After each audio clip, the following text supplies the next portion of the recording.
There we go. Hi, hello all, and welcome back to the very first, welcome to the very first Invictus community stream. My name is Mr. Harlan Guthrie, and I am here with the fantabulous Chris, the playful Sam, the garage-dwelling Mike, the shocked and awed Mark, and Prince Bob, the GM, and we are here with Vampire the Requiem Game 1! Who's excited for tonight, guys? I am. Very. Ready. So much so. Me too. You know what? I am excited to see. This is going to be premiering right after our Saturday morning show for the End of the World. This is going to be the very first community stream and not the last. Bob has been working tirelessly crafting you guys an epic little campaign to sink your teeth into, I should say. And Chris Lawrence, I want to do a quick shout out to you, buddy, has been working tirelessly at making sure that this stream is working efficiently. So every mistake that happens, you make sure to file a proper and formal complaint to him, because it is all on him as he sinks out of frame. Yeah, let's give it up to Chris. Because he really has. Him and I kind of dashed this idea around, and I essentially asked him, hey, do you want to kind of run it? And he very hesitantly, after checking with his wife, said, okay. He checked with his wife, and it looks like he kicked her out of the house for the night. Yeah, well, now he's part of, you know, the other side. He's got a nice house. This guy, I'm looking at everyone's backdrops here, which is always cool too, because we're all familiar with the guys in the Invictus stream, and obviously we're all role-playing fans. I see Bob's got a little bit of what is that? Like a what is that up there? That's Alduin. Oh, Collector's version of Skyrim. Very nice. Oh, look at that! In front of my screen here. Look at these guys. We're all the nerds at heart, and it's not a bad word to say nerd anymore. So welcome. This is again probably coming Saturday morning. These guys aren't Friday nights, so if they get a little loopy and a little drunk, you know why. It's because they're drinking and they're having a blast. A quick shout out to everyone else who is watching and wants to join the stream. Make sure to email. What's the email, Chris? InvictusCommunityStream@gmail.com? That's correct. Yeah, it will also be in the description and the YouTube video. Yeah, so InvictusCommunityStream@gmail.com, also in the description. If you want to join one of these games, that's the best way to do it. We're starting off slow. We're doing one for April. We're gonna plan on doing one for May, but hopefully, depending on how much time we can dedicate, we're gonna ramp right up and involve as many people as we can, because I know we had a lot of people requesting to join. Isn't that right, Chris? That's correct. And these guys were the luckiest, the top of the. These guys are the quality ones. Not to insinuate that the people who didn't get in aren't quality, just you know, first come first serve, and they're here, so I got to say nice things about them. We're shiny. Yeah, exactly. So yes, I'm not going to take up much of the time. I just wanted to kind of give these guys a welcome. Say hi to the community for doing this, and do another quick thank you to Chris Lawrence, as I said, but also again to Bob for running this game, GMing a game on a stream like this, because again, you've obviously been watching Invictus for a while now. I know it must be a bit of a not a daunting task, because it is just a game after all, but it does take a bit of commitment, so I appreciate that, and for all the guys that are here with me tonight, having a blast. So, I don't want to take any more time, because I talked before we started the stream. I want to throw it off right now to Chris Lawrence to get through his stuff, and then you guys can start Vampire the Requiem. What did you say it was called? The Resurrectionist. The Resurrectionist. So. And before you go, I know this is on Friday night. We're going to see it on Saturday, so happy International Game That's Day. right. Yeah, happy International Tabletop Day. I hope you guys are all out there playing games and rolling dice and things like that. And are you guys planning on doing anything today? Well, tomorrow. Okay. I got an epic game at X-Wing tomorrow night. Nice. Oh, X-Wing is a blast. It is a very fun game. Cool. Yeah. So happy International Tabletop Day. Good call, Bob. And that's it for me. So you guys have yourself a great game. Have fun. Play safe. And off to my buddy Chris Lawrence. Take it away, Chris. Have a good night, guys. All See you right. around the table. See you, Harlan. See him. All right, guys. Just to go back through and acknowledge the actual Invictus community. The Invictus community is made up of fans and followers of the Invictus Stream, which includes members Chris Visu, Michael Barber, Harlan Guthrie, and Justin James, 4 friends who enjoy each other's company and gaming in all its various forms. At the Invictus Community Stream, we want to give our friends in the community a place to play together, stream games, add videos, and have on camera conversations about our games and other things that may interest you. So what we'll go ahead and do is we'll go ahead and introduce our players and go ahead and tell your name or your character's name and then give us a brief description of your character. I can go ahead and start. My character is William Neal. Since his embrace, he can't lose focus on his family. This passion carried through the embrace because of strong emotional trauma from childhood when he lost his parents when he was 12.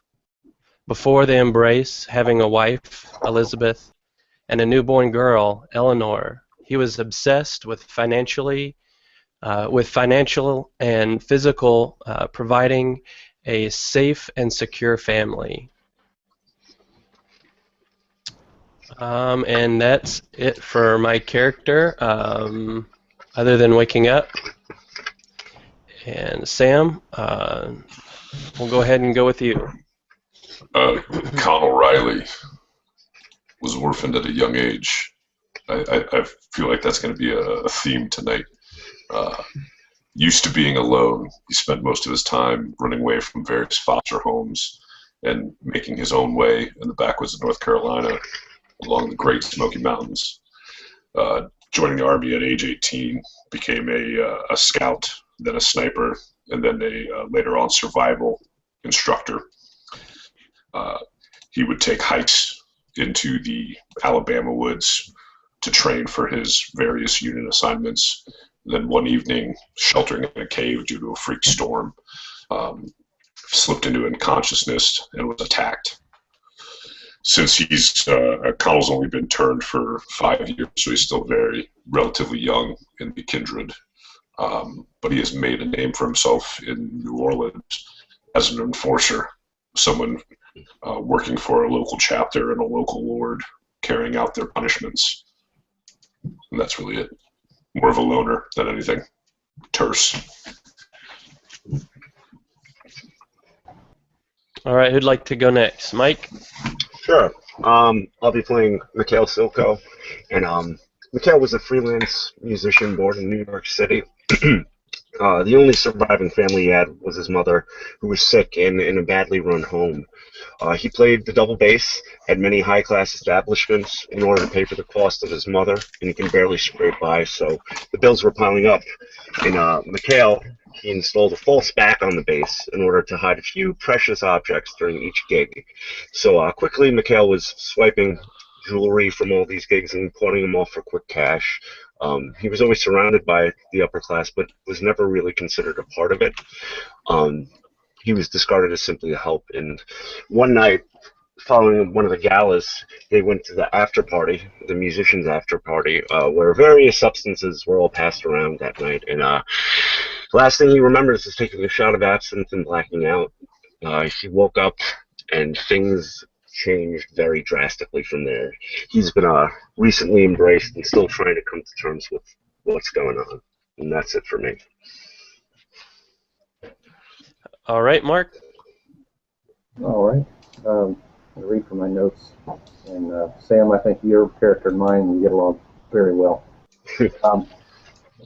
Military brat. Joined the Army after high school. Retired after 25 years. Unremarkable career. Who would have thought that the military life would be the perfect training for the afterlife? Travel, no close relationships, no place to call home. Worked odd jobs after retirement. Was checking out a romantic interest for a client that was caught following her and was turned to teach him a lesson. She abandoned him and forced him to learn to survive on his own. He's begun to reinvent himself as the guy. Someone always needs the guy to take care of something. All right. And if we want to go ahead, Bob, are you ready?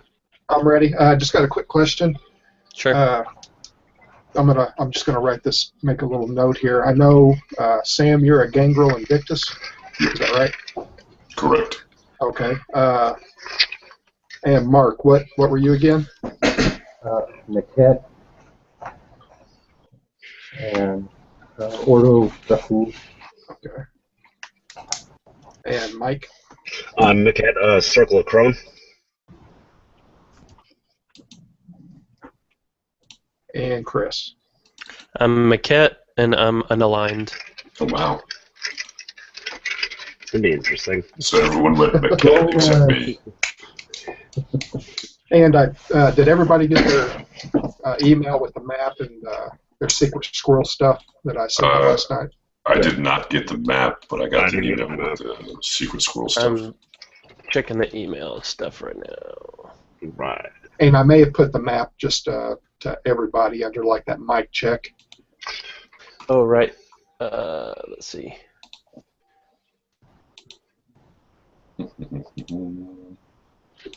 Dun-dun-dun-dun-dun. Yeah, I'm not seeing it. Hey, Bob, if you want to go ahead and send me that, Yeah. just send it to me and I can.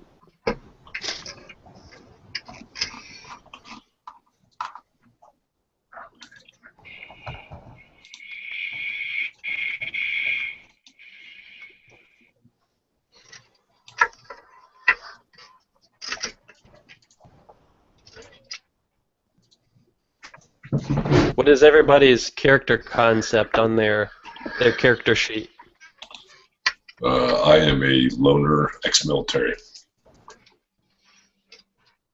I'm a torn husband / father. Excuse me. I'm a rogue freelance musician. Listed as damned but hopeful.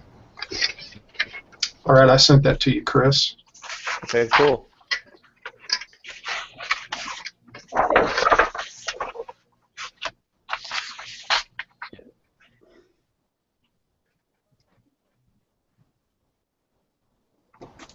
I don't know if you just want to screen share it when the time comes, or...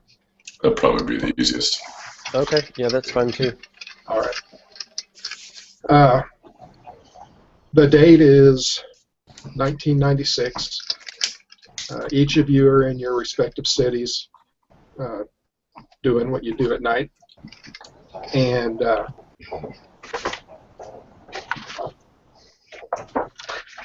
William, you're walking down the street. The hair on the back of your neck kind of stands up on end, and you look down a long, dark alleyway. You don't know what's down there. It's kind of like a danger sense, but you feel like you're being called. You do head down the alley. A bag is put over your head, and a sharp, searing pain enters your back and explodes at your chest. You don't know anything anymore.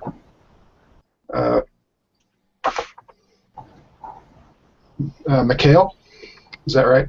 Am I saying that right? Yep. Yes, sir. Okay. You too. You're trying to fence some stuff. You're in a pawn shop when all of a sudden the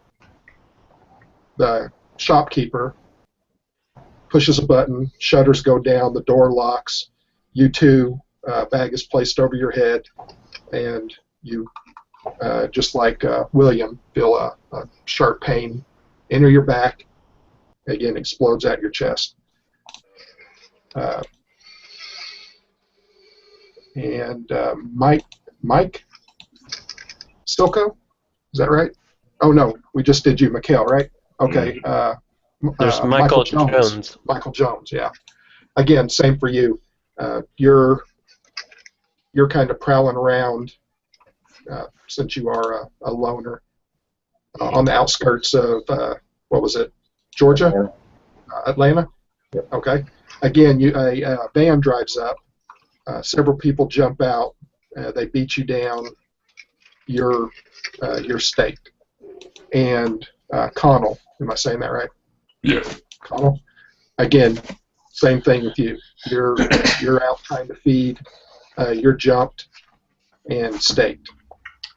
The next thing you know, all four of you, your vision starts to clear a little bit. You don't know where you are. You don't know what happened. All you know is that you're extremely, extremely hungry. A trap door in the ceiling opens up, and several homeless people are pushed down. Their legs and their arms have been broken, so they can't put up a fight. And immediately, your frenzy takes over, and you just tear these poor guys up. You can see, as you look down at your hands, they're wrinkled. Your skin is like paper. You can basically see through your skin. You can see your bones and what little muscle you have. As you feed, your color starts to come back. Your muscle tone comes back, and you're more aware of your surroundings. You do hear on a kind of a loudspeaker to step back, and a huge, like a garage door, opens. There's about a dozen people standing there. They've got machine guns. They're dressed all in black, have black helmets, like paramilitary type of stuff. You're marched down a long hallway at pillars on both sides, candles on the walls, red belt or red rug. You come up to two large, ornate wooden doors. They're pushed open. You're led inside. You see in the middle of this room a raised pedestal with a huge chair on it. Its back is to you. You're led around, and there's a man sitting on it. He says that he is. You can call him the benefactor, and he has a job for you, and that you basically don't have a choice. You have to take it.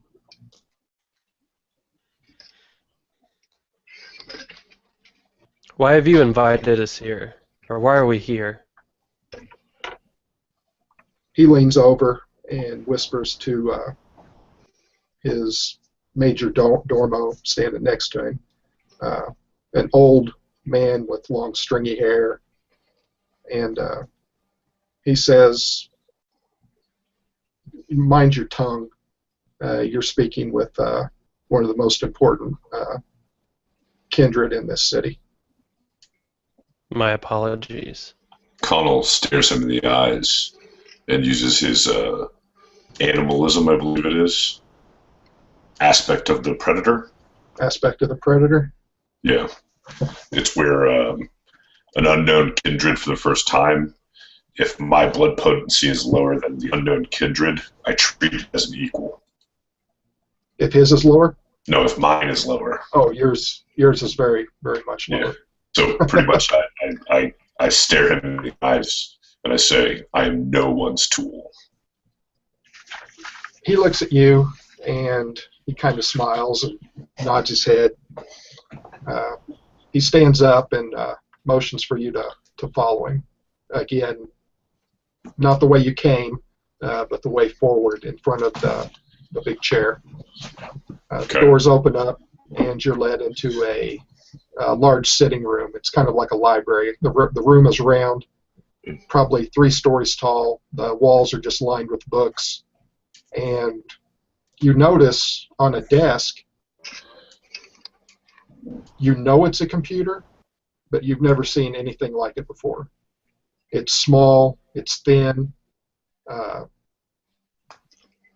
there's color on it. It's just not green. I've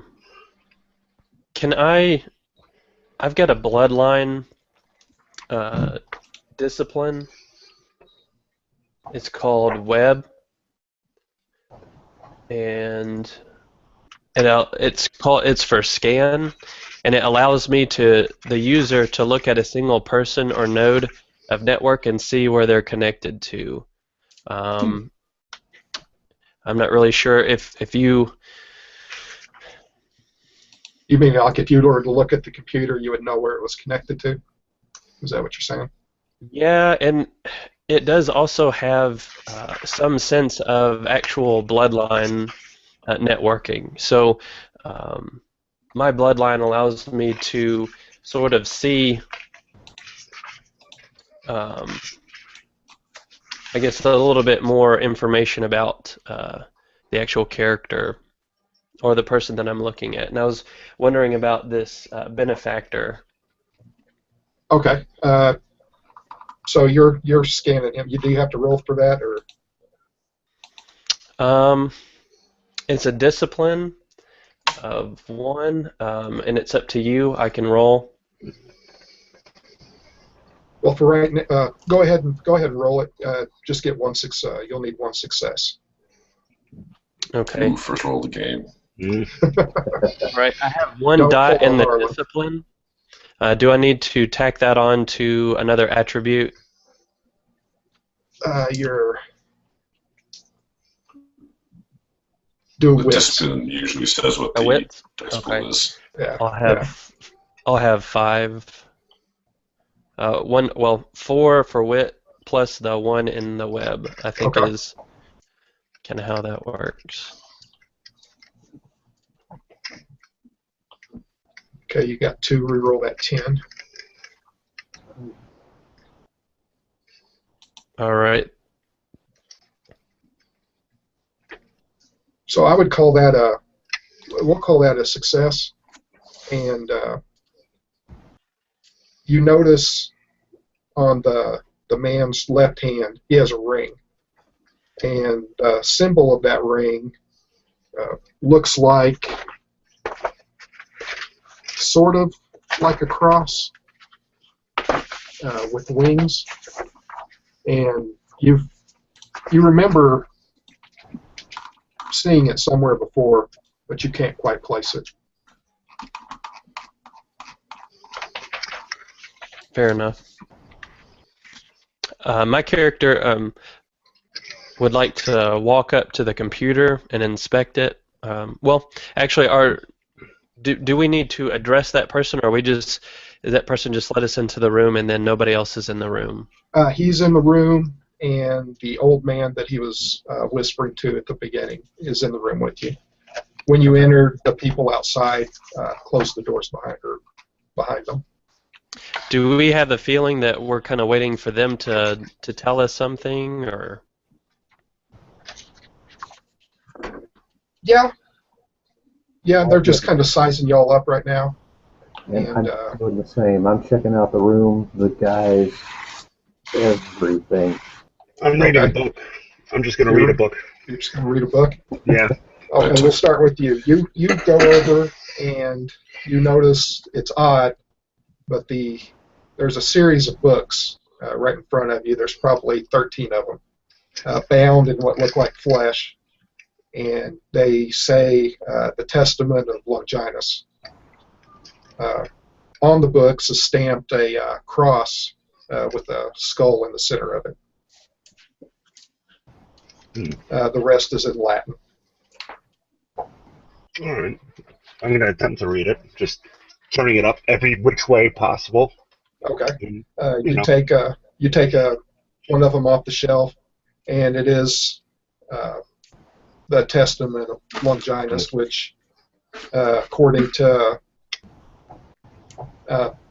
myth, is the first vampire. He was a Roman centurion back in the time of Jesus. When Jesus was crucified, he's the one that stabbed him with a spear in the side, and blood and water came out. Some of that blood, you're reading, landed on his mouth.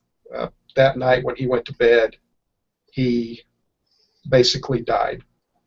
The next day, he slept all day, rose the next night, and found out that he was one of the undead. And they look original, so They look thousands of years old. Alright, I will carefully shut it back and put it right back into there and turn around and walk away. So the benefactor is in a room with us, Bob? Yeah, the benefactor and his partner. Major domo. Yeah. I'd like to tuck my back into a corner, to make sure that I can keep them in my field of view at all times. And then I don't know if can I do some kind of roll to inspect the benefactor? You can. The same as Chris if you want. Wits? Wits and... Investigation? Yeah, do an investigation and a wits. All right, so I got 2 wits and 2 investigations. Okay, you'll need 2 successes. And I think there's a special... with any dice pools based on intelligence wits for Gangrel, the 10 again rule does not apply. And any ones that come up on the roll subtract from successes. But this does not apply to pools involving perception. Okay. No. So this would be a perception kind of, right? Yeah.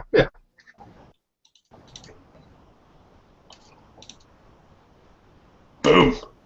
Dang. Nice. All right, 3 successes. I'm going to call that that's above successful.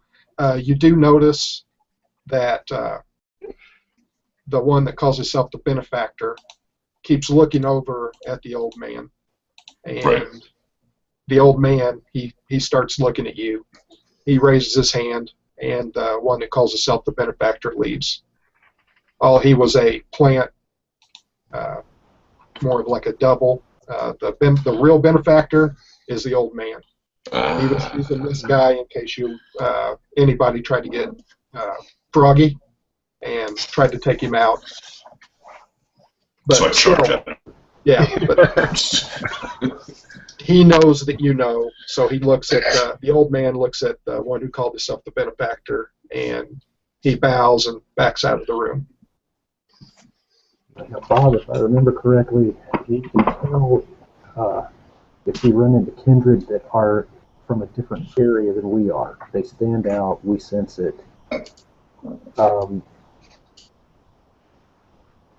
I want to, I'm guessing, or what am I sensing? What are you sensing from the old man? Or even in the room before where there were other people. If I read the stuff right, we would immediately know if we're somewhere other than where we usually. Where you're, okay, where you're centered, living, focused. Yeah. You know that you are nowhere near that. You are in a totally different part of the country. You know you're still in the United States. You're in a totally different part of the country, and you haven't seen any windows yet, so you don't know what it looks like outside. But each of you do know that you're not near where you usually sleep during the day. Can I get any? Would I need to roll to see if there's anything in the room that would give me any clue or help me figure out where I might be? Okay. Yeah. Waking up and then marched in. I'm really. You look over at the computer screen, and again, like I said, none of you have ever seen a computer like this. But you do notice down at the bottom, it's basically like your computer now. You have the date and time, and there's also some, like a logo on the left-hand side. So go ahead and give me we'll go ahead and do another wits. And what do you have any kind of computer skill, or was that just Chris? I have a computer skill. I've got computer skills, investigation, and wits. I've got the wits. I do not have the computer skill. Okay. How many dots you have in wits? 4. 4? Go ahead and roll it, and I just need 1 success.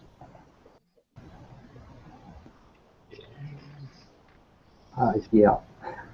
Okay. Go ahead. Now, can you roll that 10 again? Yep.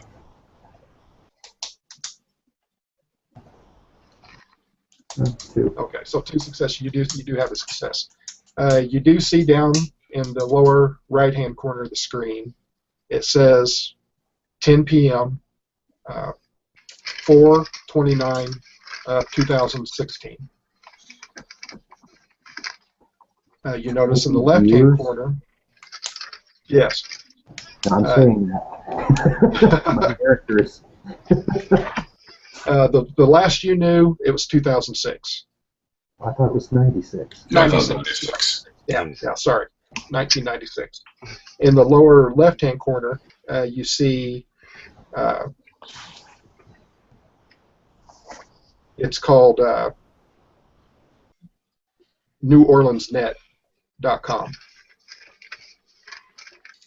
So with that, you have the date, which kind of takes you aback.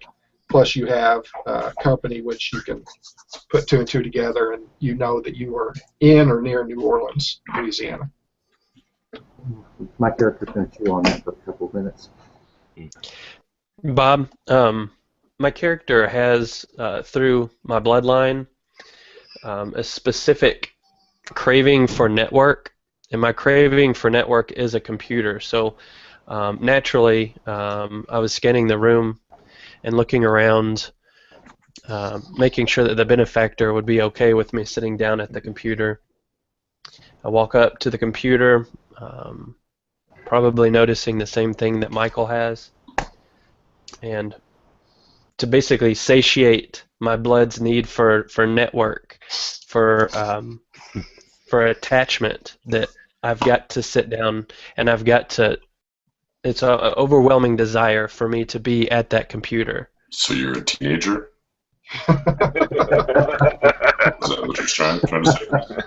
I'm a nerd. Okay, the benefactor, he goes and pulls a chair out for you and tells you to sit down. He hits a button on the computer, and up pops a picture of a man's face. And it's just a scan, and on the side of that is a note that was on the back of it. Now, I believe each of you got an email with that. Okay. No. You didn't get it? The only email I got was the secret one from you, Bob. Okay. Again, if somebody just wants to screen share that. And this is the player map? No, not the player map. It's the picture. Oh. The picture, it's a man's face that looks like Chris, yeah.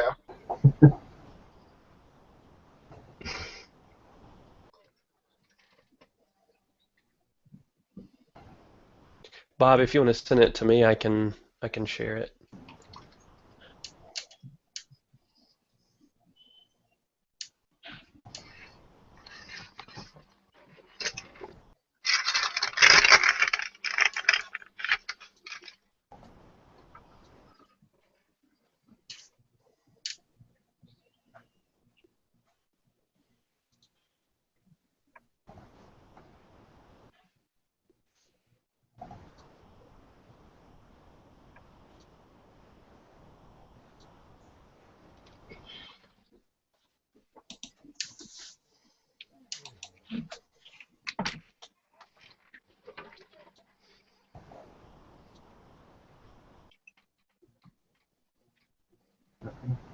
Got it, and I can share it if no one else has it available. Yeah, if you've got it, go ahead and share it. Is that coming up? Cool.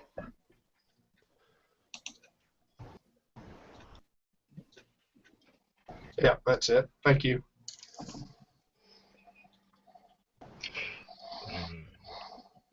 Everybody gathers around the computer screen and is looking at this picture and what was written on the back of it. He says he doesn't know really what it means, that his people have tracked down where this grave might be at Arkwright, but the reason that you were taken, and he does tell you that it was him that ordered you taken from your hometowns, is because you were all young, nobody knew you, and That's what he wanted. He wanted to bring you to one of the major hubs of kindred activity in the United States, and he didn't want his hands dirtied if something were to go wrong. Plausible deniability. Yeah, exactly. Sounds like the military. I'm back home again. And usually, according to custom, you would have been marched in to meet the prince of the city. I believe his name was Oliver Allen, is what I called him for this game. That, again, you even knew, without even rolling, that something was wrong when you didn't wake up and you weren't taken directly to the prince to announce yourself. All kindred that come into a prince's domain have to go and present themselves to him. This didn't happen in this case. So basically, you were like an undercover commando team that the benefactor is using to get what he wants. Working for Prince Allen. You don't know that. Okay, all right. Just making sure.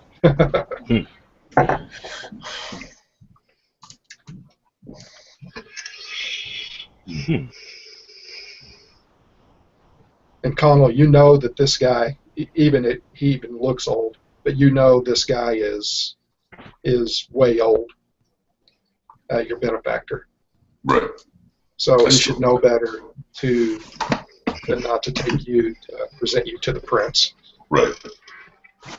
And I stare him down, much like I did the fake one. But I do glance at Michael Jones when he makes the military comment and kind of give him an appraising glance, but then quickly back to the benefactor. I'm kind of in the corner, pacing like a guard dog, not really looking at the computer, although I will glance at it, but mostly keeping my eyes on the benefactor.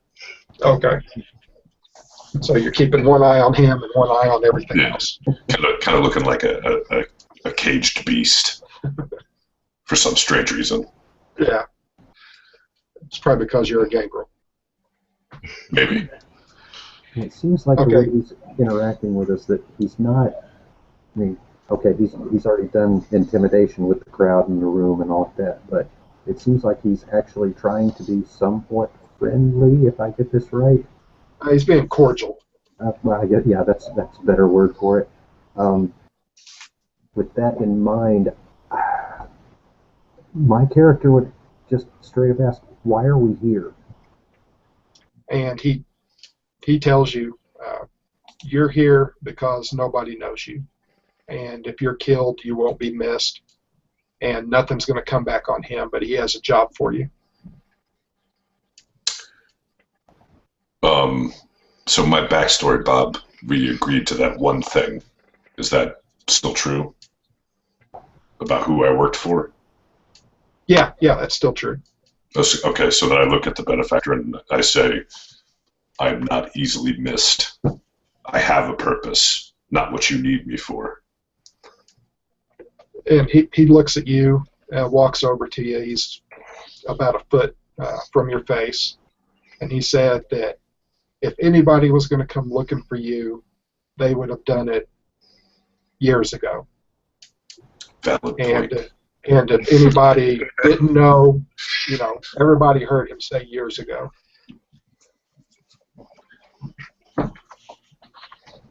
I kind of bow my head slightly in assent, but maintain. Kind of like a touche. Yeah. Gentlemen, what would you guys like to do? Very strange technology, and obviously this date is 10 years. I think from what I remember, I don't... 20. 30. 30.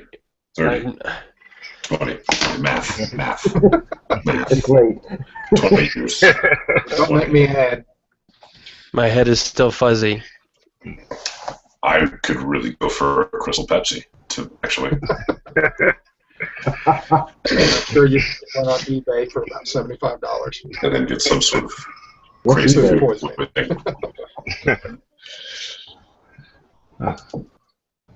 He says time is of the essence. The sun comes up at 6:23. It is now 10:30.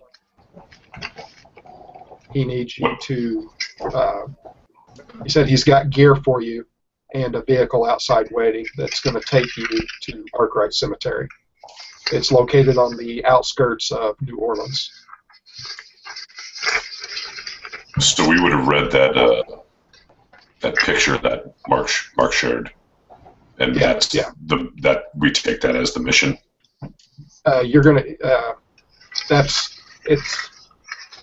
This whole scenario is basically like a treasure hunt.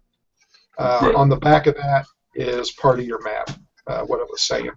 Okay. You're gonna have to try to figure out the directions that it has when you get to Arkwright. Okay. He is the benefactor does give you a copy of Arkwright Cemetery's map, and he does give you a copy of the picture. So you do have those two things with you.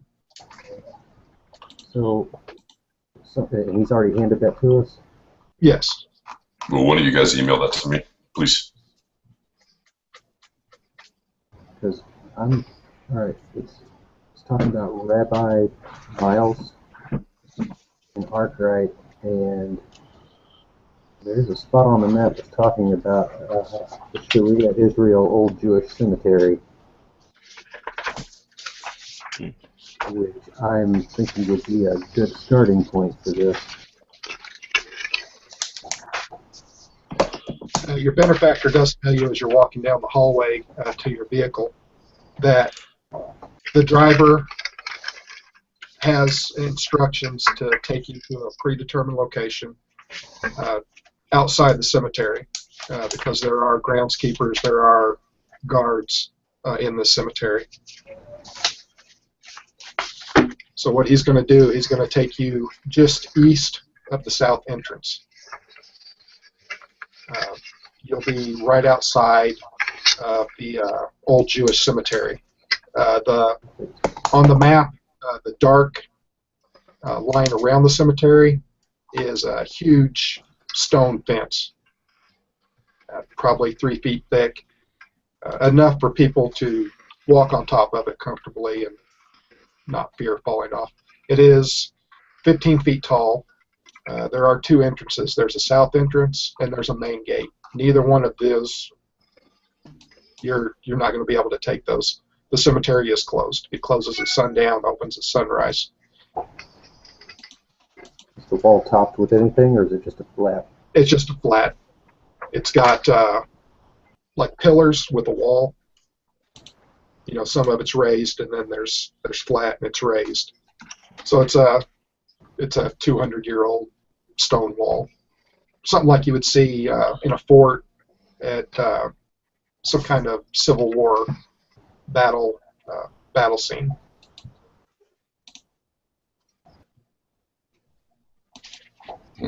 And this is at the old Jewish cemetery? That's where he's going to drop you off at. Okay. You said something about equipment, old man.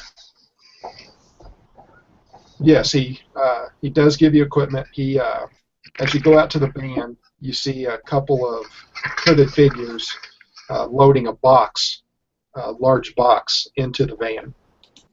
He tells you that when you find Pope, that you are to present this box to him and not to open it or anything until you are there with Pope. Pope, like I said, has been in torpor for almost 100 years. So you're going to have to keep that in mind too. I'm sorry, say that again? He's been asleep for almost 100 years. Okay, sorry, thank you. And like I said, you do have a copy of the note and a map of the cemetery and also this metal box. How big of a box? It's about 2.5 feet long probably.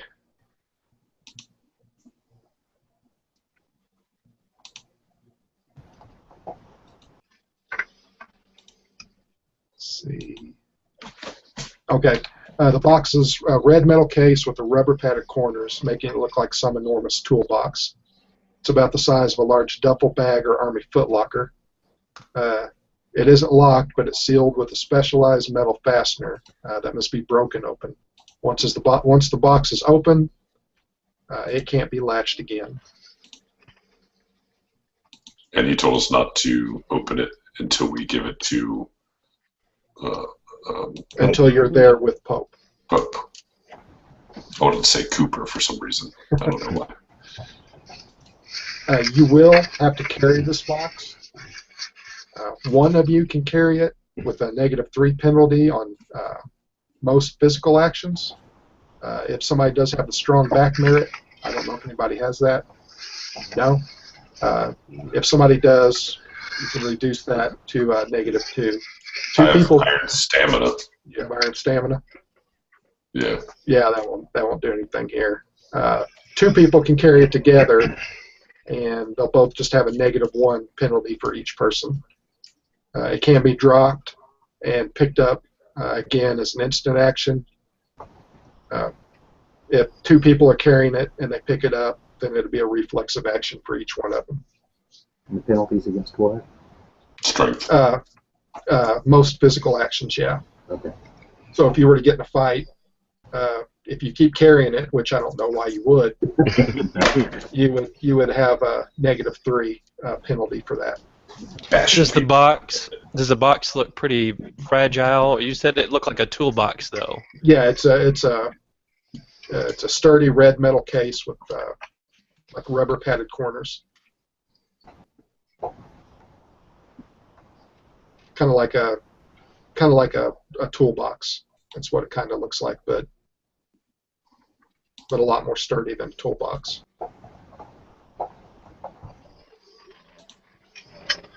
I'm okay to carry it with somebody. I'll take Okay, it as well. Ooh.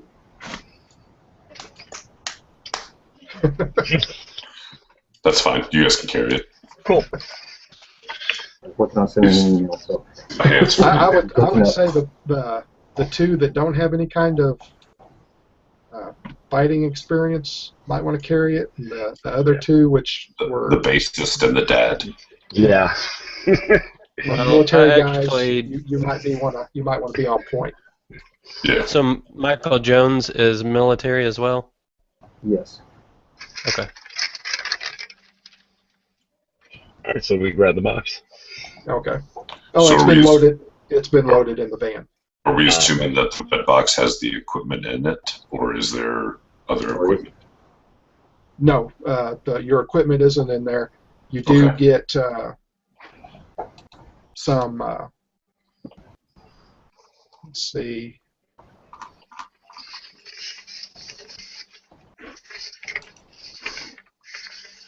I need an axe and a whip. The whips for mostly personal stuff. I'll admit my character has proficiency with handguns, so I Okay. got proficiency with rifle. A proficiency Well, let's say red boxes. with red boxes. Is there any way that I that was could unusually specific. get a knife or anything like What's that, Chris? that? Can I request for a knife? Each of you will get a knife. Each of you will get a handgun. Killing me, Bob. Killing me.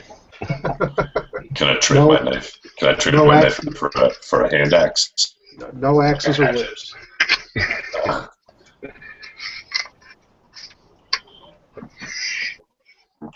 Well, there goes my 2 proficiencies.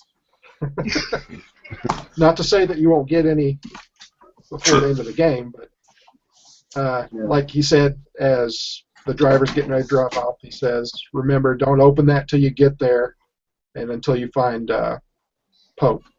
You can't lock it against once you open it, so just leave it there. And he says he doesn't need it back. He stops you, Again, he says, remember, this isn't for you. And he looks at each one of you in your eyes and asks if you understand. He says, it's for Pope. Give it to him, nobody else. No words, just a nod. Yep. Understood. Got it. All right. You make your way. The driver, there's two of them. There's one driving, and there's a passenger. They make their way through the city. Again, you can't see anything. It's a panel van. As we do that, I would like to slide the receiver back and check if there's any ammo in the pistol.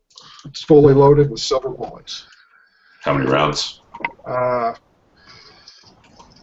10. Let's say 16. 16? Okay, 16. 17 with one in the chamber. 17. Right. Is there anything else in this van with us? Do we see any rope or anything like that? You and your fuck rope. No, Just thinking if it's we just have anything to bind people if we run across them, or to strangle them, or anything else. What are you going to be like, Rambo? Hey, I'm just trying to think ahead. no. There's no rope. It's just you four in the back with this box and two people up front. After about 15 minutes of driving, you notice that you're slowing down. The little panel in the front of the van opens up, and one of them says, go ahead and get out. You take your box. I go ahead and step out with Silco. On the way there, could we have had a conversation where we kind of know each other's names by this time? We don't know who each other is, correct? Yeah, you can say that. We won't go through it, but as you were going, you told everybody your little backstory and what had happened to you, and how weird it is that it's not 1996 anymore. You're in a totally different world. Hmm. And you Strange. do also know who's taking the box out of the back of the truck? I'll be taking in Silco, Mikhail. Okay. You do notice when you lift it that usually with a box like this, if there's something in it, you hear it rattling around or something like that. You don't hear anything. You don't sense anything from it. You don't smell anything coming out of the box. Nothing. As you take it out and you close the doors, the van speeds off with its lights off. You do notice the south entrance. There's some street lights down there, which is, if you notice your map, 1 square equals 120 yards. So we're going to put you right at that bottom dotted line just south of the old Jewish cemetery. Mm-hmm. So about 400 yards away, you notice some street lights and a paved road going into the cemetery. You also notice farther west is a large subdivision, real nice houses, got some lights on, and you can sense hundreds of people there. People live right outside the cemetery's walls.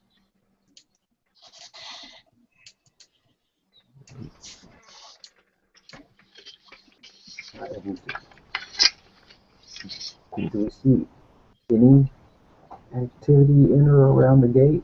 Can we even see the gate? You can't see the gate. You just see the road and the light or the lights.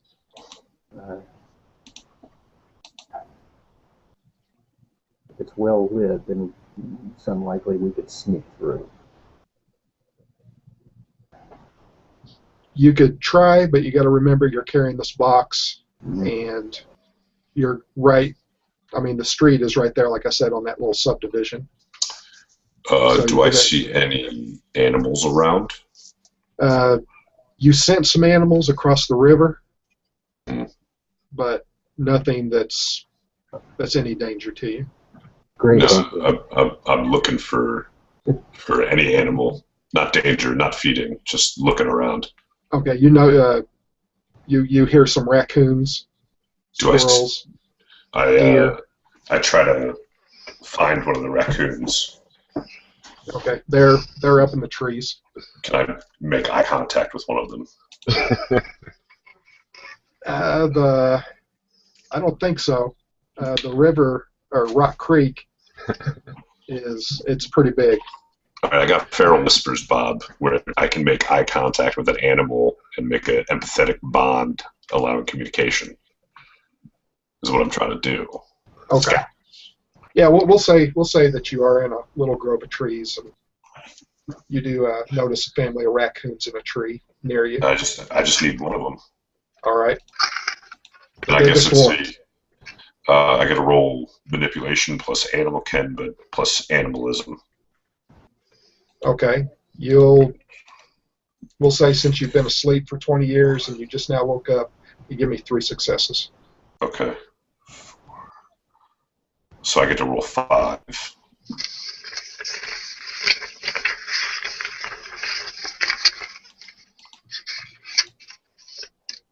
I'm going to clear that one. I didn't mean to roll that one. I pushed the numbers up to 5 and then clicked on the 10, and it just rolled 1. So I get to re-roll I get to roll 1 more for the 10. Yeah, 10 again. Boom. Nice. What Keep up, rolling. Bob? Keep rolling. Nice. Nope, there we go. No? So, Okay, I got so that 3. is a dramatic success. So you guys see me look up into the trees, have some glinting eyes, and make a raccoon noise. The raccoon perks up, scampers down the tree, and comes and sits at your feet. And it's page 115 of the base guide, Bob, if you need it. Okay. Should have that. Okay. Hang on real quick. My character is going to stand there and look impressed. My character's gonna go ahead and go through the picture that we were given. I'm inspecting it back over. What do you guys think of this Rabbi Mel's in Arkwright after midnight? It's probably in the Jewish cemetery. That makes sense to me. We need to go to the... This note says that they went to the dead of the tomb at 2 p.m. The grave of the liar. And it looked tight. North of the boy of the south of the late... And south of Lady Grief. Ask her where the key is. I'm thinking we need to go there to find what we need. I'm just wondering if it's code about some of the inscriptions on tombs, maybe? Yeah. So as you guys are talking to the raccoon, and then, did you say I got an exceptional success or just a success? Yeah, exceptional success. So indicates that the animal is not only communicative but actively helpful, even volunteering information unasked if it considers the information important.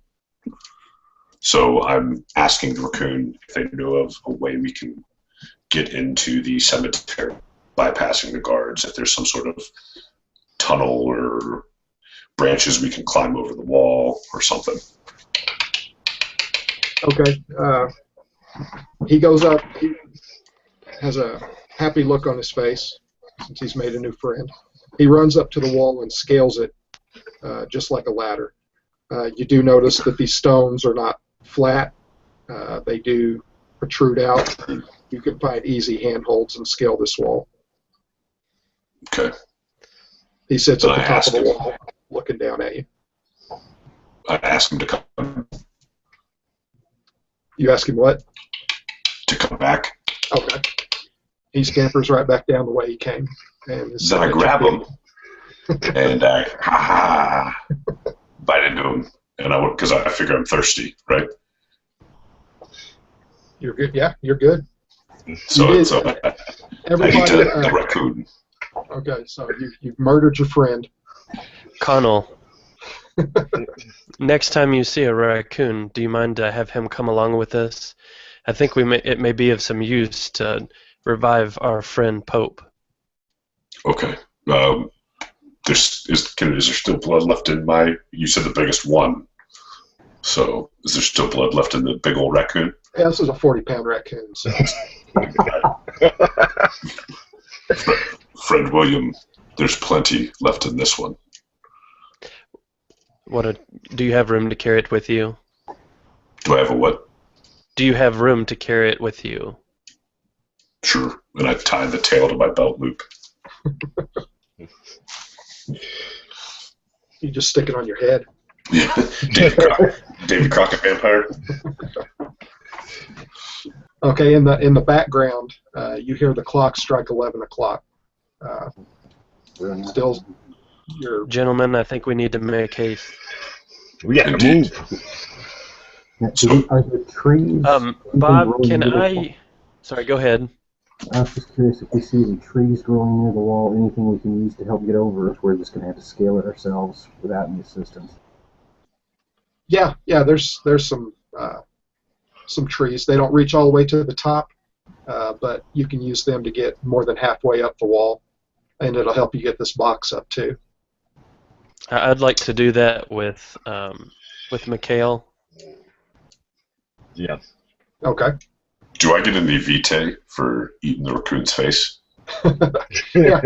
Well, everybody, when you ate the homeless, Right. you all pretty well filled up.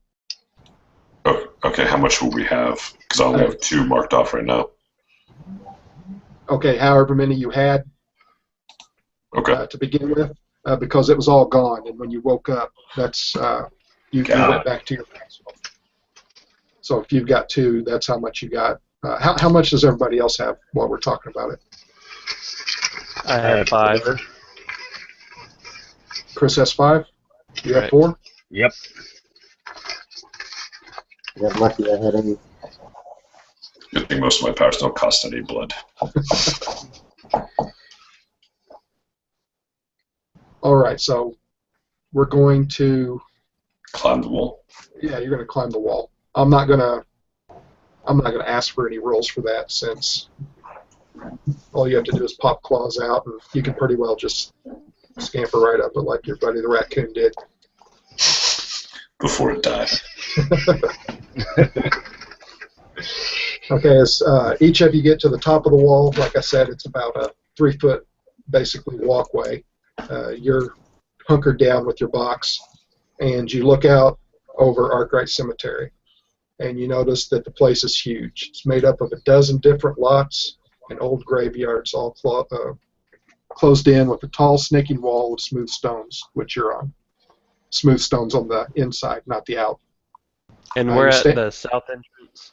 No, you're that bottom dotted line south, in the southern part of the old Jewish cemetery. Mm-hmm. I'll put you there. Okay. Now, are the dotted lines just for separating stuff, or are those fences within the cemetery, or? No, those are just the, there's no fences, that's just the sections. Got it. For y'all. So you're standing on the edge of the old Jewish section. Behind you is the narrow rusty gate to the south, which leads into the south entrance. You can see that now. Can I make a check to see if I notice any roving patrols of guards or security cameras or anything like that? Yeah, what are you going to use for that? Investigation and intelligence. Okay. Of course, I do have survival as well. We'll just do the investigation and the intelligence. Okay, And so that's a 4. 4. Give me 1 success.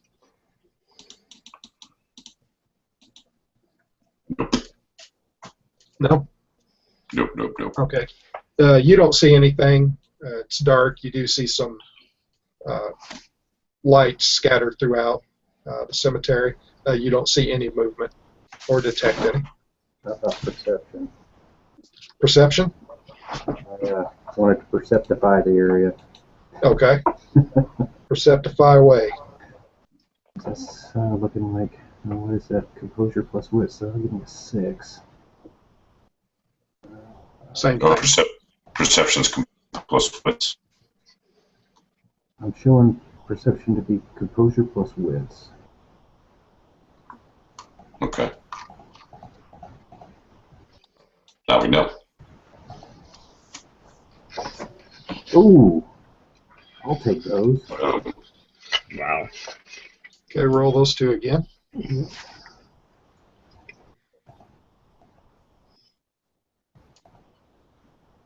Oh well. Okay, well, 2 10s, I'm going to say that that's above a success. You do notice on the across, way across, which you see on your map is the main gate, and towards Grace Lane, you do see a white Suburban with a yellow light on top of it. It has its lights on, but it's not moving. You do see every once in a while the lights are broken by a shadow. And I'm just going to point, get their attention, and As I'm saying, as I don't see anything. we're looking for raccoons. Some blood and fur on my mouth. Hey Bob, is there a way that I can look at the picture that they gave me with the signature on it and kind of maybe investigate that? I've got a solving enigma for my special skill. I don't know if I could. So basically, what I'm wanting to do is I'm wanting to see if that picture will kind of that I can deduce where we need to be going with the surroundings that I'm at. Okay, let me get to that real quick because you sure can.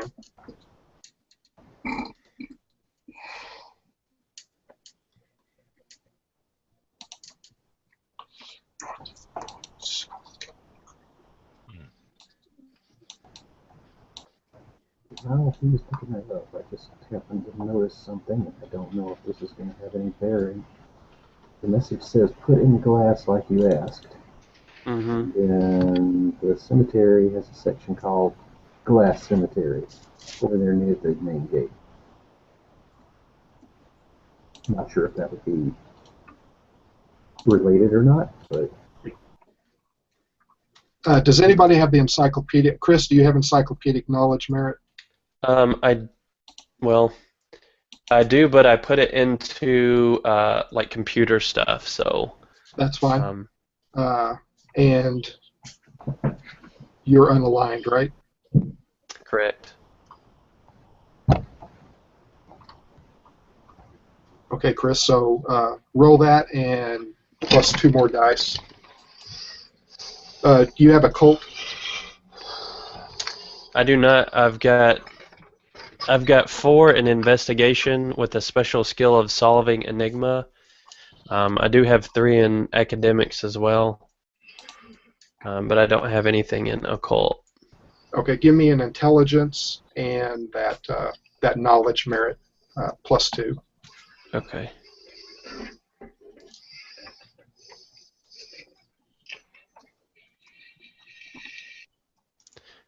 Let's see. 3 for intelligence plus the investigation.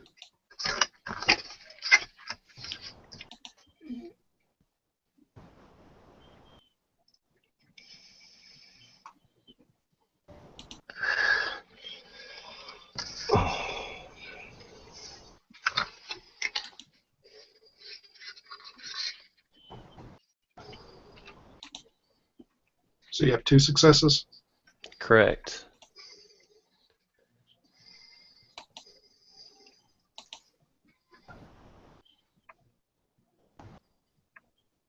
Okay, as you're studying the back, you were looking at the back of the picture, right? The note on the back of the picture? Correct. Okay. You do notice written real light at the bottom of the picture, like somebody had written on it and erased it with a pencil. Mm-hmm. You make out the words, and I'm going to try not to butcher this. Quid est veritas?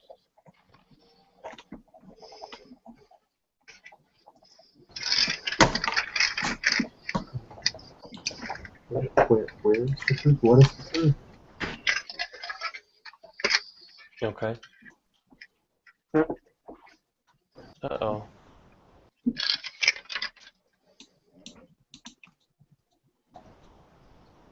Hmm.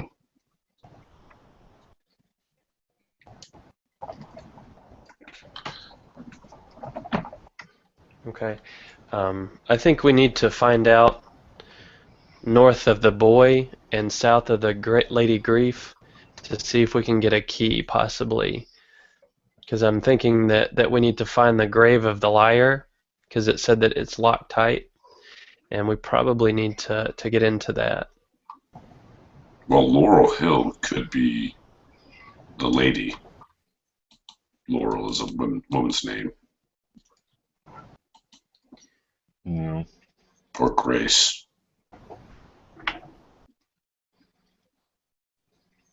Okay, as you all are standing there, each of you were given like a little fanny pack deal with your weapon and your knife, and each of you feel a vibration coming from your little pack. Why am I vibrating? Are these Came pagers? out of action way before 96. Is there a pager in Is here? it beeper? Yeah. Okay, you open it and you see it's like a little PDA type of thing. Basically, a little handheld computer that you've never seen before. What is this on it. sorcery? On it is the symbol that you saw in the library, the cross with the skull in it, and that disappears, and two little bits of information pop up, kind of like you don't know what Wikipedia is, but it looks kind of like that. One says a Jesuit priest and pioneer in the early optics, and Anthias Kircher first described the mechanisms for a stenographic mirror in his text, Ars Magna, in 1671. The mirror, capable of projecting an image painted on glass over a distance of 500 yards, was built using many of the same principles that made so-called magic lanterns possible 300 years later. Under that, it says, and according to folklore, the Romans referred to anagram games as Ars Magna, the great art. Rearrange the letters of Ars Magna, and you get anagrams. And the screen goes black. I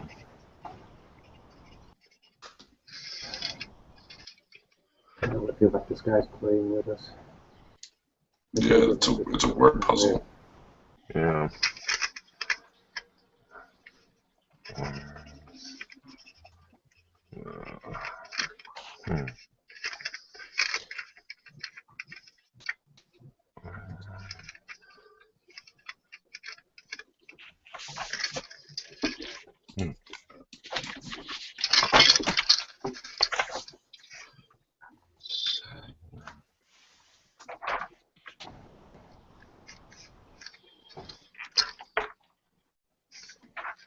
South of Lady Grief.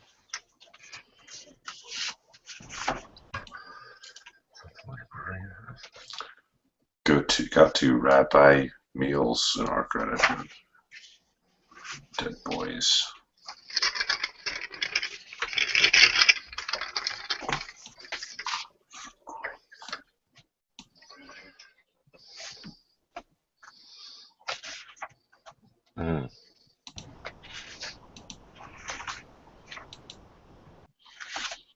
Connal, who's not a big fan of the intellectual games, just kind of smells the night and looks for movement.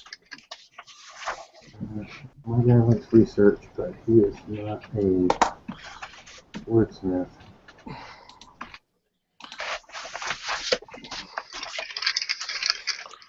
So the words that we're trying to decipher is the Ars Magna. Ars Magna is the game. Yeah, in ancient Roman times, it was considered. It's called the game. and if you rearrange the letters, it spells anagrams. Yeah. Okay. Okay. Basically a hint of things to come. I was gonna, well, So let's you're go gonna have see if to- we can find Rabbi Meal's tomb. Then Okay. Is that something, Bob, that I could set down the box and scan through the cemetery real quick to see if I can find that name? You would have to actually go and get your hands dirty to locate that. I turn to the group and say, Michael, would you come with me? Maybe we can scout while the other two protect this ox. Suggestion? How about we get down off the top of the wall and help them do the same before we go? That's a good idea. It's a very It's a good great idea. Michael. Very good idea. So I hop down to the wall and then put my hands up to kind of guide the box down. Okay. You don't have any problem getting the box down as all four of you touch down on the other side. Again, wary of anything that might jump out from behind one of the massive gravestones. You start scanning the area of the old Jewish cemetery. Would vampires really be scared of stuff jumping out from behind tombstones? You would be surprised. We have pistols loaded with silver bullets. Blade? Yeah, I mean, one of my flaws is that I'm a coward. I am terrified right now. I think Wesley Snipes to jump out of nowhere and chop your head off. Well, I'm just waiting. I mean, just having those pistols makes me think, okay, so there's probably other vampires out here. Why else would they use that kind of weaponry? It's silver bullets, yeah. Would we know that silver bullets are used for like werewolves and such? You know of werewolves. You've never met any. But also, silver is part of the kindred's curse of what Judas did to Jesus, his 30 pieces of silver. Right. Part of your curse is that it's a bad idea if you even handle silver. So basically anything supernatural can be harmed by silver, and that's why your benefactor gave you those. Right. And just those. You don't have extra clips or anything like that. No rock salt shotguns. Nope, nothing like that. Not yet. Are the pistols? Are there sound suppressors on the pistols? No. Crap. You've got to realize too. Like I said, each square is 120 yards. Right. You're also in a place where there's thousands of gravestones, surrounded by a huge 3-foot thick wall. Not to say that if something does go down, that you're not going to be heard, but It's pretty Gotta big find us place. first. I'll call it like the weatherman calls it, 50-50. Since I guess we'd be right at the bottom of the old Jewish cemetery right now, then, since we started moving. Yeah, and this is an old stretch of the cemetery without a doubt. Lots of stones have been half swallowed by the grassy ground. Others stick out of the earth at odd angles, and many of them lay face down in the soft black soil. Plots are crammed in next to each other, huddling into the small space available in this section. A few monuments poke up above the waist-high headstones. Okay, I just noticed this, and I'm gonna hope that William might be able to do something with it because I'm not smart enough. But Rabbi is spelled with 2 A's, and if there's some sort of anagram going on, it might be a completely different name, and we're going on a completely wild goose chase in this area if that's deliberate.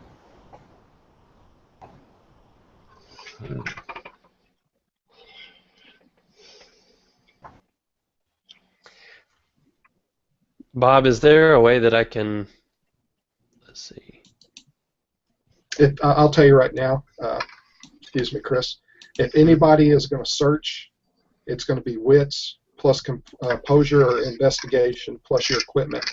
Your equipment that you have is the map and the picture. That's going to be considered your equipment. So you're getting a +1 because you've got both of those. So anything that you roll, it's going to be your wits and composure investigation +1. Wits, dice. composure, and investigation? Or investigation. I've got a 3 composure and 2 wits. Okay, so that would be 5 +1 that you would roll 6 dice if you're going to search. So I would like to search them. Okay, now each roll, I'll tell you now, represents 15 minutes. Okay. Also, we've also got to keep in mind that it just turned 11 o'clock, and now that you're inside the cemetery, when you search, each time one of you rolls, it's 15 minutes. Okay. What if Connal and I both search at the same time, dividing the area? Yeah. It would be 15. Grid square. It would be 15 minutes for him and 15 minutes for you. Does anybody else have celerity? That could be an Uh, option. So it's not going to be 30 minutes. It's going to be 15 minutes. Okay, same block of time. We're Yeah, covering twice the area in the same. Yeah. Perfect. Yeah, so you all search together then, Mark?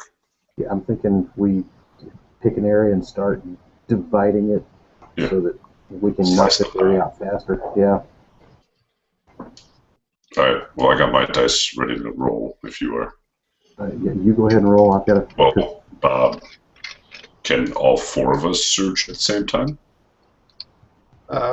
All 4 of you can search, but be warned that if you're searching, you're not paying attention to your surroundings. You can't Right. search and look around for people at the same time. Got it. If you're going to do that, that will take you a half hour.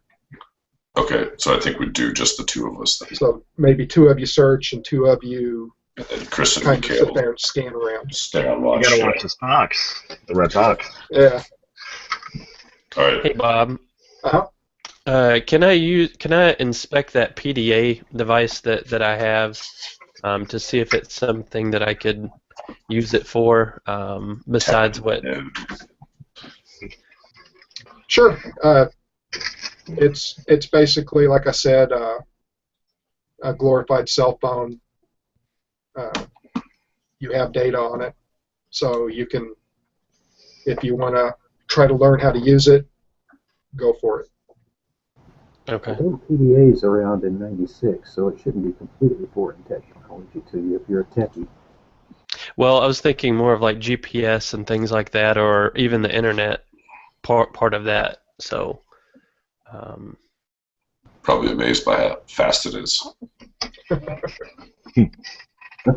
And the battery life. Yeah. Yeah. Alright, Mark, you ready to roll? Yeah, I just need to verify. So it's wits plus composure plus 1. Is that what you're saying? Wits plus composure or Investigation, whichever's higher, +1. +1. Okay. So mine will be 6. That'll give me 7. Fine, Mark. Sorry, didn't mean to one up you. I'm built for a specific purpose, and that is protecting you guys. And I'll take it. Oh, Alright, I got 1 success. And do the ones count as a failure? The ones do count as a failure.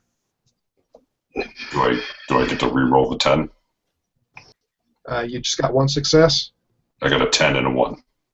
Then somebody might want to look that up. I don't believe that you're going to be able to. Okay. Well, good thing Mark got like 3 successes. And still gets to roll 2 more times. Yep. I just look over at Kyle and say, I'm pissing on a gravestone. Like a dog marking his territory.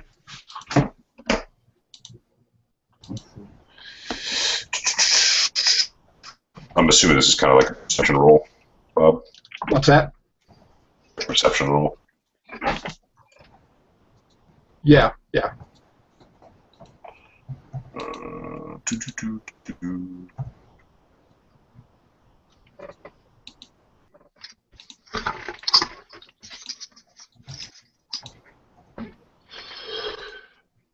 So you got 3 successes, correct?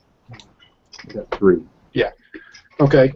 You notice a short stone pedestal capped with a green bronze disc, ring with numbers like a clock. Whatever metal decoration used to stand up in the middle of this bronze bird bath is gone. Sharp metal stub is all that's left. The pedestal reads, Joseph Meal, 1923 to 1984. 1 o'clock on the pedestal points into Waterloo Hill.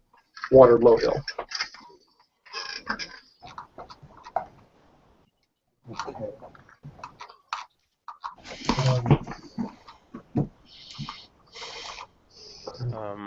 So Can I see what they found already? So can I make a suggestion on what we need to do with the newfound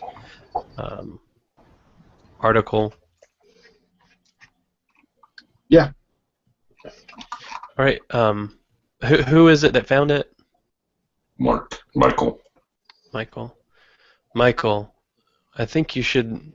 Let's see if we can use that with the pedestal. If you can set it on the pedestal, because there's a on the pedestal.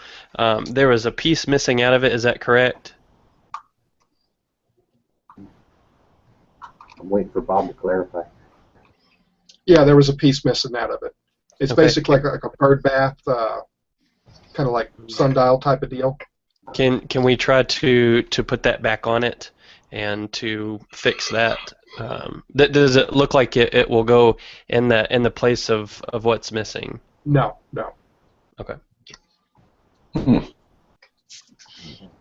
Now, but you say that it looks like a sundial. It's marking as something's pointing to 1. Yeah. The pedestal reads Joseph Mile, 1923, 1984, and 1 o'clock on this pedestal points to Waterloo Hill. So that's And where I the don't have rabbi. I don't have the picture in front of me, but I'm trying to read it out. Oh, I know that so there was a time on the back of the picture. there's Rabbi. 2 o'clock Go on to the Rabbi Mails and Arkwright after midnight. Went to the dead boy's tomb at 2 o'clock. So if the sundial is pointing towards 1 o'clock, correct? Mhm. What if we went to the actual direction of 2? Can I think that's the we right move. determine where that's at? Waterloo Hill is to the east. Yeah. Or northeast. So that's 1 o'clock.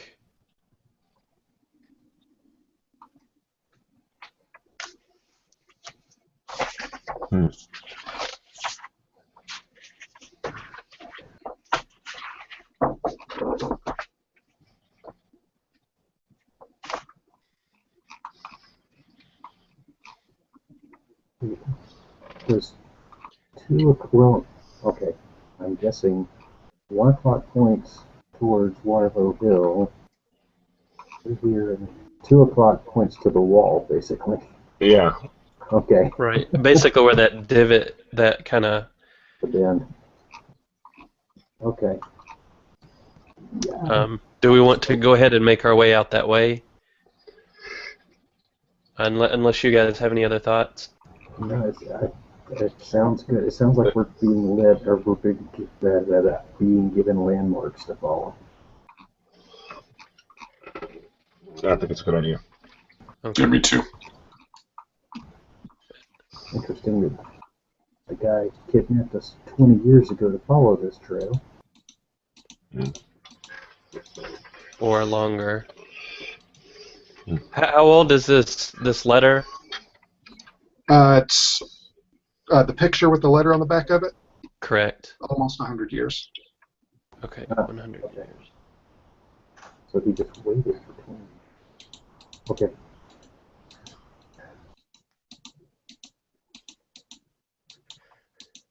Okay. If you guys want to, I'd like to make our way towards the see if we can find the dead boy's tomb at 2 o'clock on the map. Yep, let's head to Waterloo Hill.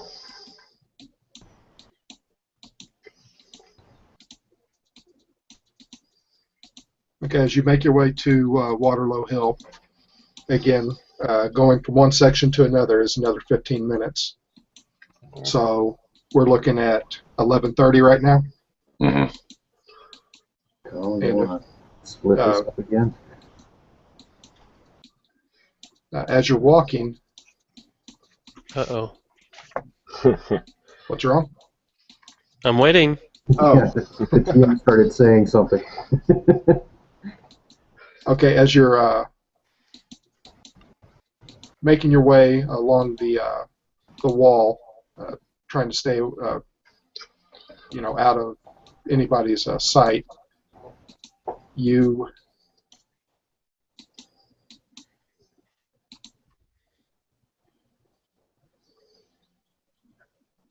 let me find it. Sorry.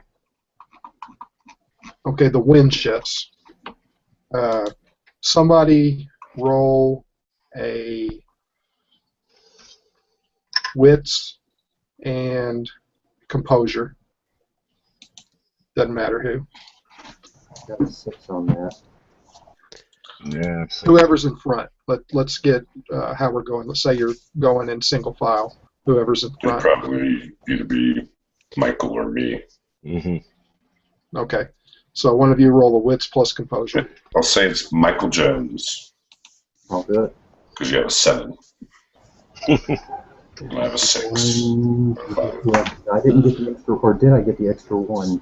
You got 1. Okay. Now. But was it? Did I get the wits plus composure plus the 1?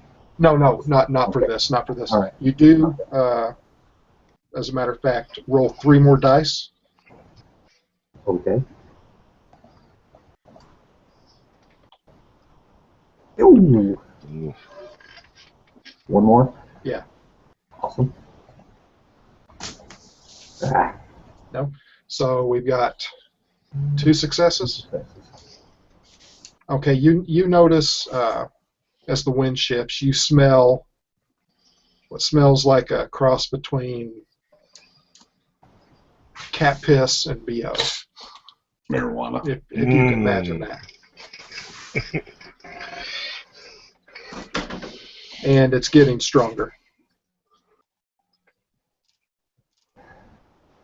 Yummy. Do you guys want to hold up?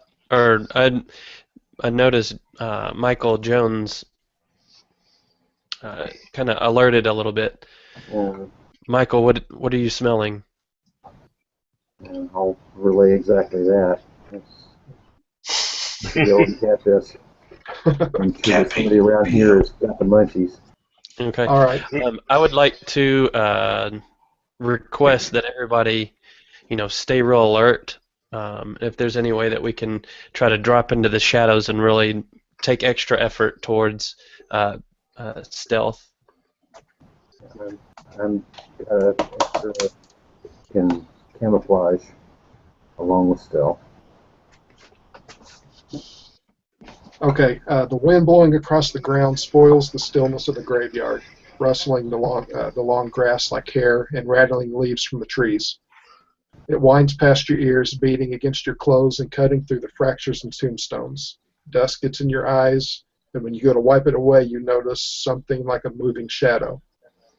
It darts, crouched like a SWAT cop from one tombstone to another, visible briefly against the grass. In profile, you can see that it had one arm out in front of it for balance, the other stabilizing something long and narrow against its back, something that looks a lot like a rifle. And this is ahead of us, like over the Waterloo Hill? Basically being shadowed. Shadowing us? Yes. Ahead of you, but moving from tombstone to tombstone. Gotcha. Okay. I've got unseen sense for a merit, and basically I can be alerted when a particular phenomena is present. Just to make sure that that's. I assume that it's a human, but I want We'll to say human-like. Human-like. Is there anything? Let's see. And I'm not really sure how to use the unseen sense necessarily, though. Look that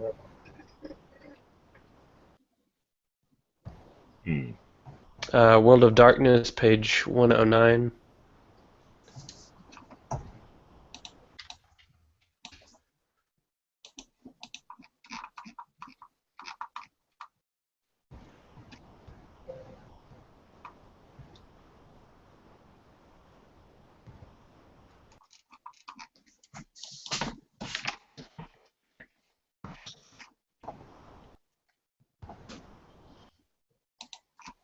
Whoever it is in the shadow sees you stop and sees you looking at him. He stands up. You can see that it is, like I said, human-like, and he's about 30 yards away from you, and he starts running. Toward us? No. Yeah, Away from us. Yeah. Can I? Deeper into Waterloo Hill. Oh. Who's got speed? Look out in the boxes. The box. As soon as well, shoot. I admit I do not have celerity. I can't.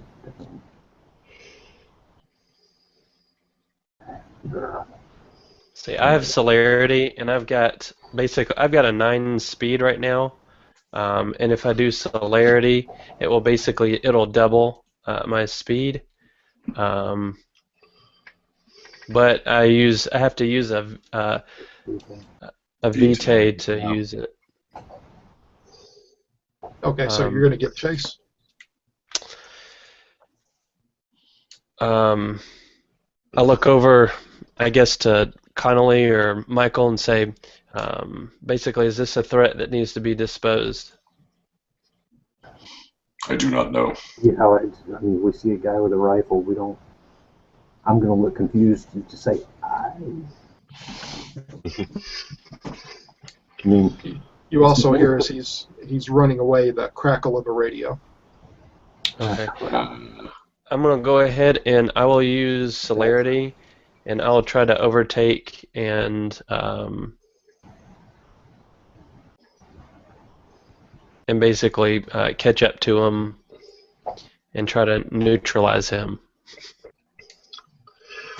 And I'll have to drop the Yeah, you'll have to drop the box. I'm going to do the same thing with celerity as well and back them up. Okay. So So you take. to offer to talk to the company, but no, you two go. And you scream, watch the box. Yeah. Mike and I will grab the box. I avoided this dude.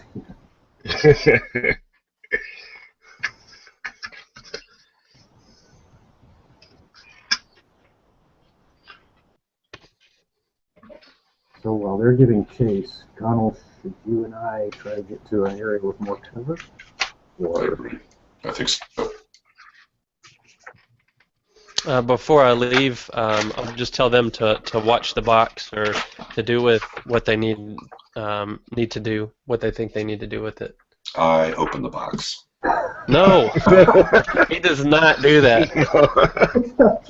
Hey, you can open the box if you want. GM said it. But I'm not the boss of the box. Oh, man. I am.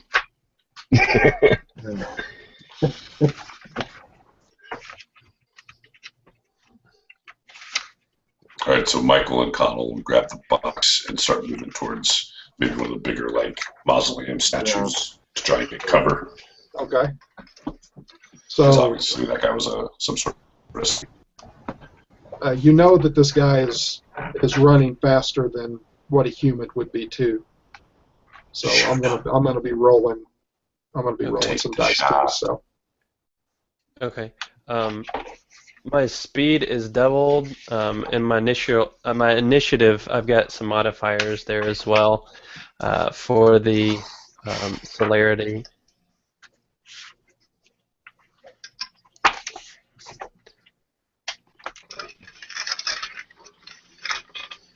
So at this point, are we just waiting to overtake him, or is? go ahead and roll it. Like I said, Okay. I'm gonna roll against it. Yeah, sure. Kind of while they're doing the chase, I'd like to, since we're looking for the dead boy's tomb, I want to start, at least, even if we're standing still, checking out the area, see if I see anything that stands out that would That's a good idea. look like that. So Bob, what exactly am I rolling for chasing the guy? You're going to roll your stamina plus your athletics. Okay. Stamina plus athletics. And then the athletics is... Okay, you don't want me open. Oh, okay. Okay, so that should be 6. And then do I get a modifier for the speed? However many dots that is. You said you were it's using celerity, correct. and you have 1 in that? Correct. Okay, so it'd be 1. Okay. Shit. So I have... So the 1 cancels out one of my successes? Yeah. Okay. So I have 1 success? You have 1 success? Yes. All right, and who else? I need to roll? Yeah. Okay.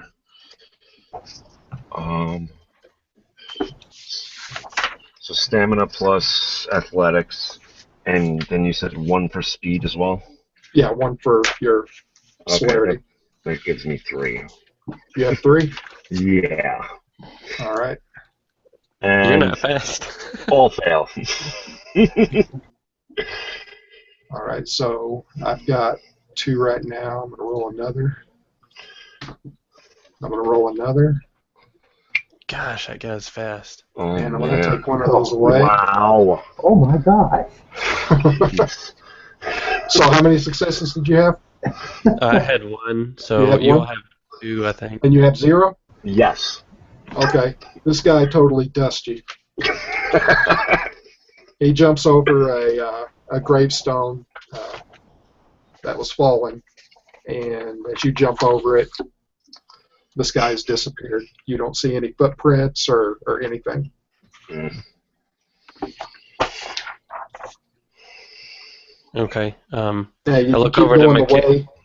I look Sorry, over go to ahead. Mikhail, and since there's nothing there, I think we should go back. I think so, too. I think it's a good idea. I hobble back. Okay. Okay. You're pretty deep since you did use your speed like that. If everybody sees their map, the bend that goes back to the west at Waterloo Hill, Mm-hmm. that's about where you are. Okay. Everybody else with the box is still in the old Jewish cemetery right on the border of Waterloo Hill. Wow. Okay. Since that's where we were kind of going in the first place, we may just let's see. Is there any way that I can communicate with the other guys over distance? You do have your little cell phone PDA thing. Okay. Sure Can I it has. figure that out to call them?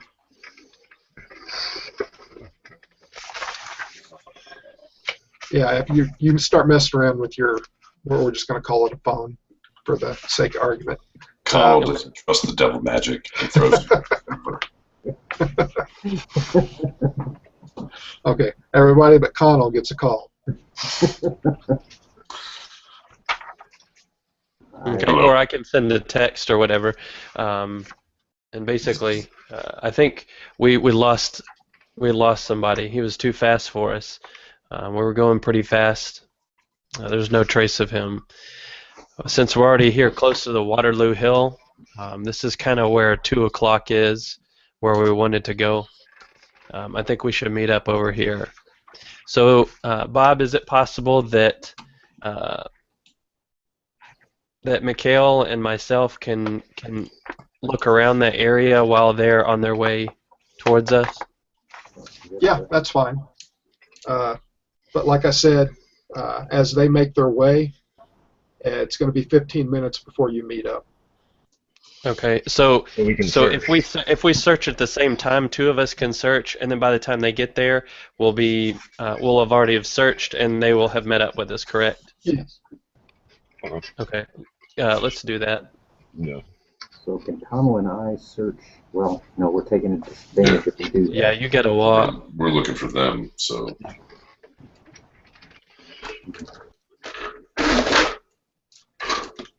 All right. Chris and Mikhail. Yeah. Dead brown grass crunches under your feet. A gradual sloping hill here leads down to the cemetery wall, swallowed in by stark vines and weeds that practically blend with the rusting razor wire coiled at the top. The place has seen better nights. By the looks of this, it was a handsome, well-tended stretch of ground once. The tombs and stones imply money, and bundles of rotting flower stems lay forgotten at the feet of several communal family markers. A cursory look shows stones here going back to at least as far as 1920.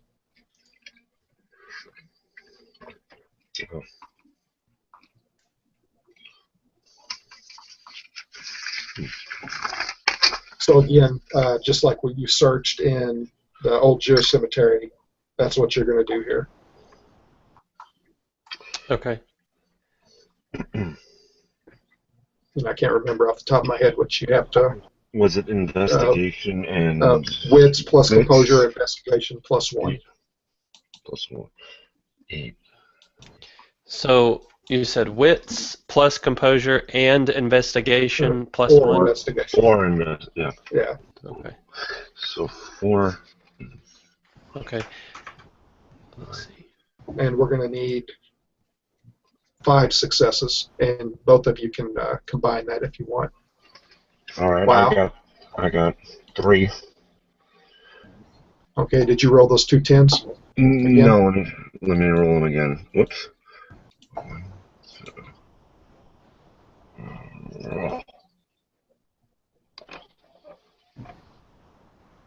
There we go. So you got 1, 2, 3, 4. Yep. All right. How many did you get, Chris? 1.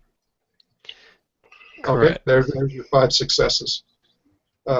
You notice to the northwest a tall stone pedestal topped with a carving of an empty stone chair. At the foot of the chair, a pair of stone shoes lay on their sides, empty. Everything is stained orange now from the fallen leaves and needles. Etched across the front of the pedestal is the name Jeremiah in Roman letters. Below it, cut into a cursive typeface, is a passage of poetry attributed to Richard Coe Jr. from 1850. And it says, "Many parents, kind and good, lost to them their little brood. Bless their Maker night and day, though he took their all away. Shall we therefore murmur where stands unfulfilled one vacant chair?"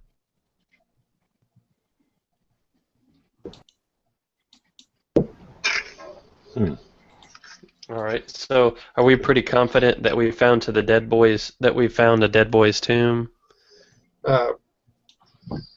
Thinking back, you do remember hearing something like this. A vacant chair sometimes adorned the graves of children to symbolize their absence from the family table. And then You there were have found- shoes too. Yeah, they were empty. Yeah. Laying on their side. You have found the dead boy's tomb. Okay. I'm going to have to make these harder. That's fine. Well, that's what I thought in the first place. But yeah, that's fine. Is there a mausoleum or anything nearby? Okay. So all of us are together now. Yeah. The 15 minutes is passed. woo. Okay. Guys, I don't mind to carry the box again. Yeah, we'll take over. Connal just drops it. So right now, As you drop the box, you hear for the first time something soft thud inside the box as it hits the ground. interesting. And the benefactor, we shouldn't open it until we get to Pope, correct? That's what he said. All right. I wouldn't know what's in the box. Gentlemen, right now, since we found the tomb of the boy, I think we need to move north of the boy and south of Lady Grief and try to figure out where that is. The grave of the North liar. Of the boy and south of Lady Grief. Ask her where the key is. Well, Laurel Hill is just north of us. No.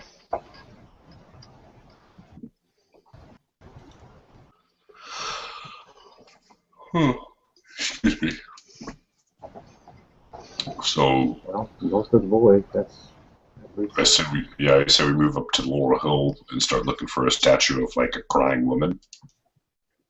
Lady Grief would probably be Sigh Hill. Because you can sigh when you are grieving or when you're crying. I mean, could be. No. No. Do we want to That's actually sobbing, but Okay, as you're making your plans on which way you're going to go, you hear stone crunch from to the right of you, behind a large tombstone. I draw my knife and start moving towards. how far away is it? About 30 yards. I draw my knife, start moving towards it. Okay. I'll go ahead and motion to Silco to drop everything so that we can be alert to, and then we'll basically, I'll start to kind of fan out away from Connal, so I'll be kind of on his flank. So. Yeah. Okay. As you do that, Connal confidently walks right up to within about 10 feet of the tombstone where the stand is. Tactically. With confidence. Low profile. Quick, tight movements. And so what you're doing is Connell's going straight, and two of you are flanking out to each side. I go to his right. And I'll go to his left. Okay. Keeping an eye on the box. I don't want to leave this thing unattended. All right. As you do that, you basically, in like a pincher maneuver, have corralled whoever got away from you earlier. Boom. He stands up. Yeah, the raccoon. The raccoon's bodyguard. You notice that this guy appears to be in his mid to late 20s. Doesn't seem to be really all that healthy. He's pale. His face is kind of shrunk in. He's got dark bags under his eyes. But he's lean, kind of like built like Bruce Lee if he was real sick. No fat on him. He's just a stringy, wiry little guy. Who are you? Okay, he's still hiding when you say that. And I thought you already got him. you hear a sigh, and he stands up with his hands up, and he says, don't shoot. We're all here for the same reason. And he wants to know who you are. It's none of your concern. What are you searching for? He said, I'd like to make an intimidation roll. Intimidation? Yeah. So I have skill in intimidation. And would I roll presence? You can just roll an intimidation. Plus presence? No, just give me an intimidation roll. All right.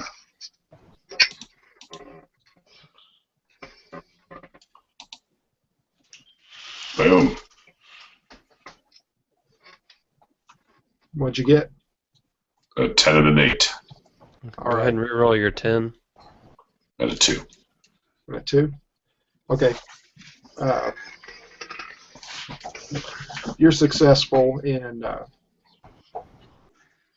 kind of scaring this guy. He doesn't really know he didn't want to mess with you. He knows what you are. Mm-hmm. And is he kindred or is he human? he is neither. He is what they call a ghoul. He's a ghoul. Okay. Yeah. That's what I thought. Hmm. And he just says, you know, we're, and he does say we. He goes, we're here for the same reason you are. We're here for Pope, and you know, don't stand in our way, and nobody will die tonight. What do we know? What do I know of ghouls other than what I read in the player's handbook? That's about it. Ghoul is a human that has been fed vampire blood. Can basically be like a guard for a vampire or whatever. They do have powers for the vampire blood. They can be way older than they look, which you know that this guy probably is. Right. And but most importantly, they know that you're here now. This is the guy that, you know, he's got a radio on his chest. He's also got his rifle. Who do you work for? He goes, who I work for is really not important. You're more than likely going to end up meeting him real soon, whether you like it or not. Now the question is, do I want to take this conversation off the rails and go wild card? That's the question. If you're gonna do that, give me presence, intimidation, and +1. Presence and intimidation +1. Yeah. All right. Presence is 2. Intimidation. So 4. And I poke the knife into his chest, not in, but up to him, and say, I asked you a question. I got a 10. Ooh. You got a 10? And a 9. Boosh. All right. 2 So, successes. 2 successes. And this guy starts sweating. He goes, Jesus, man, just stay away from me. You know, we're here watching you. We don't want things to get bad, all right? I asked you a question. He goes, we're just here for Pope. He goes, you know, we follow you to him, and then we take him back for our guys. But I don't know who, I swear. It's just work. We're here on a job just like you. He said, just please don't touch me. By now, I'd like to think that I have walked up. Can you disarm him? Can I do that? Can I part of the hold knife to the chest and rifle and walkie-talkie? Or Okay. that cool thing you have on your chest that makes noise? They have walkie-talkies. He says, yeah. He goes, yeah, Yeah. man, take it. He goes, it's yours. Take it. Just let me go. What kind of rifle is it, Bob? It's just like one of those hunting rifles with a big Perfect. scope on it. Perfect. It's a 50 cal sniper rifle. I could kill a building. Make big boom. Do any of you guys watch Archer? He's got a Barrett 50 cal. And he's talking about how he's cuddling a gun that can kill a building. Which is cool. Anyways, I digress. So I take his rifle and his walkie-talkie. Okay. You notice as he hands his walkie-talkie over that you notice a green light on it, a small green light. Everything that's happened has been transmitted, but you don't know to who. I stab the knife into his skull. Into his skull? Going off the rails. Real quick. Do you want me to make an attack?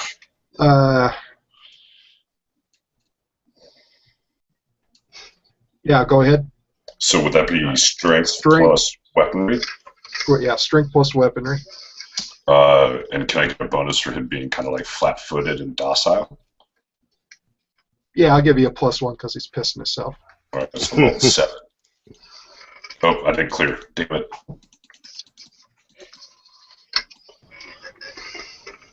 One success.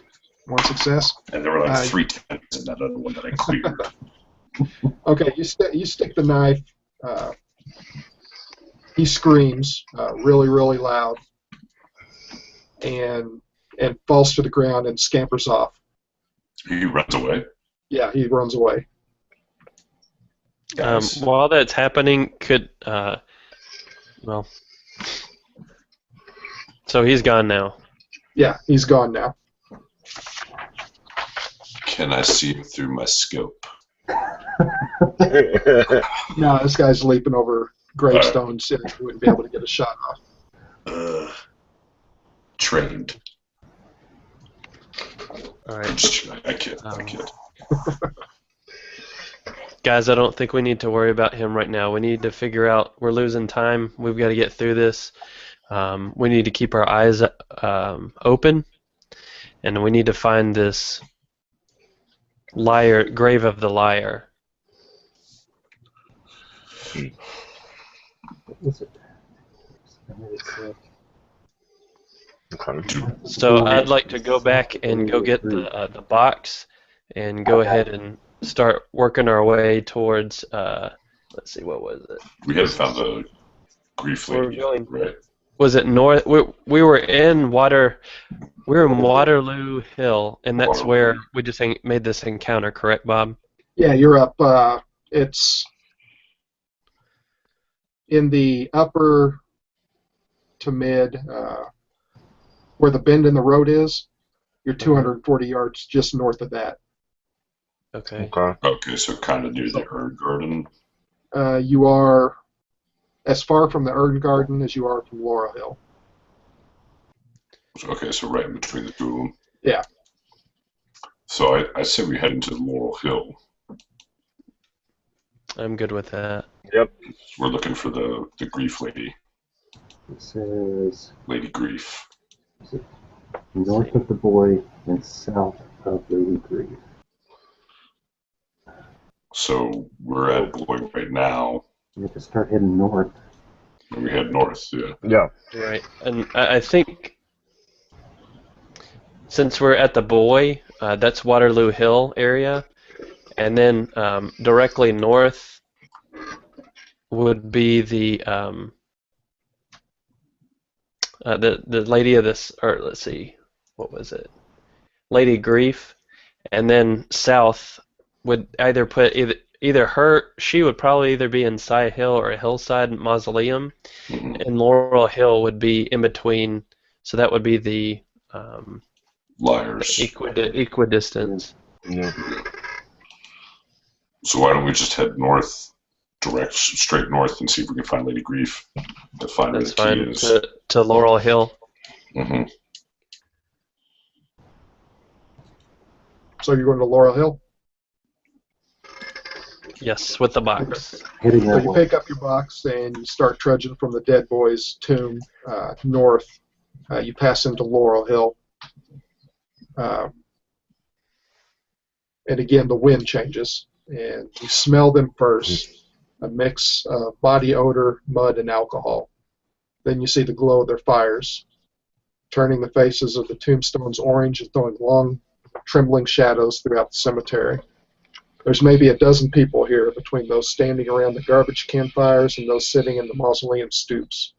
The ones around the fires whisper to each other, cough, and stamp their feet against the cold. Those nesting in the doorways whistle, snore, or read yellow newspapers. None of them seem to have noticed you yet. So security doesn't. But what I'm going to need you to do here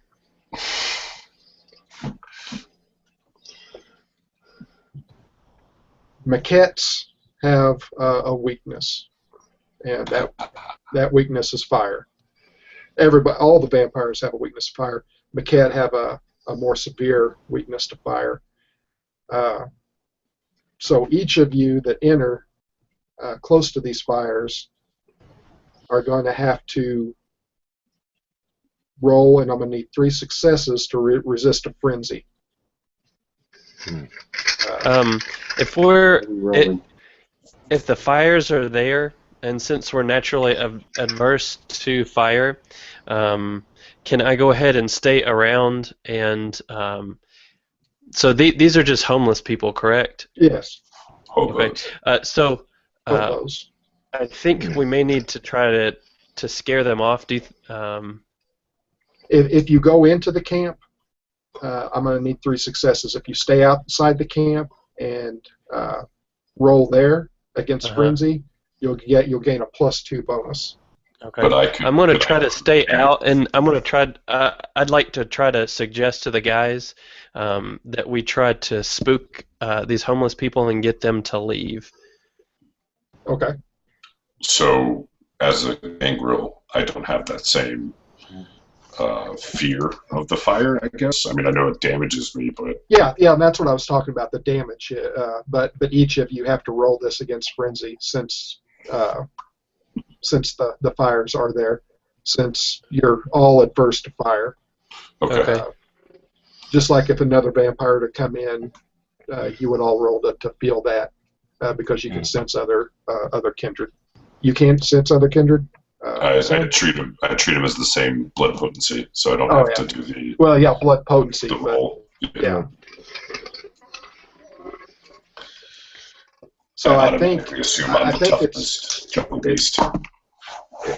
If I remember right, because I read a bunch about frenzy, but it's around 179 or 180 in the core rule book. Mm-hmm. I'll look it up also. Going right now. The nature of frenzy.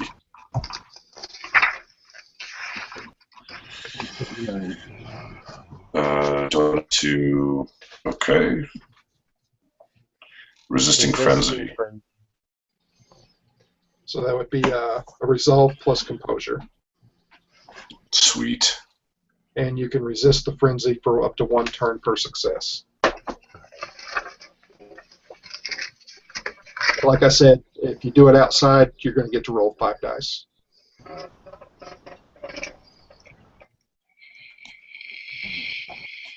So my virtue is fortitude, meaning I'm steadfast. Okay. Can I get a bonus die for that as well? Because I'd be able to resist my urge of feeding on these hobos. Well, it's not the urge to feed on them. Right now we're doing the fire. Oh, okay, the fire. Sorry. And you shouldn't have to do that since you're gangrel, I believe. Is that correct? No, I think I do still. Right? He's still susceptible to it. Okay. So I've got my resolve. I've got 2 of resolve and 2 of composure, and then you said I had a +2 for being outside the range of the barrels. Yeah. So you would roll 6. Okay. Ugh. So you did get a success. So for 1 turn, you resisted the urge to frenzy. And you can keep doing this. So I'm going to roll mine now. I have 3 composure, 3 resolve, and the +2, so 8. Nice. And I got 1 success total, I guess, then, since the 1 and the 10 cancel. Oh. Your 1 and your 9 will cancel. Okay, so then I re-roll the 10. Yeah, re-roll the 10. And a 2. Okay. So again, you're good for 1.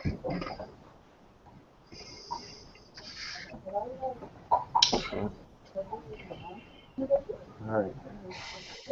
I should be able to say resolve and composure. +2. Plus 2.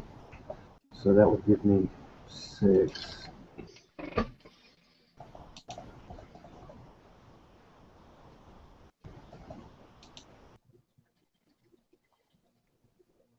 Got 1. Actually, it cancels out because of the... Yeah. Oh, crud. I didn't see the 1. Yep. So we're going to hang tight on Michael Jones real quick as Mikhail rolls.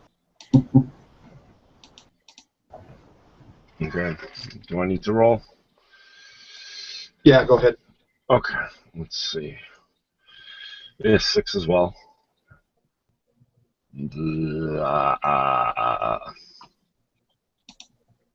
Okay, so William and Connal,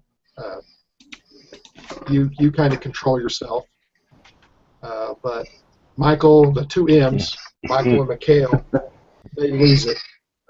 They break away from both of you and run into this group of homeless people.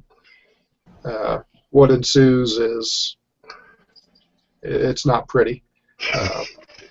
Well, you wanted us to scare them away. Oh yeah, you're definitely scaring them away. I don't want to be left out. I'm going to You buffy vampire out with the bumpy brow, claws and fangs.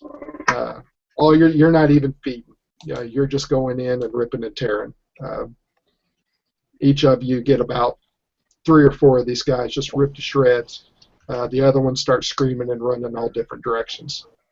I lost you guys there for a second. Wow. So how long does this last before we regain composure? Before you regain composure, you can roll again. Same thing, but take those 2 out. Okay. Oops.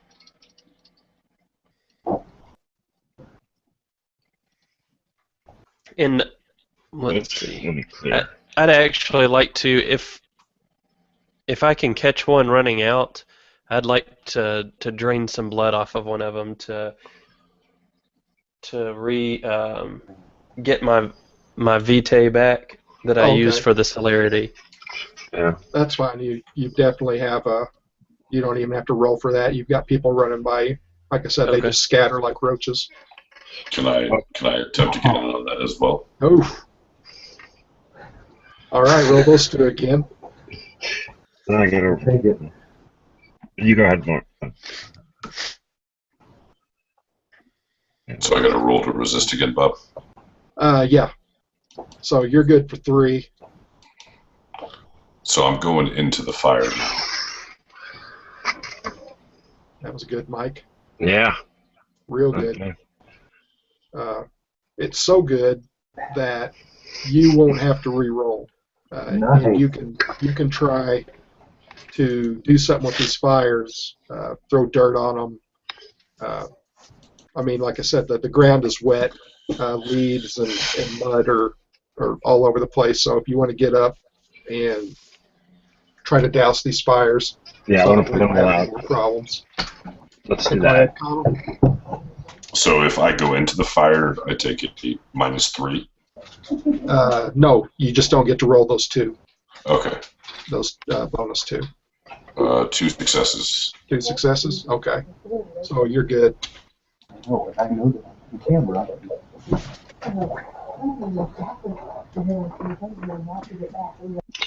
Mute. So, Bob, yeah, I'm going to put out all those fires. Okay. I'll assist. That's cool. All right. It doesn't take you any time to scoop up and put these out. The leaves and stuff start smoldering. Lots of smoke, but the fires are out. Do I still have the walkie-talkie, Bob? You do still have the walkie-talkie. William, do you think we should reach out to whoever's on the other side of this walkie-talkie?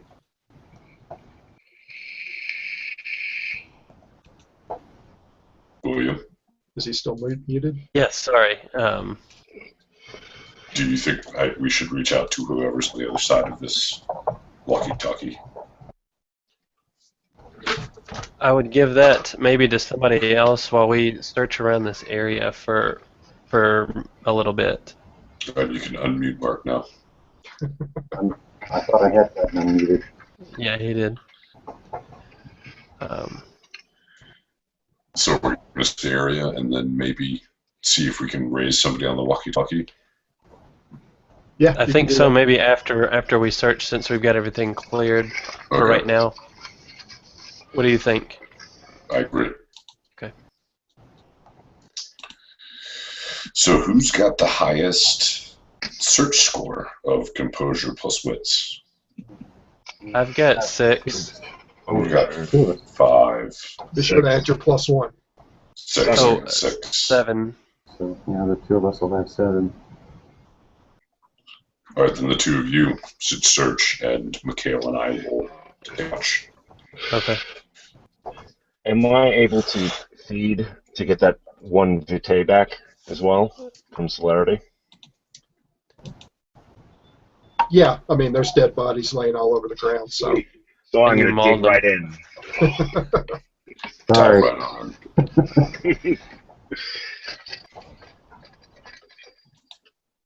Or managed to say you're welcome. So William, your 1 takes out the 9, or your 8. So roll one more time. So I've 2 got successes. 2. Okay, you notice on one of the mausoleums that these homeless people were squatting in, you notice a symbol scratched in to the side that doesn't belong there. What it is just about 3 or 4 skulls, and it looks like somebody's done it with maybe with a knife or some piece of metal is scratched into this wall. Okay. I believe that is a marker. Would I know if that's a marker for a clan? You would, and everybody knows what clans there are and everything. Okay. Guys, do you remember which clan has the 3 heads? The 3 skulls? Is that the Order Dracul? Hmm. I remember seeing it, I think, in the...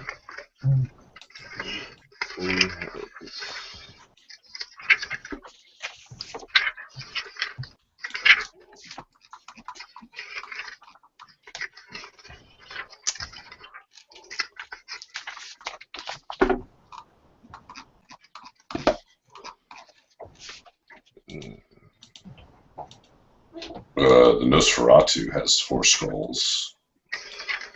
The Order Dracul has 4 as well. And that was just 3 skulls, Bob? On that symbol? Oh, okay. Thank you, Bob. Uh-huh. My search was coming up dry. Okay, so this should be the grave of the liar, I guess.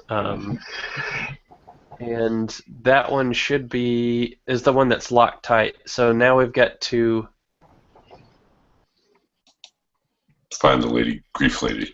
right and find what the key is. So, well, what was that? Do you still have that green thing? What was the green thing that you had, Michael? Michael Jones. Oh, that was just a marker on one of the stones.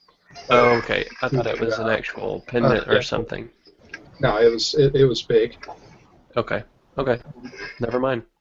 Now, can we take a look at the thing said there? The message says something about the grave of the liar is locked tight. Right. Can we take a look and see what kind of? I'm assuming it's going to be something other than just a regular lock. But can we take a look and see what kind of key type thing we would be looking for to unlock this, or what type of lock it might be, whether it's mystical or actual honest to goodness lock or what?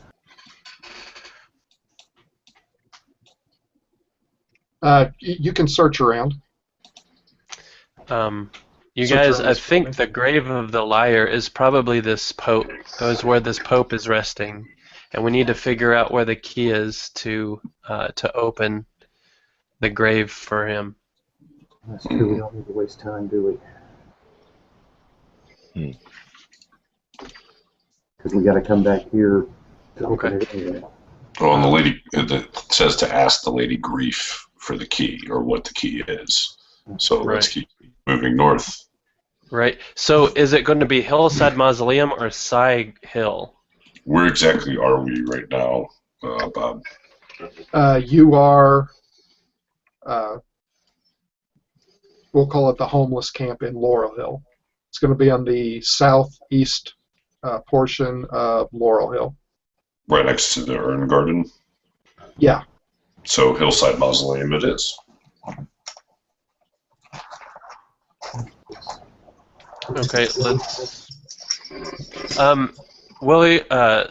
Connal, why don't you go ahead and use your scope and see if you can see ahead anything before we get there in case we run into anything. Because it's a low light scope, right, Bob? Yeah, it's not night vision. It is now. But you're vampires, so you can see in the dark. So Yeah. So wits plus composure for perception. yes. That's a 5. 2 successes. 3 successes. Okay, as so you're scanning towards Hillside Mausoleum, right? Yeah. Correct. Okay. As you scan towards that way, you see several people with flashlights looking among the tombstones.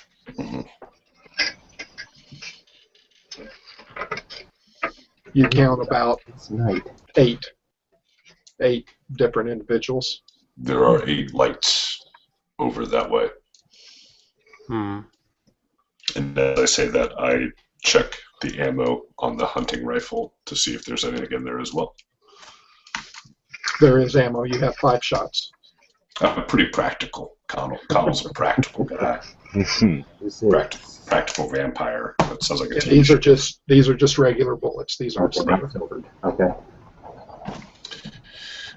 So I tell you all that I see 8 people, some lights moving through there. So maybe we should take a more stealthy approach.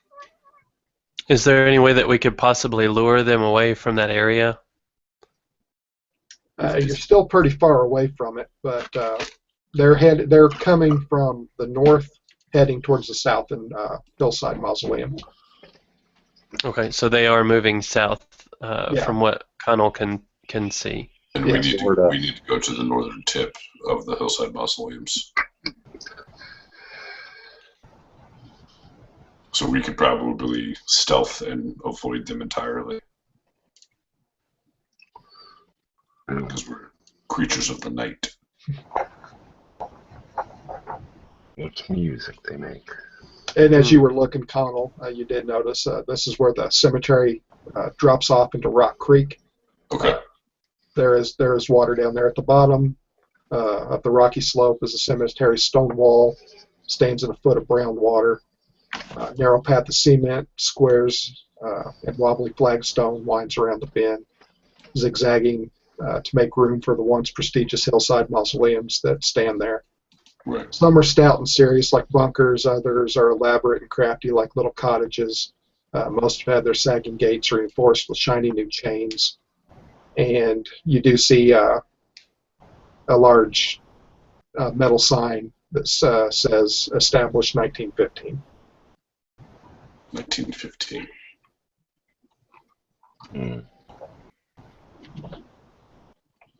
Okay. So I think we head up that way. Yeah, I'd like to either try to stealth around if it's possible, or I don't mind to draw them away if we get close enough to see if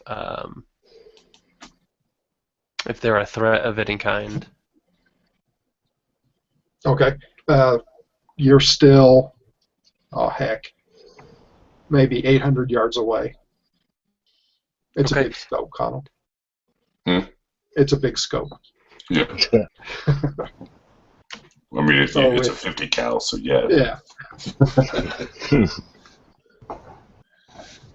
So you might want to take that in consideration too. You're a long way from these guys. Yeah, so we usually just move carefully and avoid them. I think if they're moving this way, we're going here. Yep. So I agree. Yeah, let's stealth around.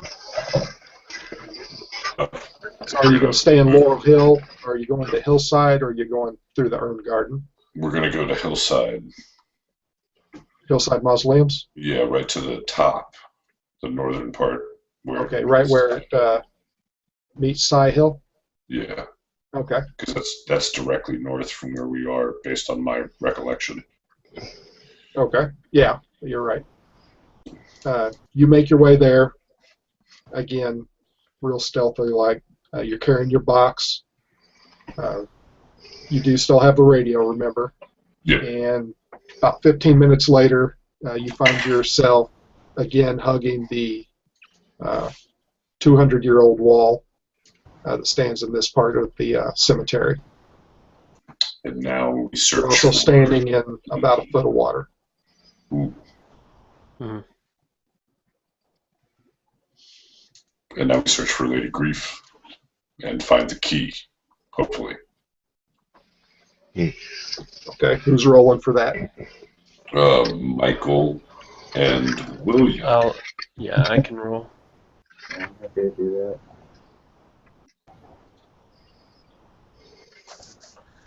Seven and seven.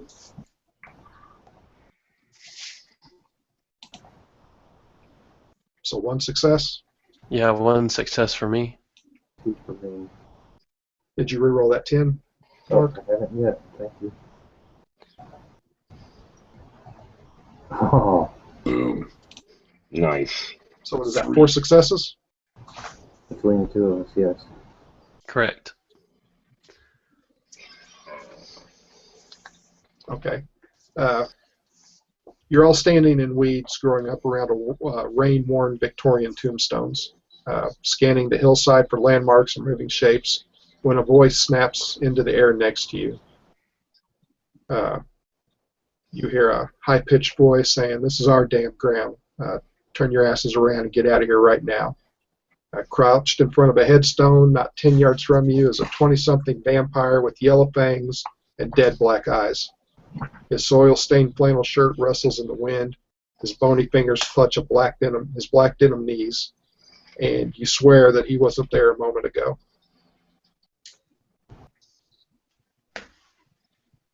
Denim. I say we kill him.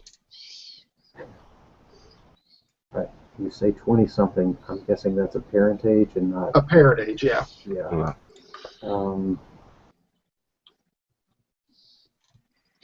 It's weird that we wouldn't have noticed him, that we wouldn't have felt him. There's something that he was able to mask himself. And you still don't sense him, even though he's there. There's a skill, a mask. Crap. But you gotta be. That's a high level. I unload the clip into him. I run and hide. So you empty your clip with the rifle? No, the pistol. The pistol? The silver bullet. I don't really empty the clip. I raise my pistol at him. And so I'm doing the aspect of the predator again. Because it's free. It's always on. Okay. It's never, it doesn't cost anything. So if I treat him as equal. If he's higher than me, if he's lower, there's no effect. So we would have to do the rule then, I think, for the meeting thing. Yeah, he's higher. So I treat him as equal. Okay. So I raise my pistol, and I kind of get in front of the other 3 guys, and I say, "Who are you?" Okay, he says he doesn't have a name. He's part of the haunts, which you take to be as haunts, like a haunting. H-A-U. Haunt. I just said hawks, like the bird. It's like, what is this, like West Side Story, vampires? Yeah. And the reason that you couldn't detect him is because he's using the obfuscate. And he's hidden by the cloak at night. And as you raise your gun, he sits there looking at you, and from all around you, you start hearing rustling and hissing, but you don't sense anything. I lower my gun, and I say, "We are only looking for the Lady Grief. We do not want your territory." And he says, "Well, you chased away our food, and this is our home that we never leave." I have a raccoon. He says that's not enough, and He's a big raccoon. not big enough for everybody. He looks over. Bob, Yeah. real quick, I've got my aspect, and basically it will give for my, let's see, what is it? The heightened senses, I believe it is, for my aspects, and I'd like to see if we can perceive an imminent threat, basically from here, whether he's going to attack us or not. And you don't even have to roll it. Okay. Since he had a gun screwed in his ear, you can expect nothing but trouble. Okay. He, like I was saying, he looks over to your right, and there's like a shaft in the ground, like a big nasty hole, and it stinks of stale blood. It's difficult to see from here, but it's draped in spidery green veins. You can see a broken iron gate flanked by urns. Black soil spills over the edge of the mausoleum like blood down a chin. Inside the mausoleum, as you can see in, it's tilted like the deck of a sinking ship. It's been like something underneath it has come up, kind of like an anthill. And you see bones, you see bloated, dead bodies that have been there for months. Men, women, children. Place is full of nasty, nasty smelling clothes. It's basically like a nest. And as you look back at him, his mouth gapes open unnaturally huge, kind of like in a strain. When their chin comes way down and it's just one big mouth.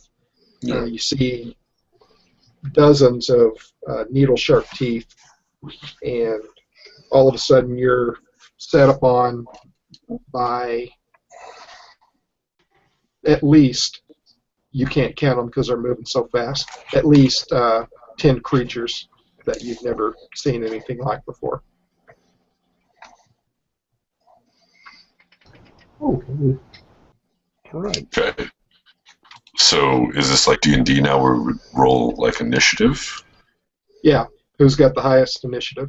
I'd also like to activate my my celerity so that it gives me a heightened initiative. And it costs 1 vitae per round. Okay. And for right now, that will give me more speed, and I'll let you know when I'll decide to. I guess whenever the round ends, let me know. Okay. The round will end after. I'm going to treat these guys as pack hunters, so I'm only going to roll once. Okay. Once at the mausoleum, and once for the guy that you were talking to. Is there a way that I can tell which one is the most threatful, I guess? Or are they all? They're all are basically all the creatures the same? Yeah, they're all basically the same. You do sense somewhere in the background, out in the darkness, you can't see him, but you do sense a real powerful presence.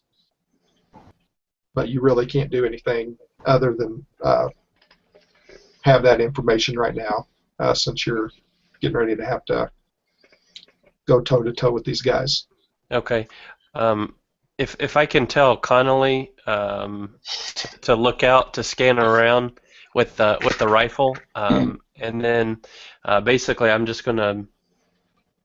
gonna head on in, and I'm gonna start with my knife and start getting close in hand-to-hand combat. with one of them. Okay, So- remember, each one of you have those handguns with the silver bullets too. Right. How do we roll initiative up? I You have should no have. I have Hmm? no firearms at all. You'll What's use it untrained. It is untrained, so it would be -1 unskilled. Yeah. I believe on your character sheet the initiative is. We have Is it a on that? mod. Yeah, it's initiative mod. Yeah. Yep, I've got a 7. I got a 5. 4. I'm 6. Okay. So 7, 5, 4, 4 for me. Or no. Who's got highest again? Sorry. I do. William, So you've got 7. correct. I'll write this down. If you want to do your guys' counters in the right corner and make that our initiative counter. That would be even better.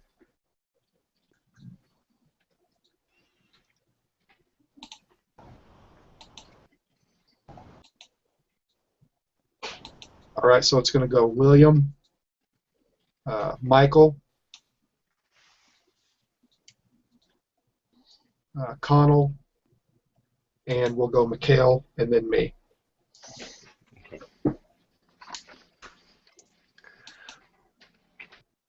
Okay. So since they're a ways away, I'm gonna go ahead and draw my gun, and I'm gonna just unload. I guess on the first one, just shoot at the first one that I can, and then Okay. that is dexterity and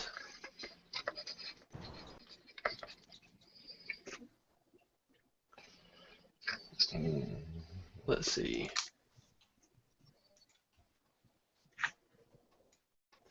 I'm trying to see what I need to roll for.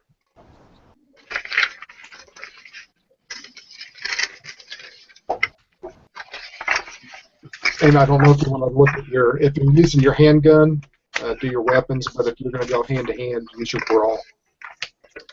That one's my best one. I'm not sure. Like, I'll have to take I have 0. It's unskilled for physical. So I guess what I can do is I can throw my gun to one of the other guys. Let's see who's next. To Michael. Yeah. I'll give it to take Michael. another gun. And then I'm going to head off, and I'm just going to basically get hand-to-hand combat with one of them. Looks like unarmed is brawl plus strength. Yeah. And I've got a special skill that's basically is Gracie Jiu-Jitsu. So if I get in, I should be able to get in grappling distance. And I also have it as a merit. How do merits help, Bob? A merit. How many dots do you have in that? I have 3. 3. So Yeah, basically- it's basically a plus. I mean, it's a bonus. Okay, so 1, 2, 3, 4, 5, 6, 7, 8, 9.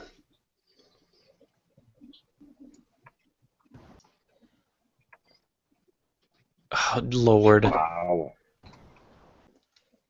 So Okay. So 1 takes out of 8, 1 takes out of 9. So you've got 3, 4.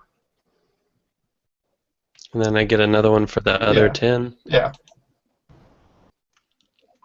5. 1, 2, 3, 4, 5.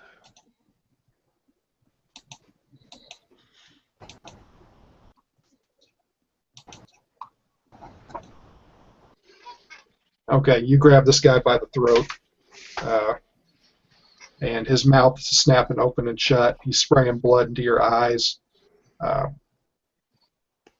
he's kind of like if you've got a rattlesnake in your hand. What he's trying to do is just a maneuver where he can bite you anywhere he can. Okay. He's hissing at you, like I said, spitting blood. Okay, so I'd like to.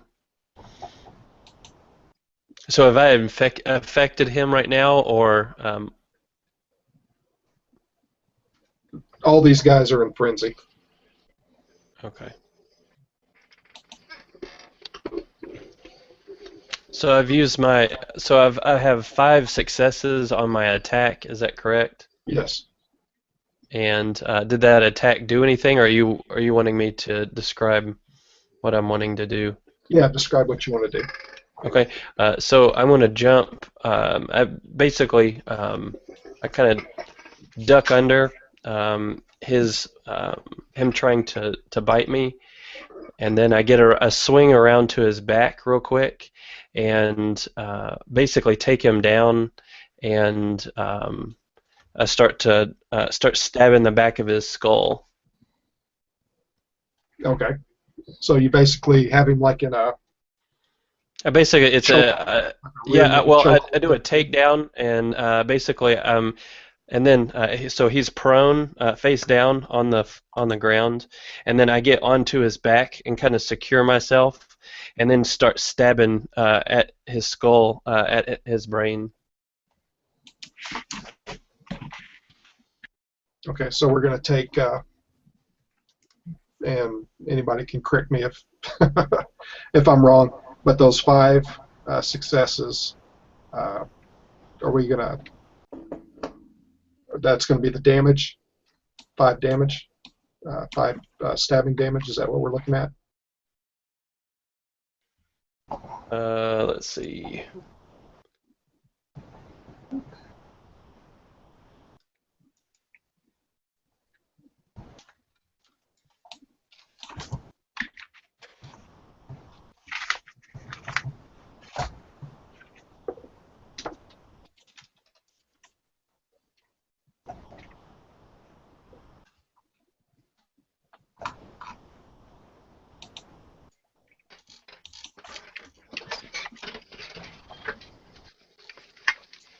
Would that be considered lethal damage?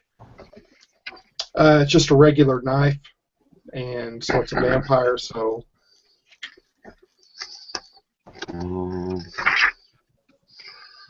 Let's see. Lethal damage: knives, axes, chainsaws, yeah. sorts inflict lethal damage on mortal and inflicts lethal damage on vampires. And then I'm specifically targeting the head. the head. Then yeah, so he's got a health of 8. So let me mark this down. So we're going the star damage. Correct.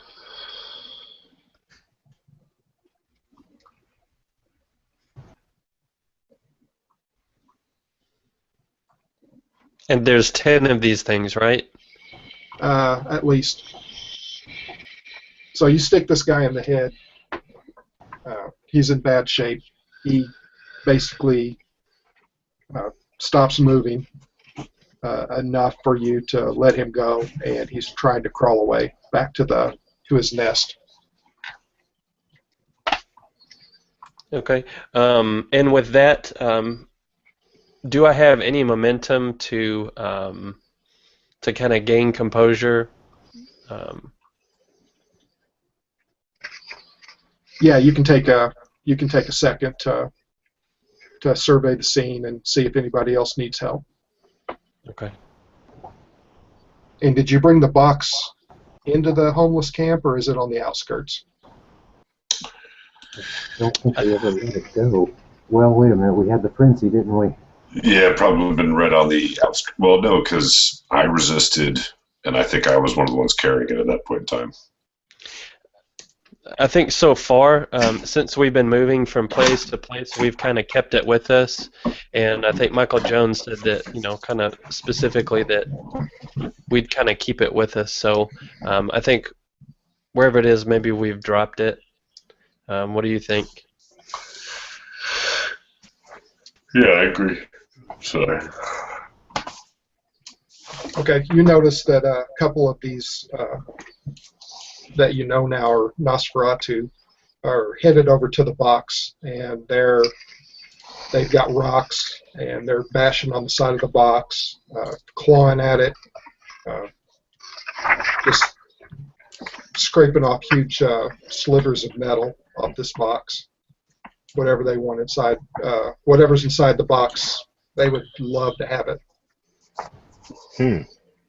Well, it's time to fill them full of lead, Mike. Is there a way that since it is basically all of my actions, I mean, we don't necessarily have actions, so I'm not really sure what I have left to do. Is there any way that I could get back to the box or make my way towards the box? You can run towards the box, yeah. Okay, I'd like to continue that. All right, and who's next? Michael. All right. Michael Jones. So they're all coming at us. If he's heading toward the box, I'm just going to focus on the closest one. Let's see. William threw his pistol to me. So you're dual wielding now? I guess I am. Which I won't argue the fact. Because I have an additional ability for pistols firearms, so that'll allow me 6. Now, will that be 2 rolls of 6 each, or will it be ruled? Well, we'll just give you so 6 plus 3 since it's your offhand. All right. Focusing on whoever's coming at me.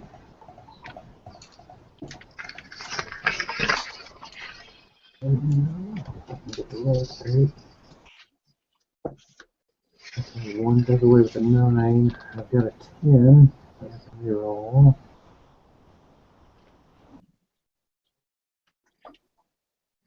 Good. So I've got 1 success out of all of those dice. Wow. Of all those, just your 10. Well, I re-rolled the 10 and got a 3. Okay.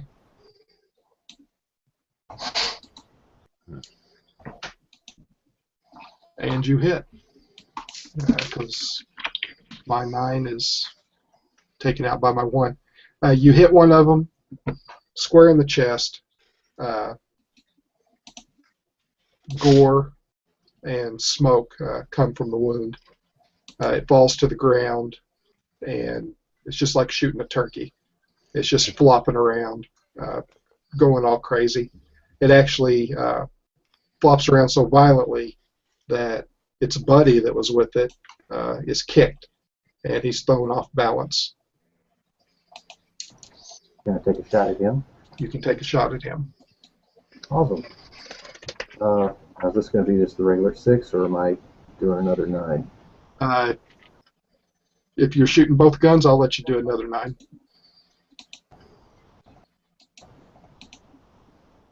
So that's clear, back that out there first.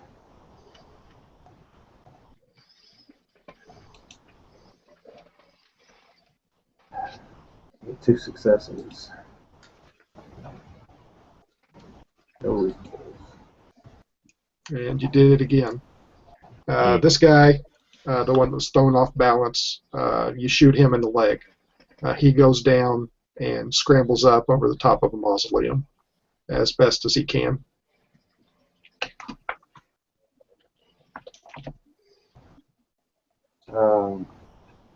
Good. I'm going to look over at Connal and let him know I'm going to back him up on whatever he's about to do, because my action's just about spent, isn't it? So, how many more are left to find the box? There are, I believe there are still 2. These are the ones that we're chasing Michael Jones, am I right? Okay. Chris, you haven't reached the box yet, have you? Yeah, I've been there the whole time. She's already taking care of those 2 guys. Yeah, I'll be making my way over towards them. So I pull my pistol out and start moving towards the box, getting within, a decent range and opening fire on the two that are left.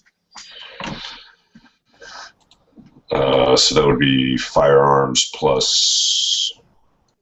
Do your dexterity. Dexterity. All right, so that's a +3, or a total of 3, sorry. 2 successes. And 1 success. You fire. Oh, wait a minute.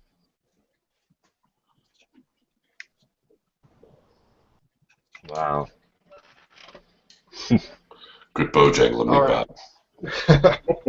Bob. You shoot. You don't hit anything. You hit the box. And a large divot is taken out of the side of the box, and I told you I wanted to vampires. see inside of it. The 2 vampires turn and see William running towards them. Okay. And that's my turn, I guess. So, what's left? How many are left at this point? There are 7. Oh my god, okay. Well, I'm just going to take on the nearest one towards me. I was hiding behind a gravestone the whole time. This is going on. Oh, I forgot you're a coward. So, yeah, I'll just go hand to hand because I have 1 in brawl and nothing in firearms. So, Okay. what should I roll for that? And do you, does anybody have any powers that allow them to? I know there's 1 protein. Anybody have that? No. I've got fast reflexes and boxing. I mean, I've got hand-to-hand stuff, but I didn't take the 3rd dot in protein. That would give me the feral claws or whatever it is. Yeah. I took the one that'll let me slide into the dirt and leave you guys. All right. So, Mikhail, you've got. I got 1 in brawl. Since you're cowering, let's go. You can use your dexterity and your brawl. Okay. Thank you. So that's 3.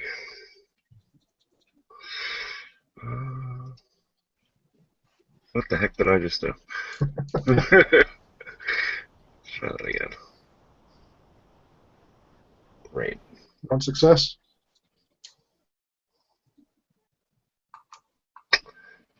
And Yeah, no you success. got You him. were successful. All right. Wow. Okay. You just instinctively throw a punch, and it connects with this guy's knee. You feel and hear bones crack under your punch. Since you were so scared, you just went full force on this guy. He sits there, looks at his knee, and hisses at you.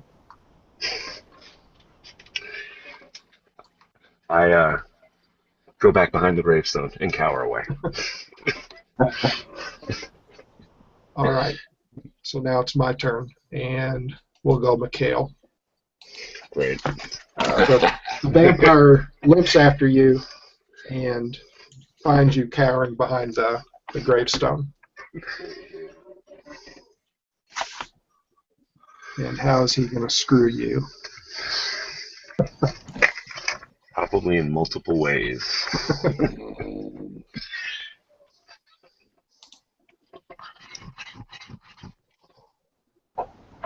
All right, he's gonna brawl. He tries to grab you All right. and is not successful. Does that 1 with no success, does that even like a worse fail? Yeah, it's like a Harlan roll. Oh yeah. So, God. what this guy did is when he swung at Mikhail again went prone. He's in the fetal position. This guy connects with a pillar. The Nosferatu shatters the pillar, and the pillar falls on him, crushing his head. Nice. Bravo.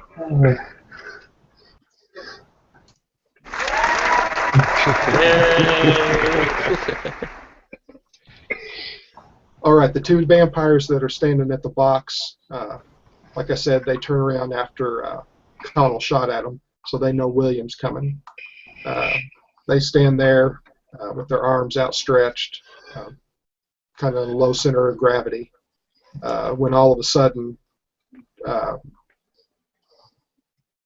coming from behind them out of the darkness, is a man so old that you can't even try to put an age on this guy. He's wearing sackcloth. His hair, what little he has of it, is stringy and white, and it hangs down to his waist. His skin is so blue that you can actually see bones underneath it. He's almost transparent. That's what his skin looks like. He comes walking out with a smile on his face, touches these two vampires by the box, and all of a sudden the hissing stops. They slink back into the darkness, into the mausoleums, into their holes in the ground. And he looks around and looks down at the box, and kind of like Vision did in Age of Ultron, picks it up with one hand and starts looking at it. Can I talk to him? Yes, that would be a good idea. What is your name? Is your name Pope? He says no. He goes, I've been watching you all night, and it's been very entertaining. But you've kind of upset my family. You've chased away their food. You've disturbed the peace. And this youngling that you call Pope is so far beneath him he doesn't even care. As he tosses the box to the side like a empty tin can. Can I get a sense? Does it look like he's been in torpor since he's so gaunt? No.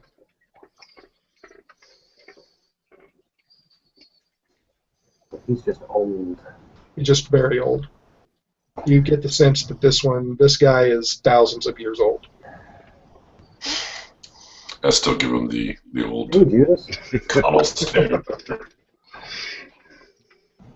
Okay, as you stare at him, in the blink of an eye, you're hoisted from the ground by your throat. Vader style. No, he's there in front of you.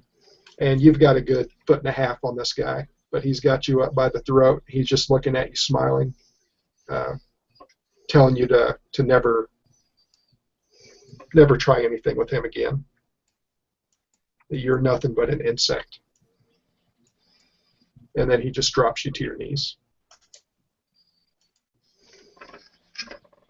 Then I kind of push Mikhail out from behind the mausoleum, out into front of him, as an offering. All right. So clearly that did not work. So can we go? Is he allowing us to leave at this point? Maybe we can ask him where the Lady of Grief is, and then tell him we'll leave his lands if he tells us where she is. We didn't want any trouble to begin with. We were happy to just walk away earlier, and his family decided to attack us. We're happy to leave. Very happy. And he says that you will leave one way or another, but it's your fault that you were attacked.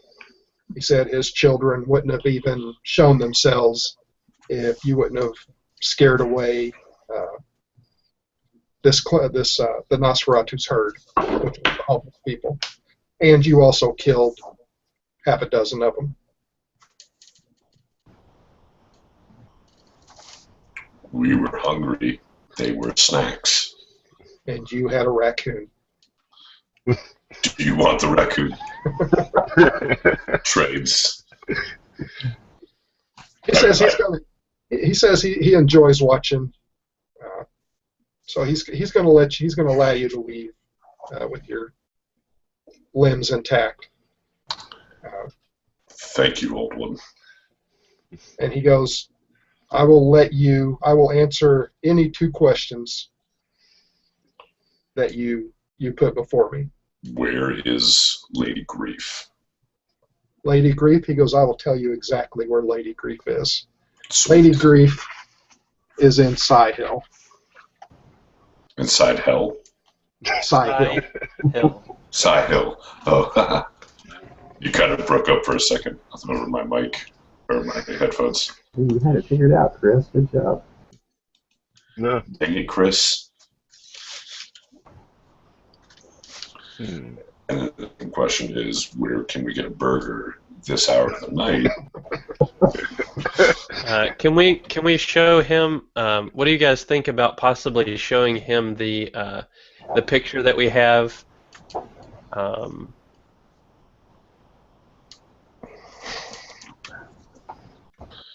And asking who is it, Or No, there's something else.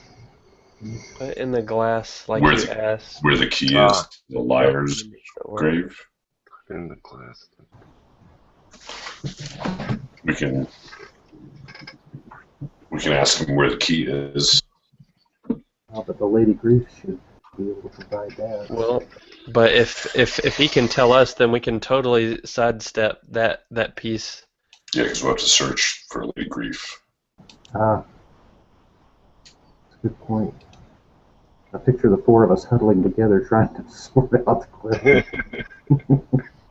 Can we cheat and just ask him and show him the letter and ask him what he knows about that? Because it's technically one question. You can show him the letter. That's fine. What do you guys think? If this guy is thousands of years old, I doubt Thousands. that it would be a surprise. I mean, Have we found out who that guy is? Who the old guy, or who the picture of the guy is? That's Pope. Oh, that's Pope. Okay. Yeah. And then what was the initials at the bottom? Is it CH? When Pope was buried, a ghoul and one of his progeny buried him per his wishes. The initials at the bottom of the letter, I don't want to butcher his name, so.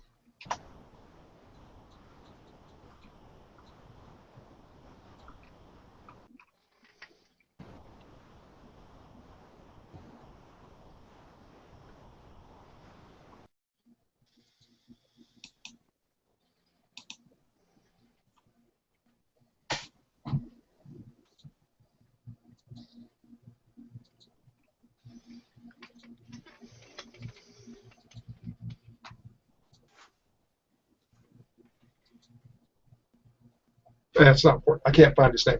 It was the vampire that. And that last sentence, what's the second word in that after Yule? Is it the one that begins with O? Yeah. Is that OND? Yeah.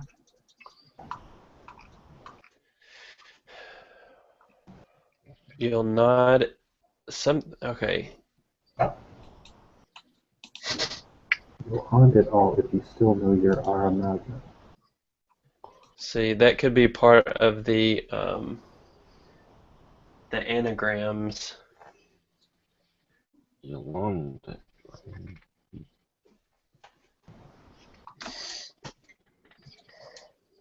We could ask him what this last sentence means. Is it okay if we ask him, if we just ask him to read the whole thing, if that makes any sense to him? It does. Or do you want me to ask specifically, Bob? You can ask whatever you want. Okay. Will he answer honestly? Oh, he'll answer honestly. So I ask him if he can read the entire note, and then ask him what his thoughts are. on the text. Okay, you hand him over the note, and let me read it here.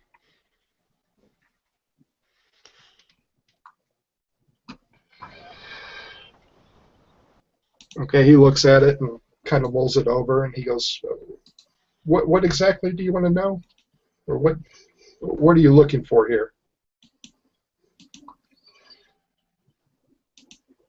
He This goes, "I've already last helped you out immensely."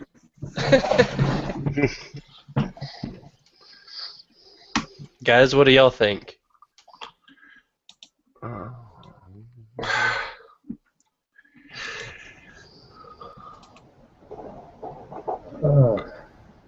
Because we know where the Lady Grief is now, No. and we can ask her where the key is. So we can either ask for the key, or we can ask him what the last sentence means. I don't think we should ask him what the last sentence means, and maybe we should ask him if he knows what the words "Pope should remember" are. Well, I think, well, let's see. I think the quid es veritas, I think that's the words that he should still know.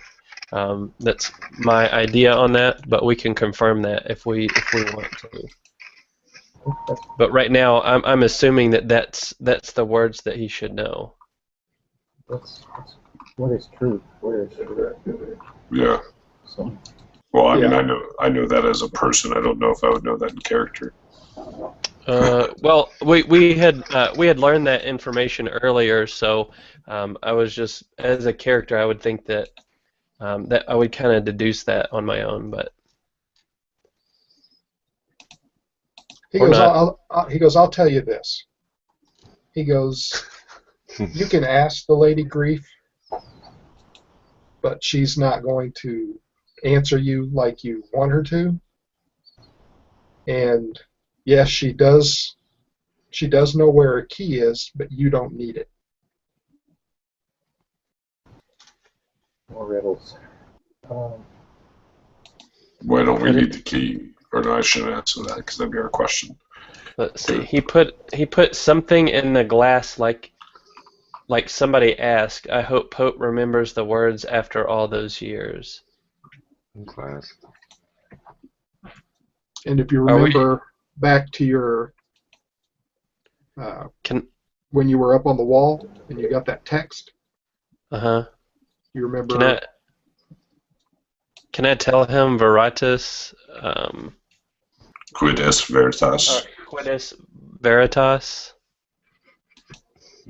Okay, he looks over and points to Michael Jones, and he goes, he knows what it means. He goes, there's no hidden meaning there. He goes, it's Latin.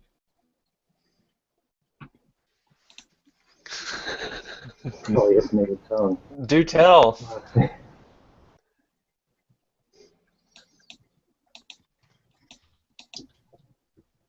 As you're standing there, you start hearing the hissing again, and you hear whispers of a name, and that name is Clyde Kodesh. Clyde Kodesh.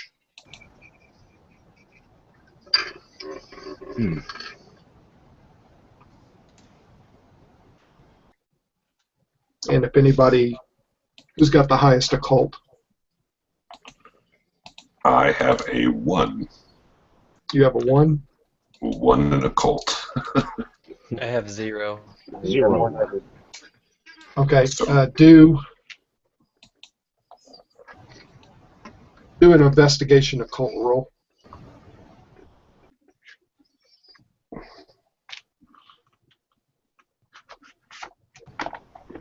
Connal. Oh, that was me. Okay. Sorry, I thought someone said they had 2. So I'm going to roll 3. Look, I'm coming in handy. And no. No. I failed. Nothing. I got a 1 and no successes. So a dramatic fail, I guess.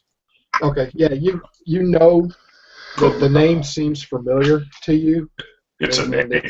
it's going to bug you for a whole month. Can Every I time use you my fall asleep. Can I That use my name. phone to search for that? You can, but I'll tell you that you're not gonna find anything on a 2,000-year-old vampire named Clycodesh on any internet website or anything like that.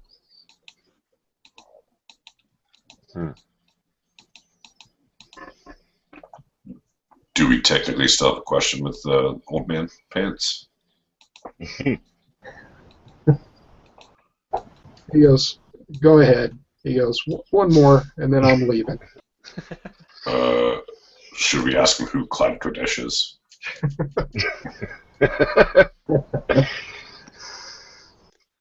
Go ahead. Who is Clyde Kodesh? Okay, and let me know if I'm getting this wrong for my Maquette people. If you drink the blood, do you get memories and flashes? Am I right in assuming that? Is that you, or? Yes, that's the Nemo Singh bloodline or something, if I remember. Does anybody have that bloodline? Yes, I do. You do? Okay. I do. Okay. Can you drink? He comes over and, again, not so gently, pins you against a wall, takes a long fingernail and slits his wrist. You're sitting there in terror with your mouth open, and he lets a couple drops of blood fall into your mouth. Almost immediately, you hit the ground. You have flashes, memories of, you see flashes from Vietnam. You see flashes from World War II, World War I, Spanish-American War, the Civil War, the Crusades. Clear back till you see a silhouette of 3 crosses with 3 people crucified on them. You get another flash of a bag of silver and another flash of a hanged man. And then you snap out of it, and he's just sitting there smiling at you. So this really is Judas? How do we spell that? How do I spell that name? Clycodesh? Is it Clyde? Like Clyde. C-L-Y-D? No. K-L-I? Uh-huh. K-O-D-E-S-H.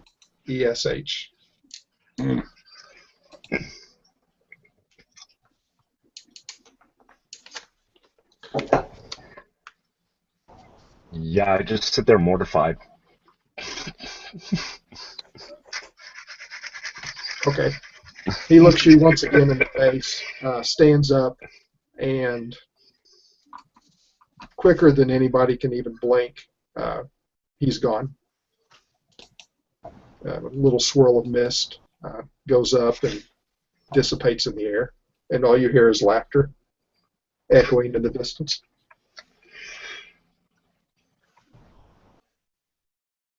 I say, guys, I don't know what I saw, but I saw a lot of stuff. I don't even know if it's going to help us, but that was terrifying. And he didn't tell us where she was. Yeah, kind of didn't answer the question.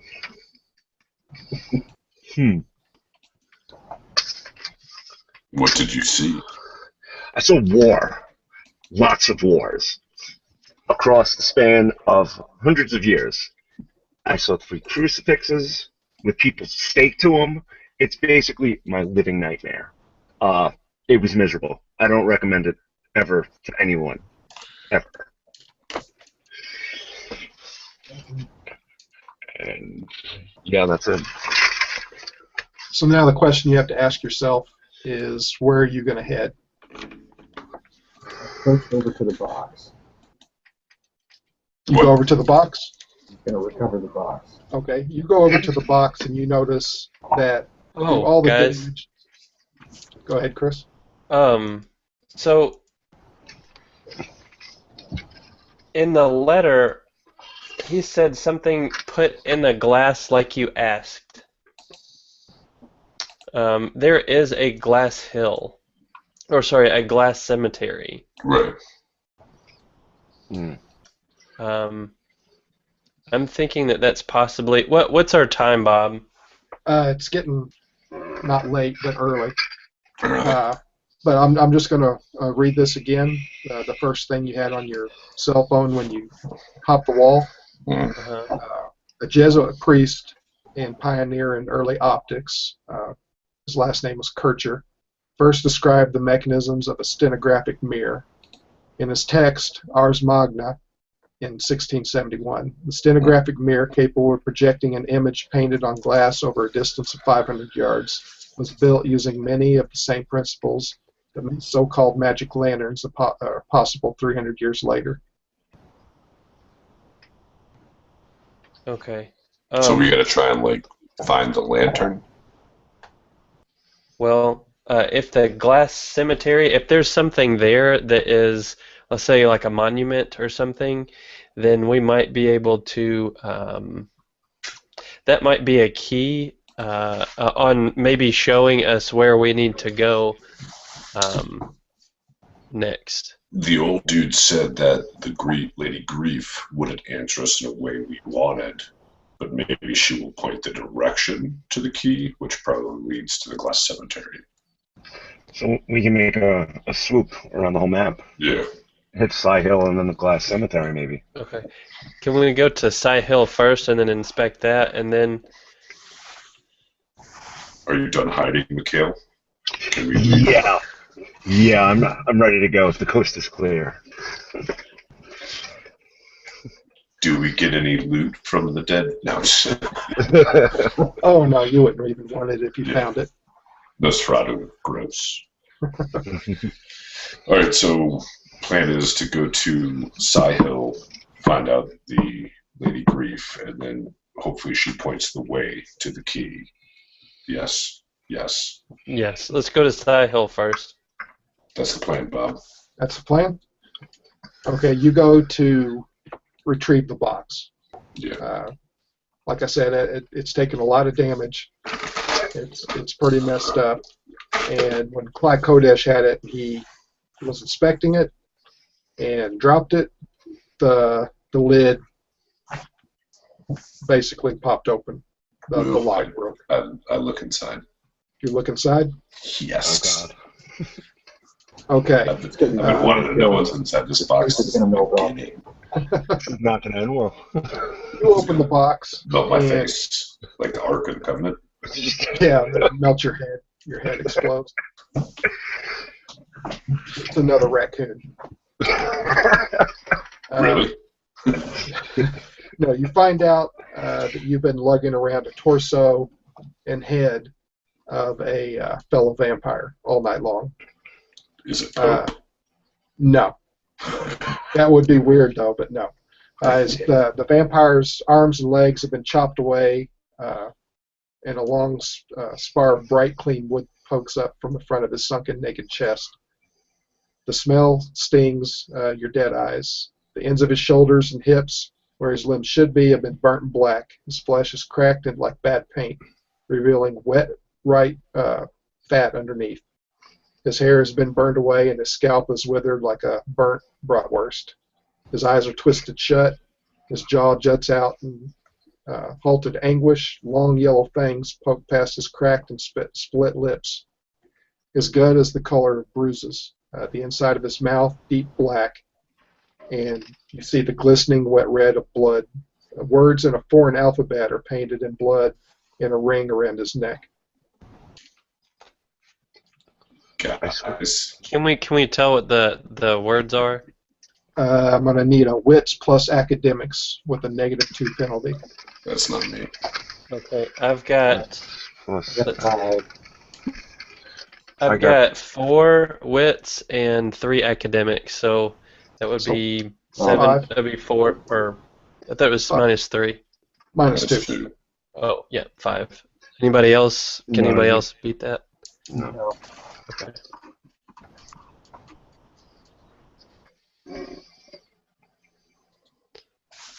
Yay!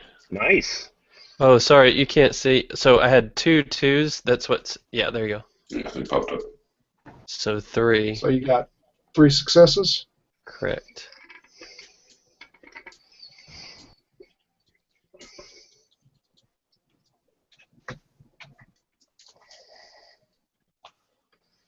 very good. And you notice that the letters, while they are in Greek, you can make them out. And it says, "It is the man who is here." And as you read those, you notice another line of characters underneath, and it says "Est vir qui adest," which is Latin for "It is the man who is here." Should I feed him the raccoon and unstake him? That's the question. You can unstake him. Mm-hmm. That's totally fine.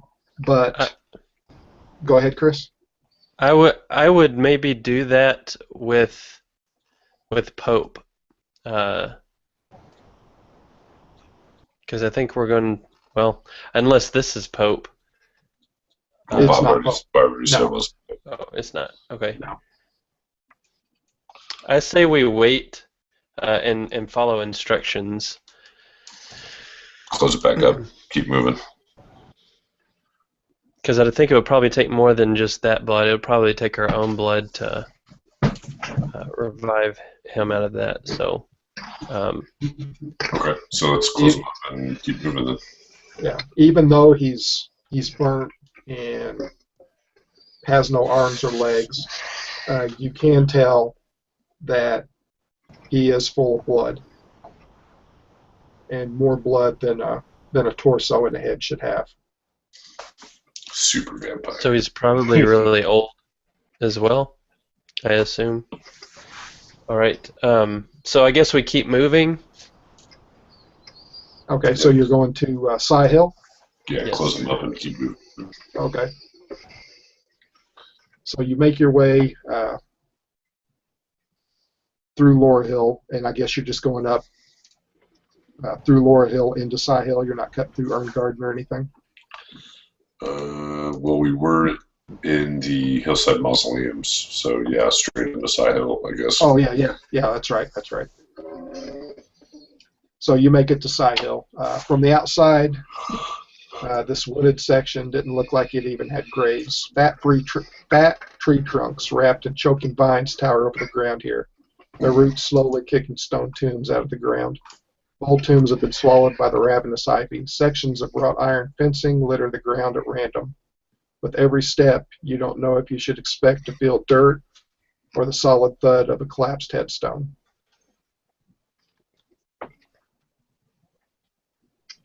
And your radio crackles to life. Totally Is forgot that I had Connal? that. Yeah.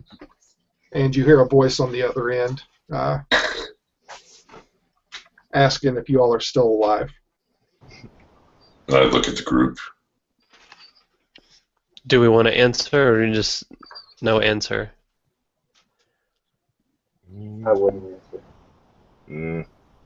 I definitely wouldn't answer. Well,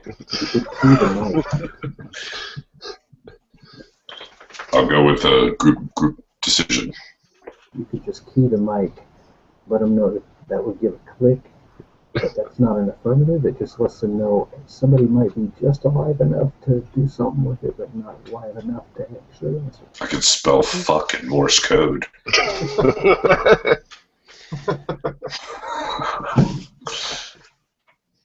well, if we're gonna send a click back, then we might as well just answer.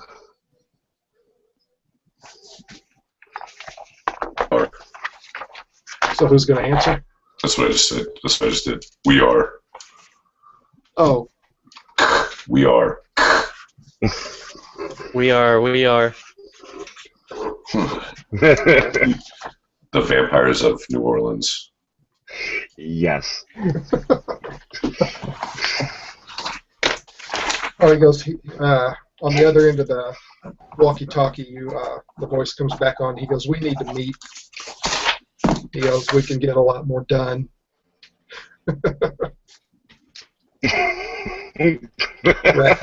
Raccoon moves. Yeah, raccoon poops. Raccoon moves. Who are you? We can get a lot more done together than we can apart. He goes, we're after the same thing. just for different reasons. Ask him who it is. Who are you? Who are we? That's what I was doing. You ask him who he is? Yeah. He says his name is Vicente. Say that again. Vicente? Vicente. Yeah. Where do you want to meet? He goes, well, we see that you're headed towards Sci Hill. He goes, let's just meet there. And he goes, you might want to hurry because all the noise that you've made has attracted unwanted attention. Sounds good. So I guess we book it to Sci-Hill. Yeah. He says, we'll meet you in 20 minutes.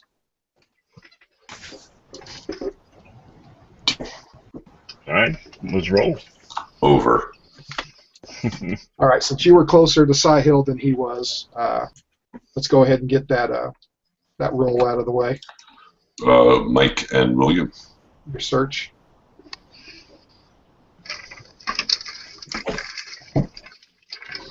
Oh, Lord. 1 success. Correct.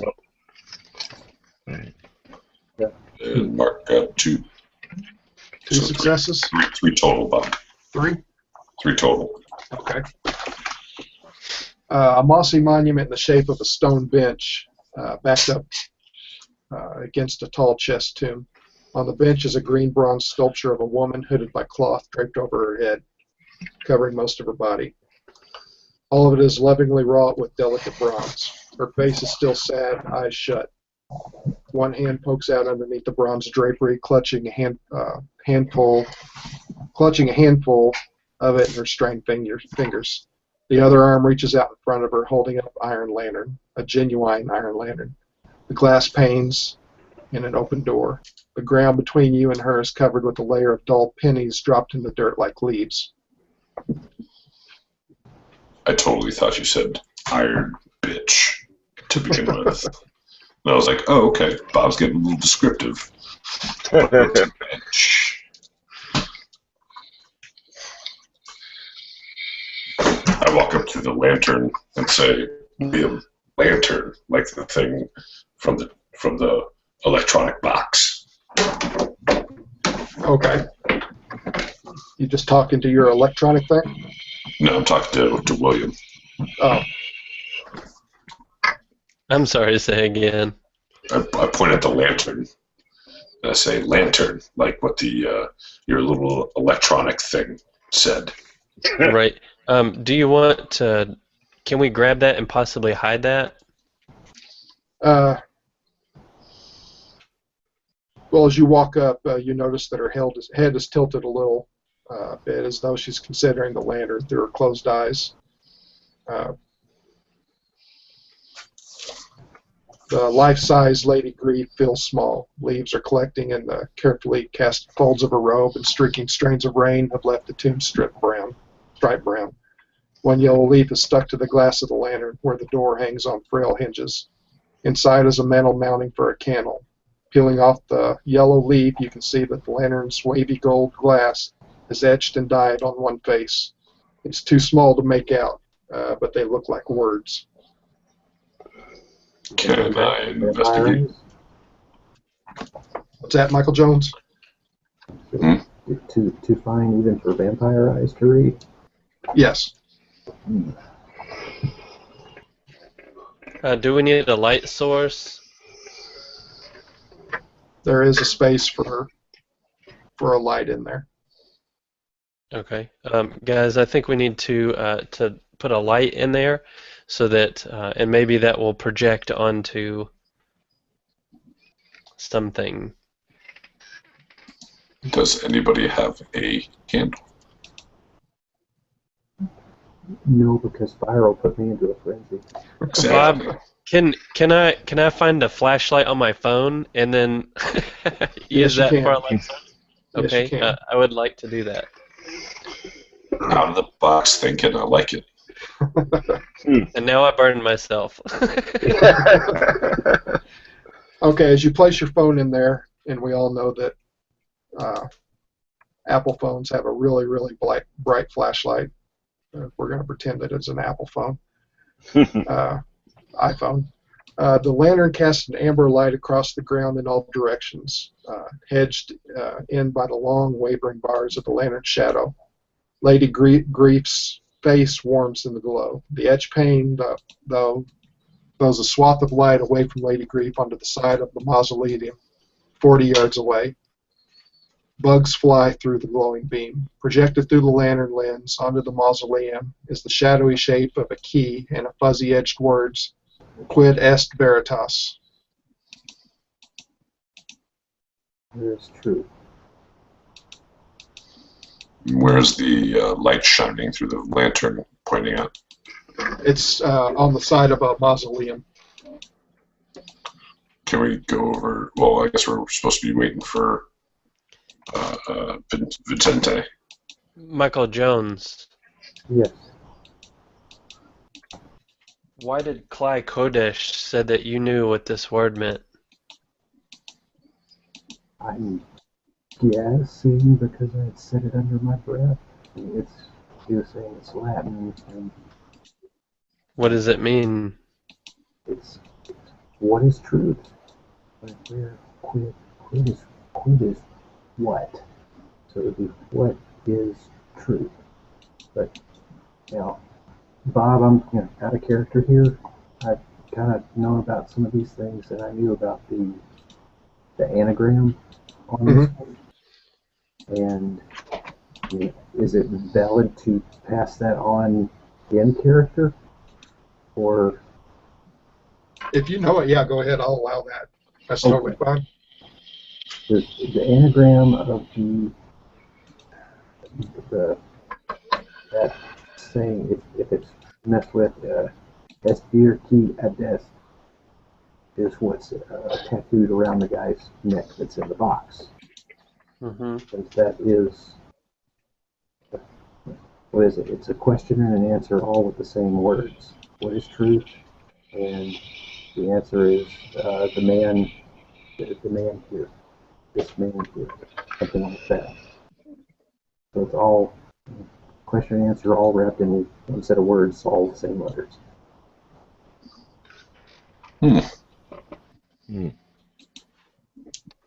So we should unstake that man. No. You're talking about the guy in the box? Yeah. Is that what you're saying, Mark, right? Or is that the question is what is truth and the man is the answer? Right? One way of looking at it, but I'm wondering if the answer is to be given to Pope. The Pope might be the one that has the information that the answer is meant for. I guess quite literally, since that was what we've been sent to do. So, one thing, back to the letter, he says, put in the glass like you asked. I hope Pope remembers the words after all those years. So is the glass, you guys, do y'all think that that's the actual lantern Probably. that's etched into the glass? The words are etched into that glass?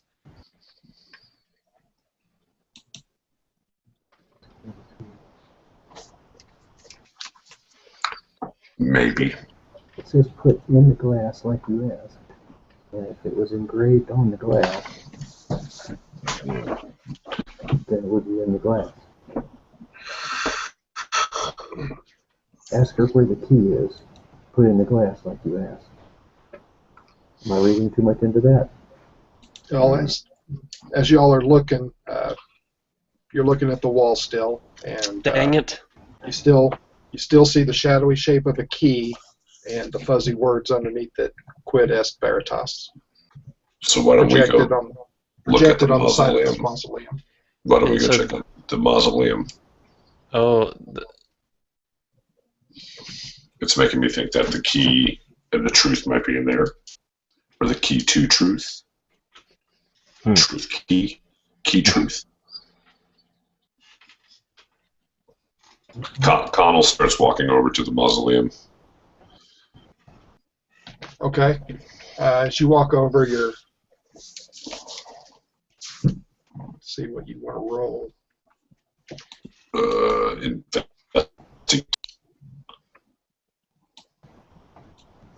Intelligence, investigation. You got those? Yeah. Okay, go ahead. All right. 1 success. 1 success. You notice that the image, the wall that the image is projected on, in some places you can see the mortar, and you can see that it's imperfect. Like there used to be something there, and it's been mortared over. I want to break It's like this mausoleum is a couple hundred years old, but what the image is being projected on is not the same age as the wall of the mausoleum. So we break that sucker open. Yep. I punch it. Okay. As you rear back to punch it, you hear somebody. You hear several shotguns behind you. I still punch it. I turn around. Okay, standing behind you is about 8 men with shotguns and flashlights. These are the guys you saw headed south through Hillside. Right. One of them comes walking up, and Vincente. he goes, "Yeah, you presume right." He goes, "So I see that you've came in here and caused a real mess, but you have found Lady Grief, and you kind of solved the mystery that lies therein." He goes, "But you really think that you're gonna get out of the cemetery alive? You think you have enough time to even do anything?"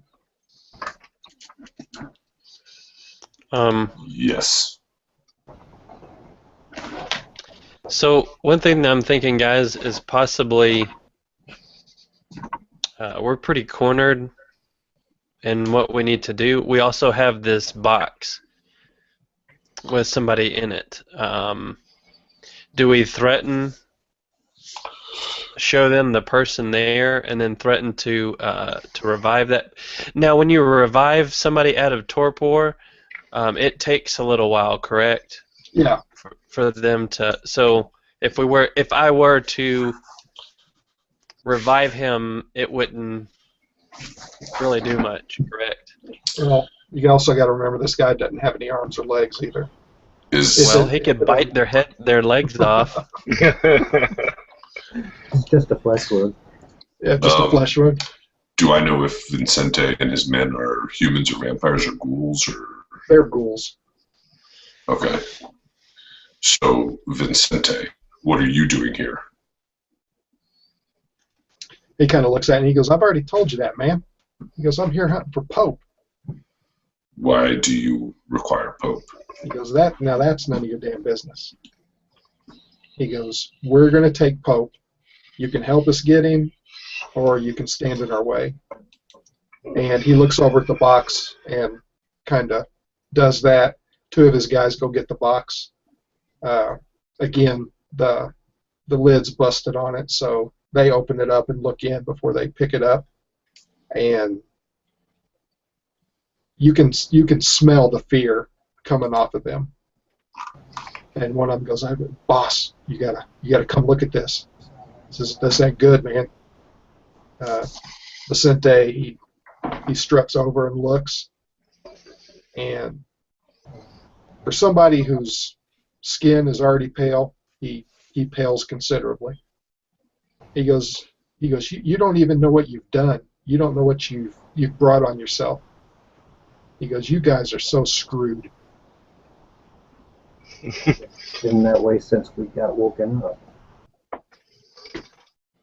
He goes, "Your best bet is just go sit on the wall and wait for the sun to come up." He goes, "That'll hurt less." How about we work together to solve this? We're hired help as well. He goes, we'll help you, but we're taking Pope. He goes, you've already signed your death sentence by bringing this thing in the cemetery. Do you know what this thing is? Because we don't. He goes, yeah, I know exactly what it is. He goes, who gave this to you? The benefactor. He goes, that don't mean a damn thing to me. He goes, who's the benefactor? Some old man. We were woken up this morning, or sorry, this evening. He said, okay, shut up. He goes, I'm gonna tell you what you got here. He goes, you've got the Prince of New Orleans in this box. Do I recognize him? The Prince of New Orleans? Yeah. No, you've never seen him before. Okay. Well, so you've seen him in the box. It's not Alan. Yeah.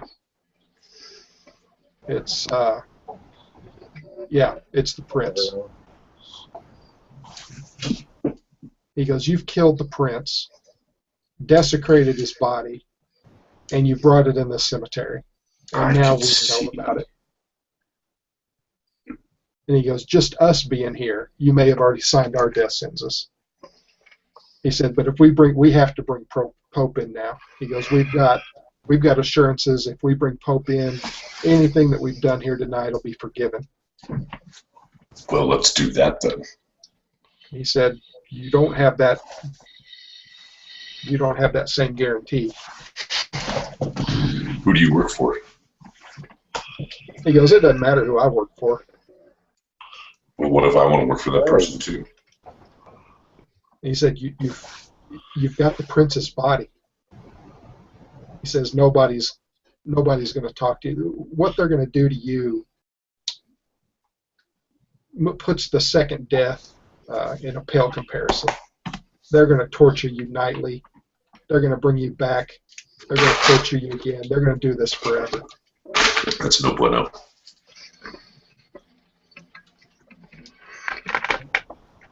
And with another nod of his hands, all these guys point their shotguns at you. And he says, you were getting ready to do something? Why don't you go ahead and finish that?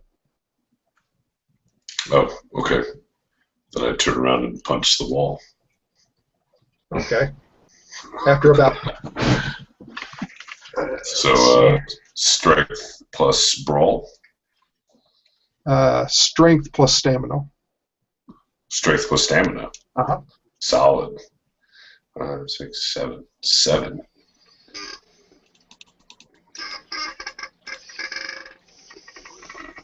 Okay, I get to reroll the 10. 2 successes. 2 successes? Yeah. Okay, after about 25 minutes of punching this wall, you finally... What's that? Never mind. Oh, yeah, because you got that one, huh? He goes, so after about 25 minutes of punching this wall, you make a hole about 2 feet by 2 feet, and you look in, and you see an old piece of leather, and something's wrapped up inside of it.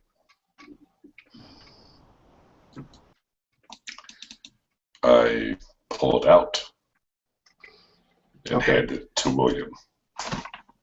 Okay. William, you open it up, and inside is a large metal key about the size of your hand, this way. Looks kind of like one of those old skeleton keys. It's made out of brass. And there's a note inside written in the same handwriting as on the back of the picture. And it says, Laurel Hill goeth rival fear.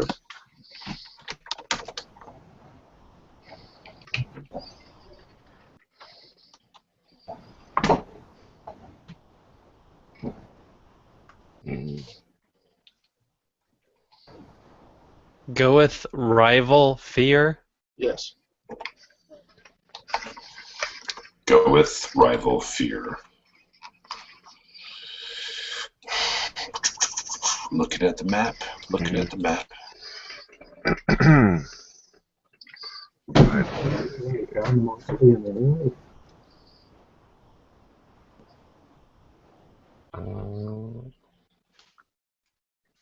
Rival fear. Goeth rival fear. Yeah, goeth. Goeth. Right. Rival, R-I-V-A-L. Fear, Fear. F-E-A-R. Chapel Hill. Rival fear. Laurel Hill. Laurel Hill. Yeah. Is that where we're supposed to go? Laurel? Oh, we already found the Liars Tomb anyways. Remember? Yeah. So I think that's where we're supposed to go next. So let's go there. Correct. So William, give me a wits. And do you have investigation? Anything investigation? Yes, I do. Okay, give me that. You'll need 3 successes. Okay, I've got 8 plus. I have a solve enigma. Can I use that for an extra pip? Sure. I would call this an enigma.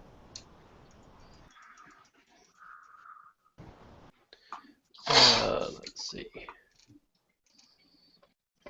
Okay. Ugh. My rolls are terrible. So roll that 10 again. Okay, just 1 success. You rolled your 10 again? Yeah, it's a 7. Oh, okay. I'll tell you, you work out after about 10 minutes that goeth rival fear is an anagram for grave of the liar. Grave of the Liar. Yeah.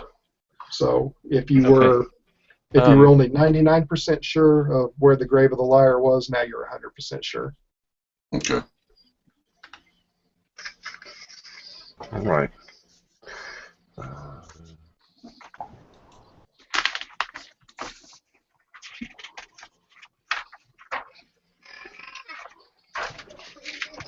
So it was in Laurel Hill. Yeah. Yeah, because didn't we already find it previously? Yes. Yeah. Yeah. So let's head So like back. I said, now Can we? What I'd like to do is I would like to tell them that it's at a different spot. in Laurel Hill No, or actually, Vicente. I'd like to tell Vicente that it is back at the Glass Cemetery or something. Why not tell them to go over to Hillside Mausoleums where we had that wonderful greeting earlier? Yeah, that's perfect. Let's Vicente. And he says, yeah, what do you want? This is a riddle. This tells us to go to the Hillside Mausoleum that looks over the bottom of the cemetery. That's where the Pope is. He looks at you. He goes, if you're screwing with us, he goes, we're not even going to hesitate. He goes, we'll drop you right there on the spot. We're dead anyway. What does it matter? We're just going to get out of here. He says, you're not dead yet. So there's a If we're difference not between dead, then dead you and take the body. He goes, oh, we ain't touching that. He goes, that's got your stink all over it. He said, but lead on.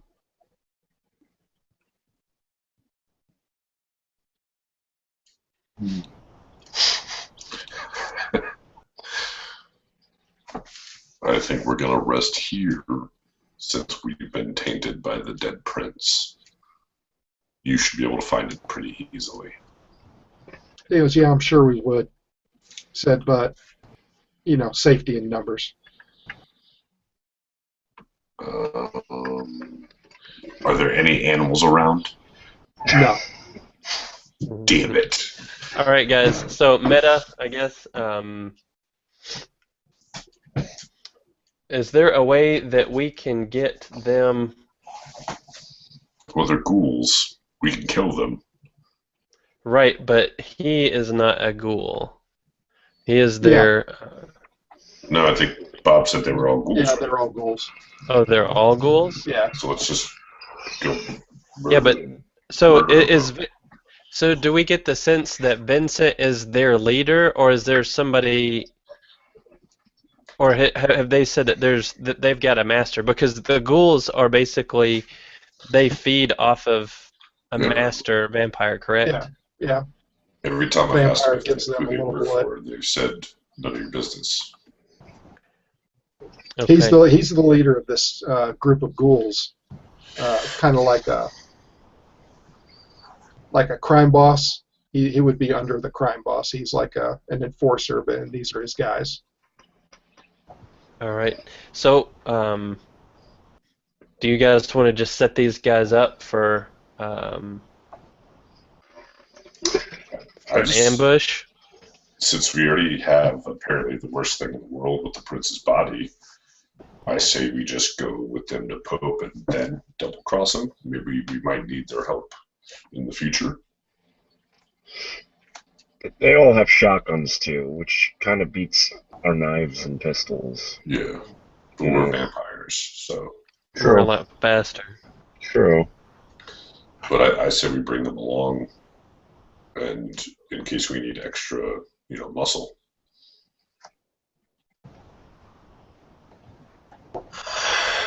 Okay. Sorry. So, Vincent, we'll go to Hillside Mausoleums, but first we need to stop at Laurel Hill to pick up our last clue. He said, all right, we just got to quit screwing around. You guys ain't got long. So we head to Laurel Hill. Yeah, that's fine. Okay, so you're going to the Grave of the Liar? Yeah. Yeah. Okay. I will be right back. Okay. Here we go. Okay, he'll be bringing up the rear. You come up on it's a fairly large mausoleum, and you see a huge ornate bronze lock on this door. It's made out of onyx. The door is, and the mausoleum. It's just a large black mausoleum with this big lock in it.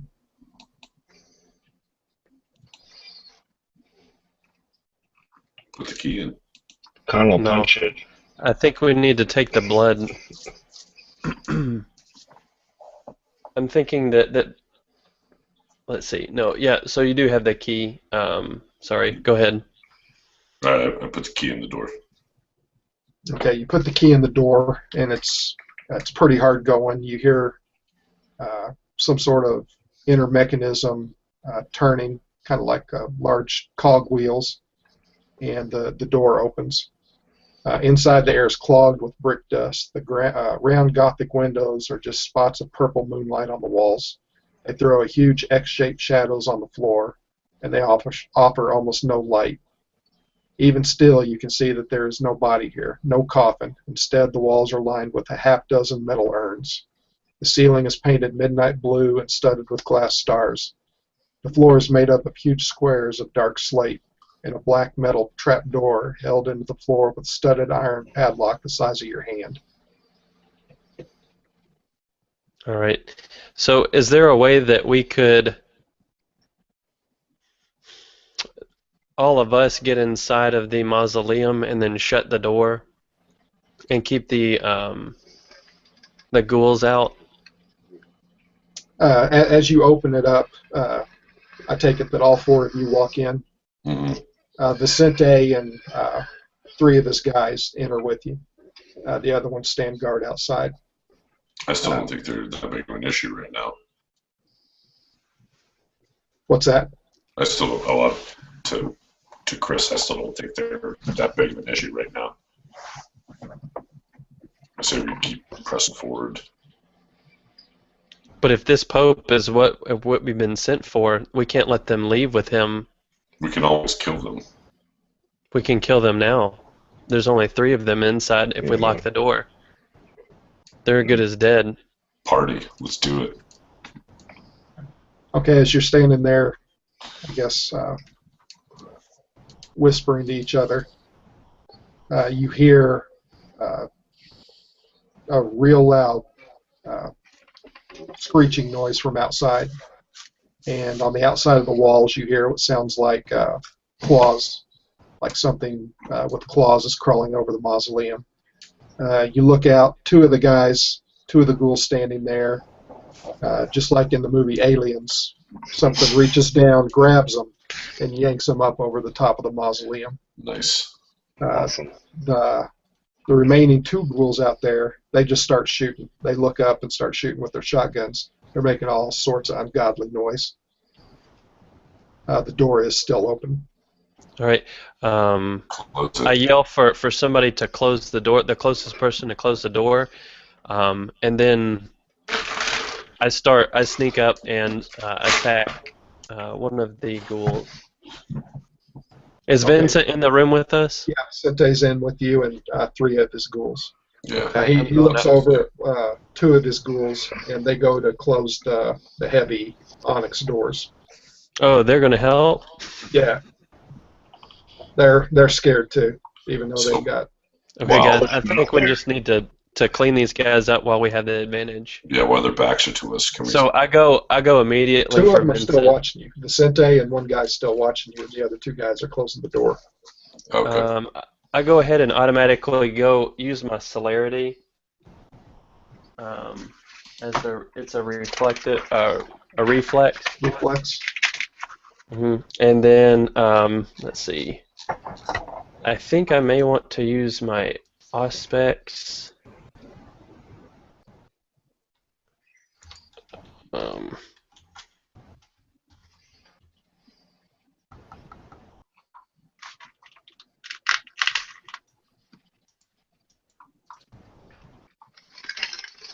Sorry, guys. Mhm.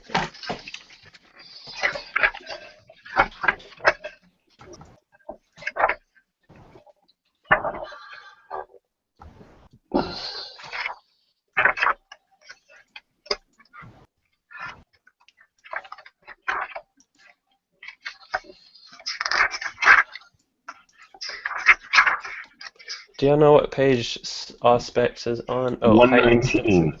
119. Depending on how many tips you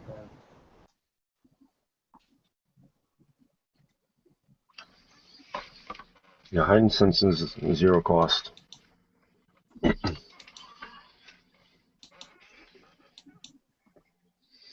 Okay, I guess this allows us to. Is it all pitch black inside? Do ghouls have? They have powers like vampires, but Well, I can't they really get use. that through It their. doesn't seem like heightened senses is really any good at all necessarily. Not for this, I don't think so. Okay. All right. Well, I'm gonna go ahead and go after Vincent then. And then I'm gonna pull out my knife and just go straight at him.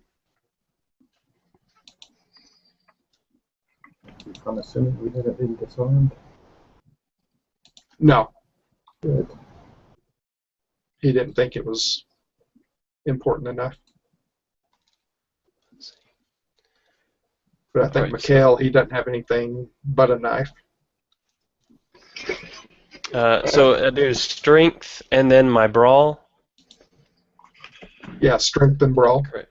And then I also have my merit as well. So Your jiu-jitsu.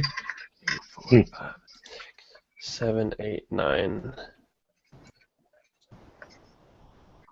Come on, roll. Boom. Okay,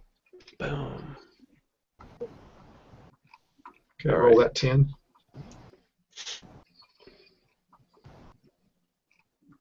Roll that 10. Okay, So so 3. just 3.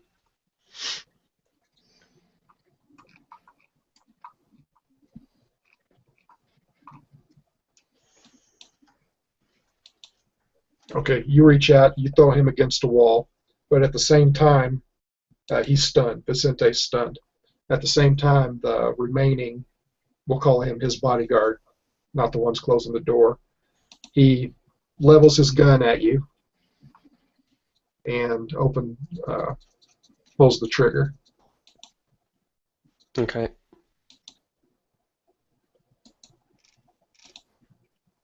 Are we in rounds, or can one of us take action to defend? Well, he shoots and misses and blows the head off of one of the ghouls closing the door.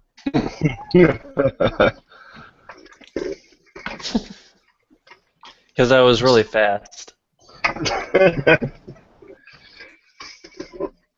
So Vicente's against the wall. This ghoul is surprised that he just blew his buddy's head off. But now you have the problem of one door still being ajar and one guy trying to still close the other door. And in comes two Nosferatu. They skitter up on the walls and start skittering across the ceiling. The one guy closing the door decides that he's had enough of that and just starts firing wildly.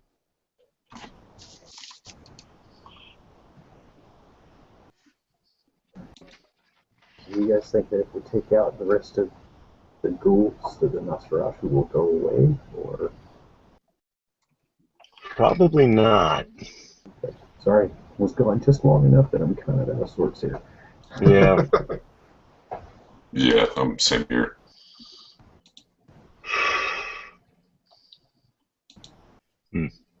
So the Nosferatu are in there with us as well. Yeah, you've got two of them. And they're coming at us. They're coming at everybody. So let's just kill them. So I'll pull out my pistol and take a shot. Well, I think somebody needs to go for the door. Because we just have one door that's open right now, is that correct? Yeah. I'll run for the door. The coward's going to do the heroic thing and run for the door. Yeah. We both start covering him and taking the rest out. Because I do not want to fight those Nosferatu. I don't want to fight anybody. I'll shut the door. Okay, you rush over and you start closing the door. You are a little bit stronger than a ghoul, so it doesn't take you long to close the door. You put your back to it. You can hear and feel the pounding on the stone door from the outside as the other Nosferatu are trying to get in. Vicente, I'm sorry, go ahead. I am screaming at the top of my lungs. But go on. Okay. Vicente looks over at you and in the midst of all this just looks at you and shakes his head. He pulls out two gold-plated Desert Eagle guns, starts shooting at the Nosferatu. He's like Michael Jones. He's just like in Resident Evil, that guy with those golden guns. He starts shooting. He pops one of them in the head. It explodes like a rotten fruit. The other one falls on his buddy and immediately sinks his fangs into its torso and starts drinking. The smell of blood is overpowering, plus the stink of the Nosferatu.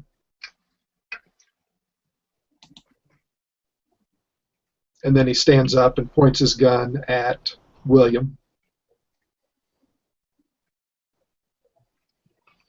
Or guns, I should say. Well, I can dual wield as well. I have no problem taking a shot at him, or two. So am I done with my actions for this already? What were you doing? Well, I had went to attack him and had Oh yeah, three... yeah. And you threw him against the wall. Mm-hmm. Yeah. And then he's got his guns out at me now. Yeah, and he starts screaming at you. He goes, "There's only one way we can get out of here." He goes, "We can't leave through the door." He goes, "And that Nosferatu is going to be done here in just a couple seconds." He goes, "We got to go down." Well,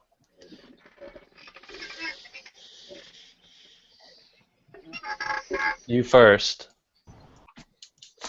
And he goes, I'm strong, man, but I'm not as strong as you. He goes, just break the damn lock. He goes, let's go. I step up and break the lock. So you rear back and you just punch the lock and it shatters like that's kind of my thing. Shatters like glass. And you open up the trapdoors, throwing the body of the prince down. You just take it out of the box and throw it down into the dark hole. Nice.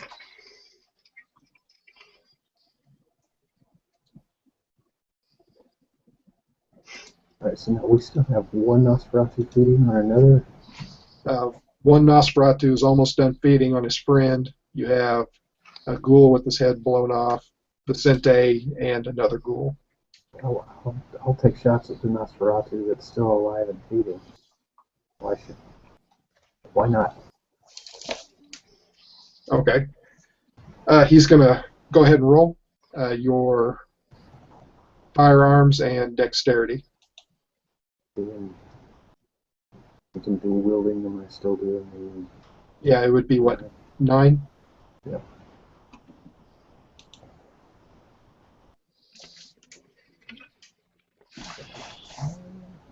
I got one success, it's a 10.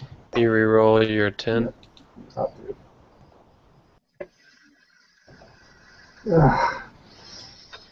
That's good enough because I'm going to roll 4 with a -3. And I can't reroll 10, so there's no successes, and I got a 1. He doesn't even look up as your bullets tear through the back of his skull. His face explodes. You drop him, he drops like a sack of wet meat. Nice.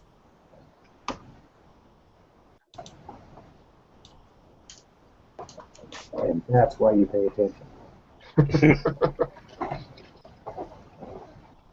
Is there anything that we can have to barricade the outside door? No, the only thing you can do is go down the trap door and close it behind you. All right. I take. I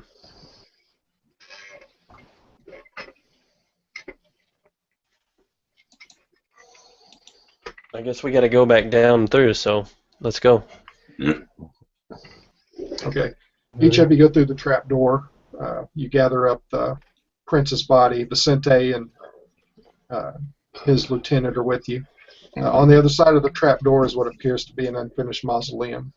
The walls are undecorated brick and mortar dried in mid-drip. The ceiling is a brick arch, half plastered. The floor is packed with earth and loose slate tiles. One wall is being slowly eroded by the roots that are gnarled, that of a gnarled black tree behind the mausoleum. The far end of this dry, silt-clouded chamber is a narrow brick corridor, more of a shaft, really, disappearing into the dark. Between you and that shaft is a bundle of moth-eaten linen wrapped around a bundle in the shape of a man. A simple white mask with no mouth is set over its face. 2 withered hands and splintered yellow nails stick out of the fabric, hugging it shut.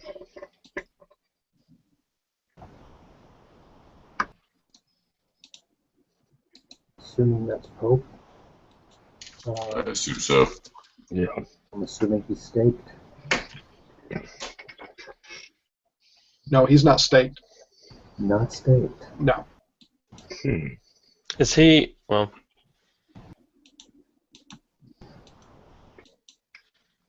I go over to him and I slash my wrist and I pour it over his mouth and then I squeeze and let the blood come out into his mouth. Okay. As you do that, as you go up there, you can see his face. He looks like a mummy. His eyes are just slits and papery, thin skin. His lips are like peeling cellophane. His flesh is shrunken over, and his axe-like hip bones and fallen between fragile ribs. His neck snaps, his flesh crackling, and he cranes his neck back and stretches up with his serpentine fangs. He grabs your arm and latches onto it. I grab the prince's body and bring it over to him. Okay, you can see that as Chris, you're how much vitae do you have? I have 3. You have 3? 3 left. Okay, he takes 2. Okay. As Michael drags over the torso of the prince, he lets go of William, and his bones creaking. You can hear his flesh, just like old paper being rubbed up against stone. Crawls over to the body of the prince and sinks his fang into its neck.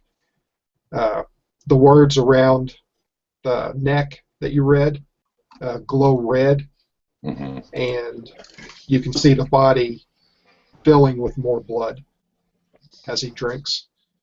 And in no time at all, he's drained this torso. He stands up, and a couple minutes later, you can see muscle mass coming back.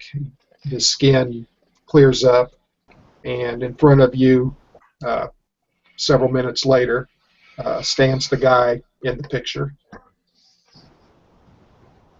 It kind of reminds you of, you know what Rasputin looked like? Mm-hmm. He kind of reminds you of that.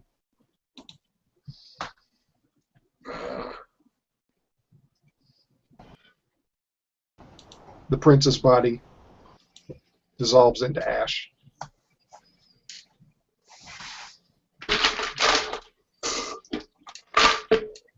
And I go. Let's see.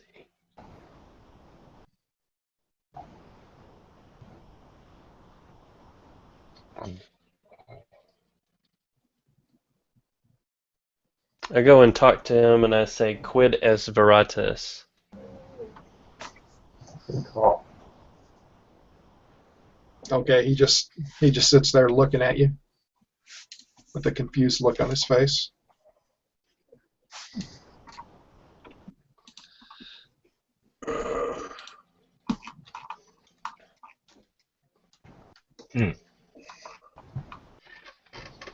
I go up to him and say, "What are the words, Pope?"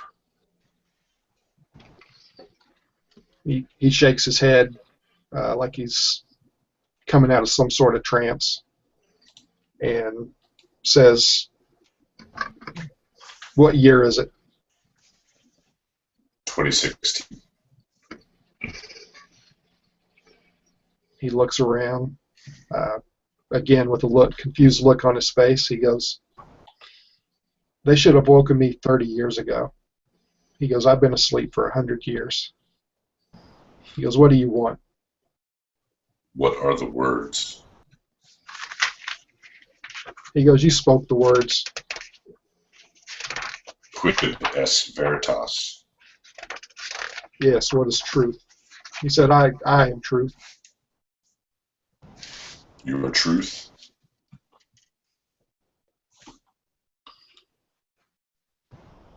Well, we were sent to deliver the prince's body to you. He looks over and he goes, "That was the prince's body?" It Yes. was. Yeah. And he sits there and he just puts his head back and just starts laughing.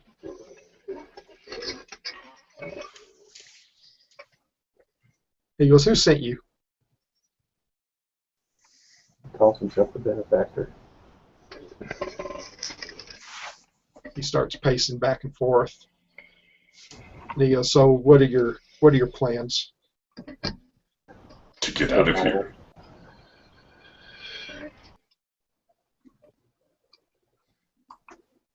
He said, "Well, how do you plan on getting out of here?" Back the way we came. And Vicente looks at you and he kind of chuckles.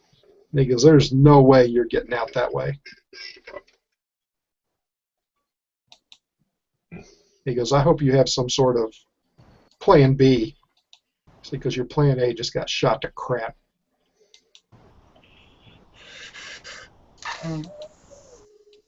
Can I shoot him? Whoa, Vicente? I'm the wild card. Wait, I thought Vicente was dead. No. Okay, so it's the four of us, Vicente, and Bodyguard. Yeah, his bodyguard and Pope. Pope. Okay. So yeah, let's fucking kill Vicente. And then get out of here. Okay, as you're sitting there discussing that, you hear in the distance sirens. Vicente, how are you going to get out of here? He goes, I'm just going to walk. He goes, If we let you leave here with Pope, take us with you. he goes, if you can guarantee my safety, he goes,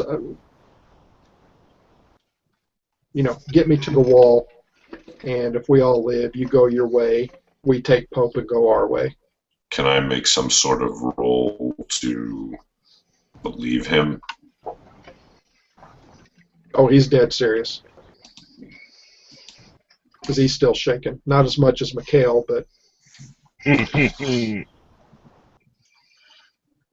goes, you guys have poked the hornet's nest, knocked it down, kicked it. Well, then let's get the fuck out of here. He goes, okay. He goes, how do we plan on doing that? We can. What does Pope say? Seems like he would be wanting to have a say in this. We're talking about having someone take him and stuff like that. Pope's been asleep for 100 years. He doesn't know what the hell's going on. Pope, why should they have awoken you 30 years ago? He said, I left instructions for my child and some of my other associates to wake me. He goes, you really don't know about me? We're not local. This guy. He goes, We're here to do what we've been asked. He said, I was a big deal in the with the Sanctified. He goes, you get me out of here, and we get to, and he tells you a church in New Orleans. He goes, you get me to this church. He goes, I can get you out of town.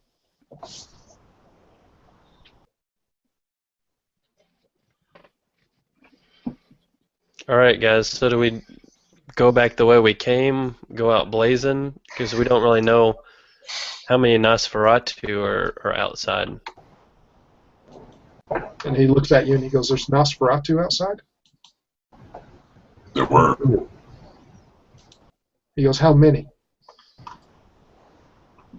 There was at least 2 5 or or 3. 6 regular ones and then one really old, strong one. He goes, what did this old strong one look like? And I describe him. Klee Kodesh. Or Klai Kodesh. He wasn't Clyde Kodesh, was he? Yeah. Yeah, that's the BD that made it. And he goes, well, we've got a problem then. He walks over to Vicente's lieutenant and proceeds to rip his throat out. As blood pours out of him, he cups it in his hands and with 2 fingers starts making symbols on the wall. It says a couple words that none of whose order? Dracul? I am. Or Circle of the Crone, sorry. That's you? Yep. Okay. You can understand some of it, but it's like an offshoot. It's kind of like true Spanish against American Spanish. You can make out some words, but not all of it. As he's doing this, you know that he's casting some sort of spell. As he finishes, the blood flares real quick and then disappears. And you hear in the back of the room where you found him, sounds like water boiling. And he goes, "Come with me if you want to live." You could say it's an Austrian accent. I gotta follow him. Yeah. Follow.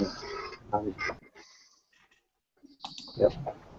Okay, as you make your way to the back of the tomb, you see that the dirt is turning to mud, and a staircase is forming, leading up and out of the back of the mausoleum. He doesn't even wait for you. He rushes up the stairs and into the night. I'm following. Good. Okay. Yeah. As you make your way up, Vicente pushes past you and runs out after Pope.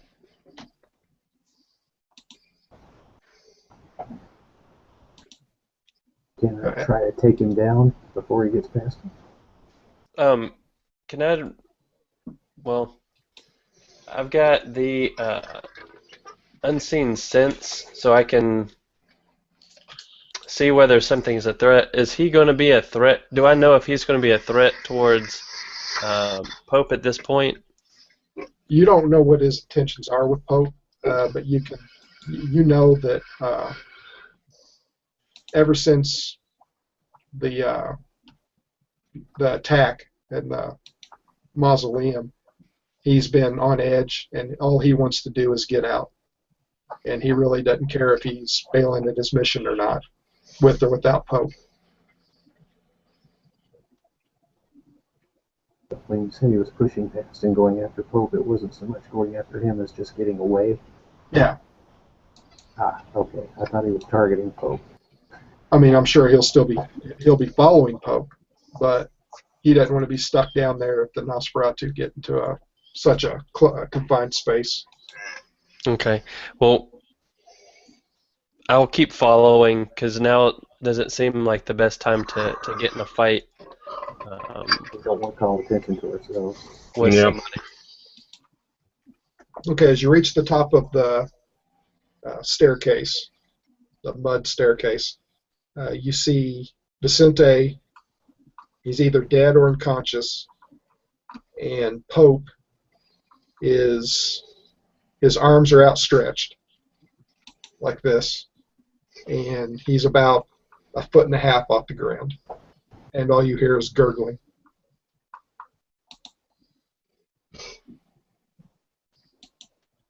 Oh, Can I inspect to see what's going on? Okay, as you make your way around him, you see Clyde Kodesh, just like he had with Connal, has him up and is slowly sinking his hand into his throat. Blood's gushing down his chest, out his mouth, and you don't even know how he does it, just a quick snap of his wrist tears the head off of Pope. Is there any way that I can rush towards the body and drain some of that blood? No, he immediately turns to dust. Crap. And then you notice all around you, just like in a spooky movie, red eyes start appearing all around you, hundreds of eyes. more entrance? And Clyde Kodesh, still with a serene smile on his face, even though he's got blood and gore all over him, walks up to you and says, "I thought you were going to be boring," he said, "but this is one of the most entertaining evenings I've had in decades." Again, in the distance, but closer, you hear even more sirens.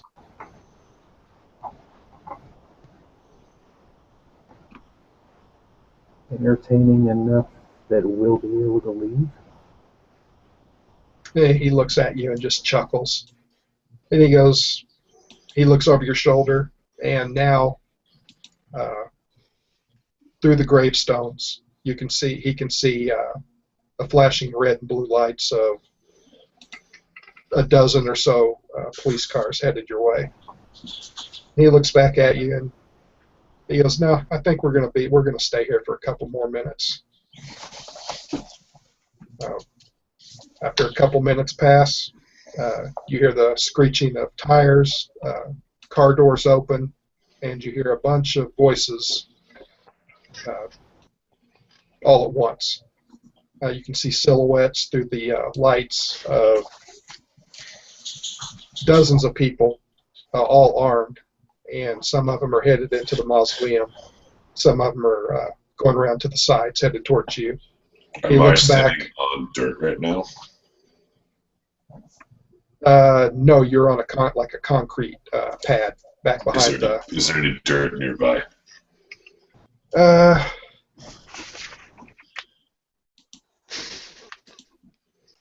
You're really excited about dirt. He wants to. I want to dip set on you guys. He wants to go sleep. Yeah. Yeah, there's some about 100 yards away. I start booking for it. Okay. You run past Mikhail, who's just standing there, open mouth, doesn't know really what's going on because he's so scared. And you run past Clyde Kodesh, and as you run past, he just looks at you, and again, just like he did earlier, just dissipates into a little wafting cloud and disappears. And just like headlights being dimmed, all the eyes disappear. Oh. And since you're ahead of everybody else, William, Michael, and Mikhail all hear a bunch of what you now know as police officers. They yell, "Freeze! Get on your knees!"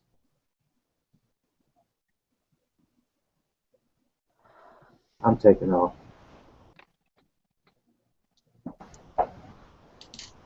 Are you following? I activate my celerity. Yeah. So I'll. And I'm out into the shadows.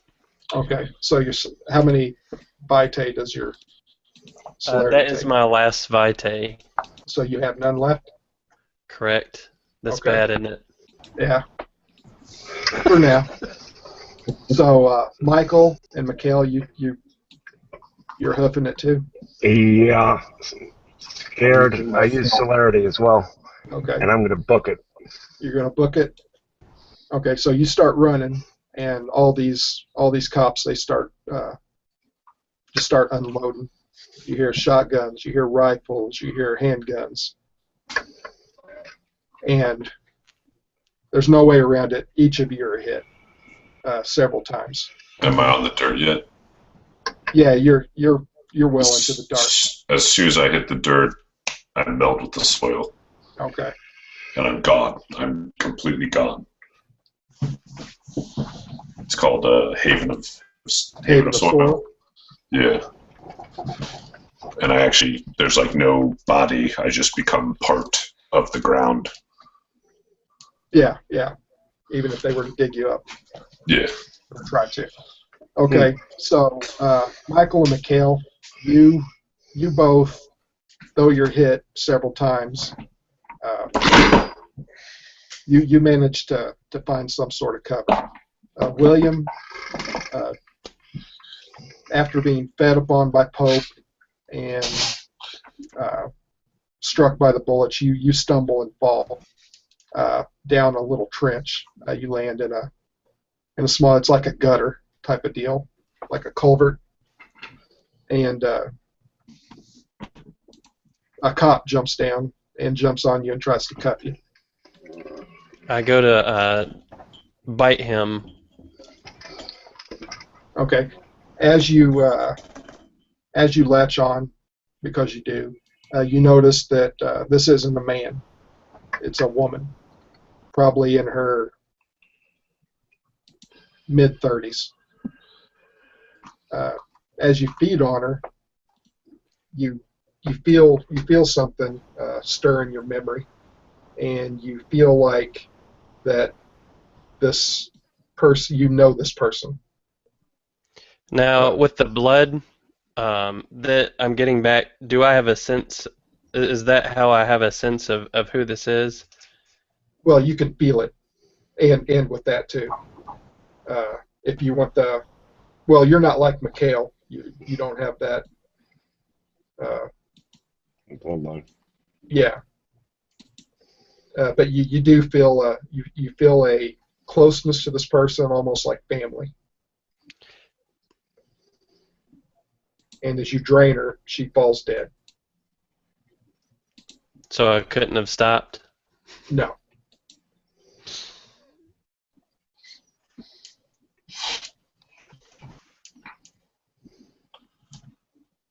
Michael and Mikhail, you've reached the wall.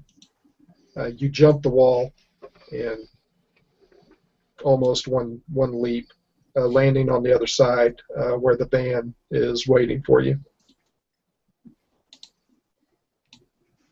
Can I, after drinking her blood, can I cut my wrist and try to squeeze as much of my blood into her mouth as possible, and then run? You can try, but you've never done that before, so I'll tell you that it's going to fail. But you, as you're trying to do this, you notice her badge, and it says Officer Neal, 7891, New Orleans Police Department. No. No. And then I'd take off running. Okay, you're headed towards where Michael and Mikhail jumped? Correct. Okay. You reach the wall and you jump it. You see the van getting ready to pull off with them inside. I would have been looking back. I would have noticed he wasn't with us. Okay, you pound on the side of the van, and you're yelling for him to stop. You kick open the back doors, knocking them off their hinges, and you see William just all, elbows and assholes. He's headed for the van, and he makes a huge leap, leaps about 20 feet, lands in the back of the van. He's covered in blood. All his wounds have been healed because he drained that cop, and he's sitting there with the horrified look on his face, and he just sits there and puts his hands in his head in his hands.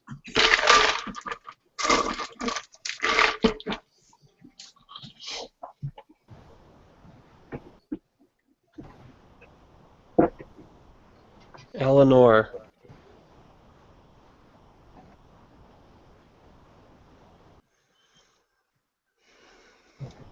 We've got to get out of here right now. What happened? It doesn't matter. I need to go. I need to get to somebody right now. Okay, the driver hears, and they go dark and race back the way you came before you came to the cemetery. In the distance, you see the first inkling of the sun coming up. Not enough to put you to sleep, but you can feel yourself being drawn into that sleep. The van makes it back to the benefactor's house, pulls into an underground garage, and the driver and the passenger get out, and they run back into the house, leaving you three in the back of the van. But we're underground. Yeah. So you're safe from the rays, but when the sun comes up, you're still going to be Drowsy. Yeah. Yeah.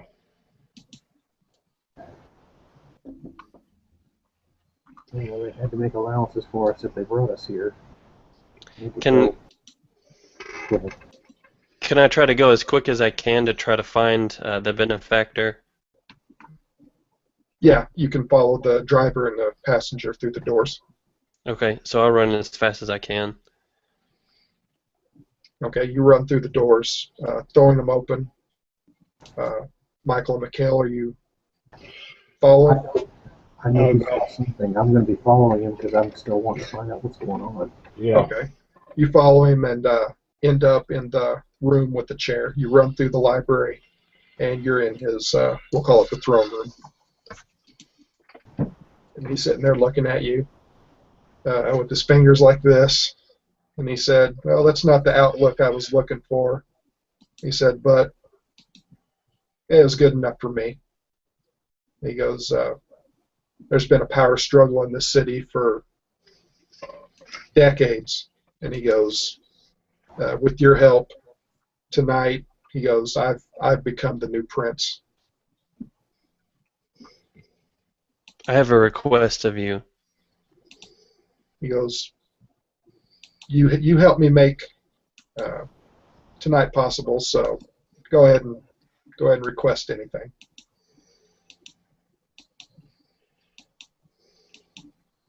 I need you to find my daughter that I just killed, and I need you to try to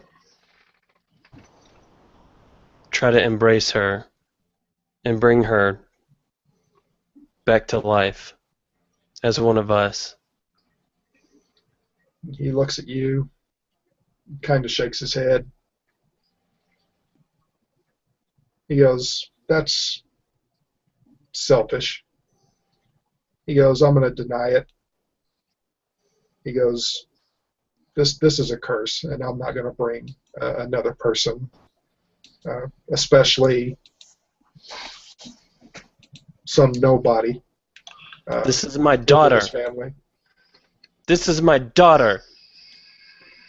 He says, no.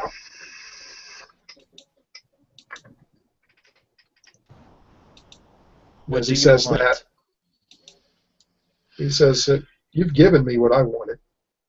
He goes, and now our business is through. He goes, I'll allow you to sleep here through the day. He says, but I don't want to see your faces when the sun goes down. With that, the floor opens up. His chair descends. The floor closes, and a big seal of the Lancia Sanctum screws into place. And each one of you, your vision gets cloudier and cloudier and cloudier until the sun comes up and you fall into a deep, deep sleep.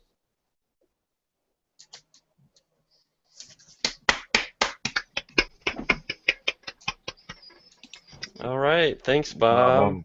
Thank you. Awesome story, Bob. Yeah, man. That was... I'm still out in the cemetery hanging out. Yeah, you're sleeping. Well, cool, guys. Hey, Bob, we really appreciate it. So we're kind of a little bit late and stuff on time. Well, a lot of late on time. So we'll I ask, didn't even know what time it was until right now. some extra questions that we have, but yeah, that was fun. Character for my wife, for my character, I didn't exactly get exactly what I wanted, but it was very cool to try to see kind of what was going to happen. So basically that's all we have for tonight. A big thanks to our GM, Bob. Thanks very much. Big thanks to everybody else for getting in here. Let's cue up the applause. Yeah. A big thanks to all the PCs, everybody for playing. A big, huge thanks to Invictus. Again, Thanks to you, them, Chris, for setting this up. Yeah. you guys, you, no Chris. problem. It's all you, Chris. A huger thanks to Invictus community, everybody else that's gonna probably want to get involved and stuff. So, but anyway, it's real great to be on the Facebooks and stuff with you guys. And without all of those humming along, we couldn't have made this game as good as we could have. So, with that being said, let's see. As Mike always likes to say, Dread is the best movie ever. all right, It's the best movie ever. there you have it. See you around the table. See you around the table. See y'all later. Good night. Good night. All right.